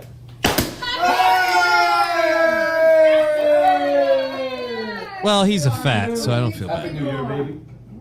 Leave her alone. Ah, the smooches, the nice New Year's kisses. You're famous. You could probably do better. Yeah. But then she'd do a again, lot your better. social skills are probably shit if that's been your whole life. I mean, even if she's not famous, she's a lady, and that's a relatively female form she has there. So she could probably pull off a lot better. Like I said, I thought that guy was a woman, a large, a great big fat person. Aristocock. Aristocock says she's fucked in the head worse than Aaron thinking he's funny. Now that's mean-spirited because I have a very emotional, nice, kind text or chat, whatever it was from you, Aristocock, saying how much you enjoyed our program. That's why you don't do that. That's why you don't let the mask slip, Aristocock, because then when you write that stuff, I can rest assured that you like me. You don't want that mystery to be broken, and you've done that now. The pallbearer says, I hear the killer was on the spectrum and she promised sex to him. I see both sides. Yeah, I don't think that guy should be rotting in prison forever. Because it wasn't like, people are calling him an internet hitman, but he wasn't like a professional killer, I don't think. It was just some guy that really liked her and wanted to impress her. And she tells him this story about, her tale of woe, which is true. And he wants to help her, so he kills her, and then probably kissed her. I'm sure he kissed her. Yeah. If she paid her end of the bargain, he did more than kiss. Right. If she paid him back. But the fact that he's rotting in prison and she did like 7 years of a 10-year sentence. I mean, that doesn't. This is one of those where I know it's not legal, but I'm like, but it kind of should have been. Right. That woman was such a piece of shit. And she was a big, fat, what's-eating Gilbert Grape type of cunt, too. So she's alone. And all she could do for attention was, oh, my daughter has cancer. Dude, and if the doctors, questioned her or said that she wasn't paralyzed or anything else, she would just leave town. She would move, and she would get a new doctor, and she would just give them these falsified records to show that, oh, no, my daughter she's in bad shape. Yeah, no, again, F that lady, and these people should not be in jail or have been in jail. She lied about being a Hurricane Katrina victim so she could get government money to move. I mean, I really don't like this lady. Well, she's dead, thank God. That's the only decent thing she's done in this story so far. Gypsy Rose's mom is dead, but she was so terrible. I think if someone like that gets killed, I don't think there should ever be a conviction. That should have been jury nullification for sure. The jury should have stood up, or at least one of them in the jury should have said, yeah, no, I'm actually totally fine with this. I don't see anybody being guilty here. We're allowed. In our society now, we're going to go ahead and allow this. Because fuck did that woman have it coming. Can we just take I don't know. I don't know if this is the official term. I've always called this, I could be wrong, the inner city approach. I didn't see nothing. Yeah. Hey, I don't know what you're talking about, officer. I didn't see anything. In fact, I think that woman's still alive. This is all a clever ruse. So, Epic Dance Party says she manipulated an autistic kid into killing her mom. Yeah, but her mom really deserved to die. I get it. Involving the other person is shitty. You should just kill your mom yourself. But nobody clipped that. But you should. She should have done her own dirty work. Like they said in Training Day, you got to put in your own work around here, homie. Mm-hmm. But you're right. She did manipulate an autistic kid into killing her mom, then gets out of prison while the autistic kid got life. I think she is doing pretty well for herself. Bitch is crazy. Now, again, I hate to be an apologist, but wouldn't you be crazy too? There's no chance this woman is ever normal. And if she is crazy, is it really her fault? She didn't get a chance. All right. Somebody kind of saw to it that one was going to be nutso as all get out. Yeah. Aristocock says Corey is live and has 350 viewers. I mean pounds. Corey is live and has 350 pounds. Why? Why would you do that? I don't even think that's accurate. What a piece of shit Aristocock is. Rise, my friend. Rise. Stevie J says, what's even the point of killing strangers if you don't sneak a kiss afterward? Bingo. Bingo. What are you going to do? Be rude? Dude, I mean, if he popped her mom, I hope he at least finger popped her. You know what I mean? Like, now, does she still have to have a pulse, or do you do this post-mortem? no, I'm talking about finger popping the daughter. Okay. I thought you wanted him Sweet to... Jesus. Oh, my God. No. Like, we could have called him now I'm going to kill your mom, but go away and leave me alone with her. I mean, wow, dude. I got to slip a dig while mom is still struggling for air. They call him the green finger killer. See, instead of... Here she is transforming. Do you see? He touch talcum powder. There was talcum powder. You took off your gloves, didn't you? You son of a bitch. You took off your gloves and you touched her with your bare hands, but when your gloves are off, did you wipe in her eyes? Jack, talk to the lab. Tell them to scan for fingerprints. We already did that, Will. No, tell them to check the corneas, Mrs. Leeds' corneas, their eye sockets. Check it all. Jack, I think he had to touch her. I think he had to. Fucking Red Dragon is an underrated prequel. First of all, Edward Norton is amazing in it. And second of all, Ray Fiennes is awesome. I mean, Anthony Hopkins is always great. And cocksucking Harvey Keitel is just playing the chief of the FBI or whatever. He does a great job. And then, oh my God, is there a bigger chicken shit in that movie than Philip Seymour Hoffman? No. I argue still that his role in that movie is probably one of his best, and since he's gone, we won't ever have that challenged. Greg Loudons from the National Tattler, where dude, him begging for his life in that wheelchair is so good. He's so good at being just a chicken shit dickhead. And also, speaking of chicken shit dickheads, I watched 12 Years a Slave. I'm not saying that the slaves were chicken shit dickheads. That's not... Don't misunderstand me.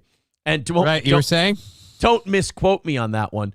But 12 Years a Slave, kick in the dick, drag of a movie, not really a big fan. But Paul Dano always plays such a good chicken shit heel. Like, him crying when he's getting his ass whipped in any movie is great. Like, when he's that preacher in There Will Be Blood, and Daniel is rubbing mud in his face and shit like that, and then... in the bowling alley in Daniel Plainview's basement where he's being chased around and beaten with a bowling pin. Fucking great at just being a sniveling coward. And then in 12 Years a Slave, when Black Panther starts whooping his ass, he's just a sobbing little bitch in that one too. And you heard the song he was singing. He had it coming. Run. So that means you have it coming. Oh, my God. If singing that song gets you an ass whooping, I'm going to be flogged every morning when I wake up and before I go to bed at night. Holy shit, have I been singing that thing for a minute. University Chancellor. Oh, I love this one. And this story is still kind of, this one's still breathing. This guy's still dealing with the fallout from this, but it kind of broke late last week, and we never got around to it. The university chancellor who produced and appeared in porn videos. Yeah. And got fired. We haven't talked about this guy on the show yet. He's still sticking to, like, he's like, hey, I didn't think the university was being very understanding. I didn't think that the university treated me right. I thought they should have been a little more tolerant of all the porn. I mean, you think of it, tenured professors and stuff can get away with borderline murder and not get fired from their jobs. Kind of same with teachers in general. So sometimes when you see what they do get fired for and what others haven't gotten fired for, it can be a little confusing. But it's a little intimidating. Yeah, but I usually root for the firing. I don't think enough of them are fired. But at any rate, let's get the background on this, I guess, gentleman, question mark. And the other breaking story we are following tonight, Universities of Wisconsin President Jay Rothman and the UW System Board of Regents says it's terminating UW La Crosse Chancellor Joe Gao. Here's a current... You want to see that guy in a porno? He could play the Joker. Oh, he does have that big wide grin, doesn't he? Yeah, he's got the wide grin with the height. Yeah. No. Photo of Gao. We first told you about this special meeting earlier today. A statement was released by Jay Rothman that reads, quote, upon my recommendation, the UW Board of Regents today terminated Dr. Joe Gao from his position as Chancellor of UW La Crosse effective immediately. Is that the real life version of Chief Wiggum? Oh my We God. just find Yes, that is. Yeah, he it's the probably real life version of Chief Wiggum. he probably said it in this voice. He's got a little son who's good-natured but borderline retarded. Oh, so this is all about a guy fucking on camera. How does this shit get out? What kind of egotist do you have to fucking be? Because I think this was like amateur shit. Like he just filmed it. I don't think he was doing like porn. All right, so if he's making porn in his own home, like who cares? I kind of It's feel just that for way. him and whoever's spanking it. Like, I mean, if it's not on like OnlyFans or some shit. Yeah, and it's not like you're a professor. You're the chancellor, so you don't have to like deal with the students. So if they like make fun of you or tease you or taunt you, it's not going to disrupt a class. You're the chancellor. You just sit around and do chancellor shit. What the fuck does a chancellor do? What do they get on the? I think they probably get on the phone and ask for money. Maybe. I don't know. Either way, I'd be worried though if that gets out. This is a college campus. Yeah. So there would be a problem though. Like a bunch of students find now you got a stream of ladies going to see this guy. Like, uh-oh. Yeah. Oh, I got to see the chancellor about my class schedule. Oh, more like a take a chancellor. Am I right? Ugh. Boo. In recent days, we learned of specific conduct by Dr. Gao Like that what? has subjected the university to significant reputational harm. Like what? Come on. Like what? Say it. Say it. Say it. What did he do? What did he do? What's wrong? We caught him dropping dick on camera and had to get rid of him. His actions were abhorrent. It made me come 4 times. I had to fuck.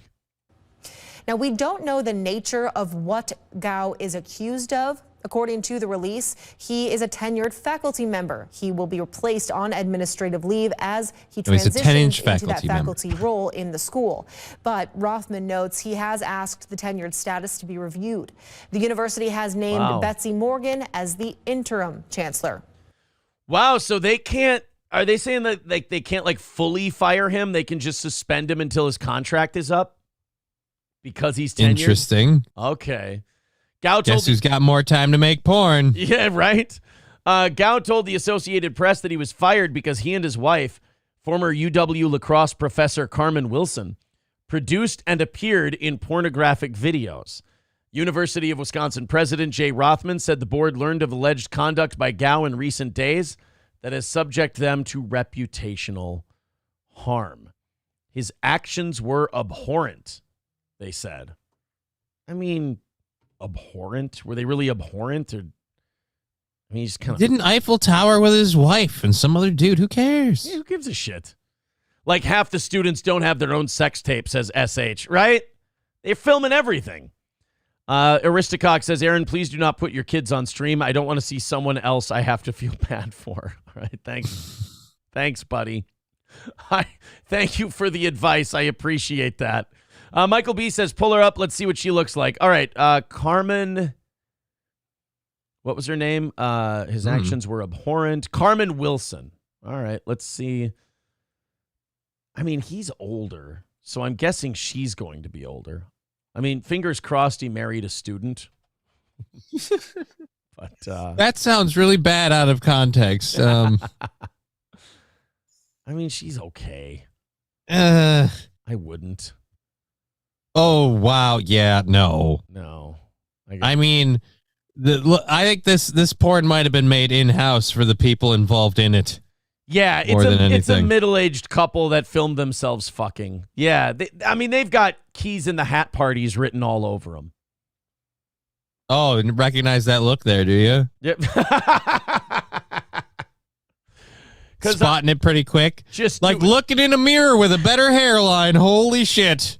Oh, it was that last part that actually hurt. Only one of those things you said happened to be true, and it was that last one. And boy, did that one sting a little bit. Devin says he's tenured as a professor, but not as the chancellor. He can't be fired as a teacher. Okay. All right. Where's Gordy? We got to get Gordy in here before we leave. Yeah. We promised them that if we made our money today, that we'd bring Gordy out.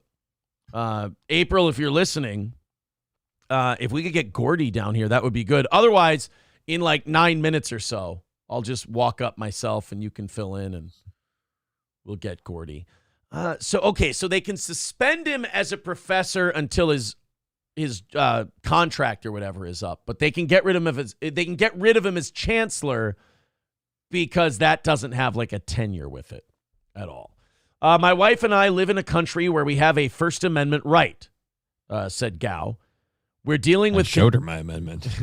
We're dealing with consensual adult sexuality. The regents are overreacting. They're certainly not adhering to their own commitment to free speech or the First Amendment. I mean, do they have to? I mean, does your employer doesn't really have to protect your free speech rights? Like if you skip work to go protest, they can still fire you because you skipped work. You know, if you do something humiliating to the office, even though it's protected under the First Amendment, I mean, they can still let you go. Like, let's say you decide to say, like, the 3/5 compromise was a good thing, and you, like, do it from a work email. They can let you go for that. I mean, you're allowed to say it. I mean, you shouldn't, but you're allowed to say it. It's just if the company goes, yeah, that's fucking humiliating for us, so no thank you. We're going to let you go, buddy. Yeah, they didn't violate your First Amendment. Mark Stevens says, you don't understand, Aaron. They were fisting the mascots. Oh, well, if that's the case. Oh, man. You spaffed on the school logo. Michael B. says, and April, bring the peanut butter jar. Of course. SH says he's confusing amendment and appendage. Of course. Johnny, why don't I go upstairs and get the dog? Okay. We did say Gordy for overtime. And I don't think April's listening to the show at the moment. So give me a second. Why would she, honestly? I mean, probably the best decision she's made thus far. All right, so he's going to grab the dog. We're going to be done here in a little bit. I mentioned earlier I'm going to be live today at 2, so we got that all covered. Let's check up with anyone else here in the chat. See Kyle Rittenhouse, what? Dub, whoa, Jesus Christ, Dub, what are you up? You are putting a lot one in here. How did that get leaked? Where's your cat, Johnny? My cat left. Someone mentioned a dog, and the cats ran away. They don't want to be present, which is weird because they could eat that dog. Those cats could eat that dog. Come here, buddy. Come on, Gord. Come on. There he is. Look at him. Look at this sweet little devil. Just a good boy. Oh, he just woke up. He's been sleeping all morning. Yeah, he was probably sleeping quite comfortably before someone came to take him and abuse him for likes on the internet. He was sleeping under the blanket with April, and he's very warm. So I think he was probably. And the one I'm finger popping is the dog. Why do they always smell like Doritos when they wake up? Yeah, it's always like a weird Dorito. Is it smell. maybe because of the breed? I don't know. Why do you smell like poop? Oh, he's falling. Dude, look at this. He's falling asleep as I'm holding him. Hold on. Taco Bell? I mean, yeah, dude, no, he is falling asleep. He's literally passing out right there. That's a special. What, was he up late last night? Was he laying a lot of pipe or something? And Gordy have a big night with the bitches? What's going on? He's so tired. So now we're just watching you holding an incapacitated dog? I brought him on, but he's so fucking tired. I'm going to go put him in the little sleep sack. Can he even consent? There. No. This is all very UK-ish.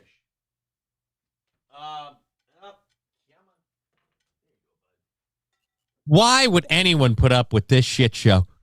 I don't know. Yeah, we were promised a dog. We got an incapacitated potato. I mean, what's the... He was out cold, man. He did not like that shit. Aristocock TX says, that poor dog has seen shit. He literally just ran right back upstairs. I think he's going right back to April. As he should. All right, what happened with this teacher now? He says that he has a First Amendment right to fuck his wife on film and still be the chancellor. The Regents' meeting's agenda listed only a single topic for the virtual session: the possible disciplining or firing of one of the university system's 13 chancellors. The agenda did not name which one was going to be the subject of the meeting. Oh, I know. Yeah, I mean, they didn't name it, so who could have known that it was going to be the one who just got caught fucking on camera? I mean, was there one who was embezzling? I mean, would there be a debate as to who got brought up, or did we? How much were all of the chancellors sweating if nobody knew who was on the hot seat until things really hit the fan? Right. And it's just like, all right, now it's for him for having sex. Yes, I got away with it. Yeah. What? No, nothing. All 13 chancellors are thinking of like the skeletons in their closet. Right. And they're just going, it's actually, what was this guy's name? It was Gao. It's Chancellor Gao. And they're like, oh, yes, they didn't find my stash of gay porn. This is, it is so nice. Another year of embezzling for me. One more. I can breathe again. I've been raiding the field trip coffers forever.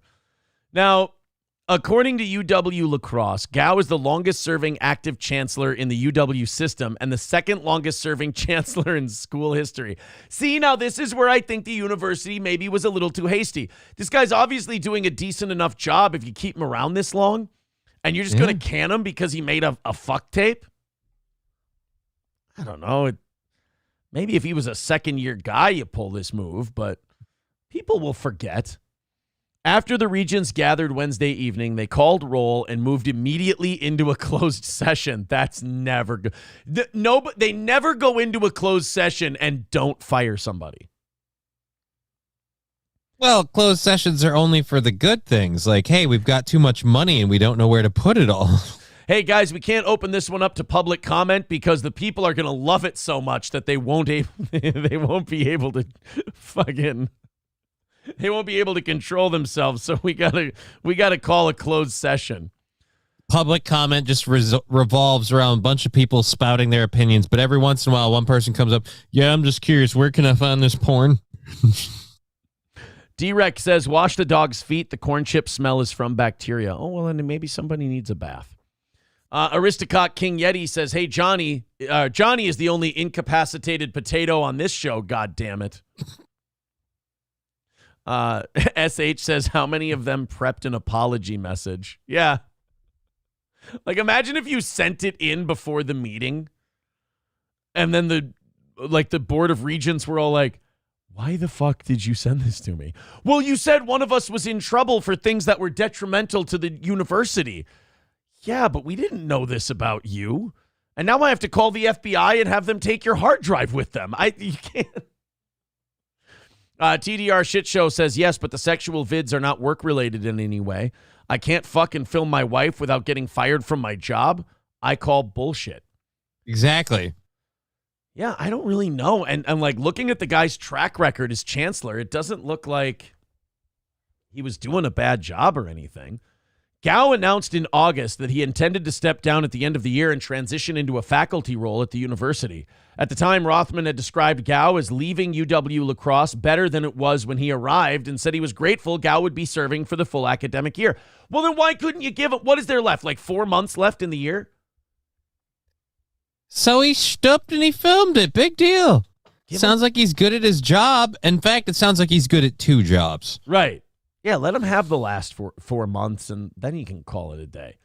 On Wednesday, Rothman said that Gao would be placed on paid leave as he transitions into the faculty role, as he is a tenured employee. Betsy Morgan we heard that, she's going to be the new interim. The outrage over his behavior is evidenced by the unanimous vote by the Board of Regents to terminate him as chancellor. We are alarmed and disgusted by his actions, which were wholly and undeniably inconsistent with his role as chancellor. They're acting like he killed a baby. They're acting like he Well, I mean, technically, if there was a morning after pill involved. I suppose. Wisconsin. Look, we saw the cream pie. They didn't have no kid. Carlos says Wisconsin is weirdly prudish for a state whose official sport is yelling the N-word while hammered. Hey, don't give away That's an actual sport? Yeah. I could be a professional? I've always just done it for love of the game. The hell is wrong with me? Oh, John. Oh, I thought I saw the dog come back down here. Anyway, Johnny, I don't know if you know this, but the Vikings are done. Oh, they're done? They've got one more game left, But for all intents and purposes, it's over. We lost to Green Bay 33-10 2 days ago, and it was ugly. We had benched our quarterback for another quarterback, and then at halftime, we benched that quarterback for the quarterback we benched for that quarterback. Yeah. It got bad. I'd like to say I called it. Ordered a pizza. It wasn't good. Kirk Cousins showed up. He was at the game, the whole deal. It's great to see him. Did he play? Unfortunately, no. That torn Achilles from a couple of months ago is not quite right yet. But Still getting paid, though, huh? But he is on his feet. He's got the walking boot on, and he's able to walk. So, there's that part. Yeah, he's still making his $40 million or so for the year. Right, then. As he should. I don't think anyone's demonstrated their value to this team by being injured more than Kirk Cousins has. I mean, holy shit. We were on our way to being in contention for a division title when he got hurt, and then all of a sudden we lost. What did we lose? We've gone 3-5 since he's been gone. I don't get paid $40 million a year. I'll throw a football from a fucking chair. I don't know what his deal is. Can't we just have someone push him? Right just now, like he's in a wheelchair, just have someone do the wheelie bit, you know? Right now we're rewatching Letterkenny, and you reminded me of Wayne when he's like, "Oh, I don't give a shit. I watch kids fall off the bike all day. Fuck, I love watching kids fall off bikes. I don't give a shit about your kids." We're on season 3 right now. I don't know how many seasons like it was like at its peak. 6 or 7? No, there's like 12. I think they're on the 12th and final one now. It's out, but like, I'm really far out. I haven't watched a lot of Letterkenny though. I think Letterkenny was like super, super strong until like 8 or 9. It was just in its peak. What a funny fucking show that is. And I guess technically was because it's done now. This is the season that they just put out is the last season. But yeah. God damn, that's a good show. It's just so effortlessly funny and stupid.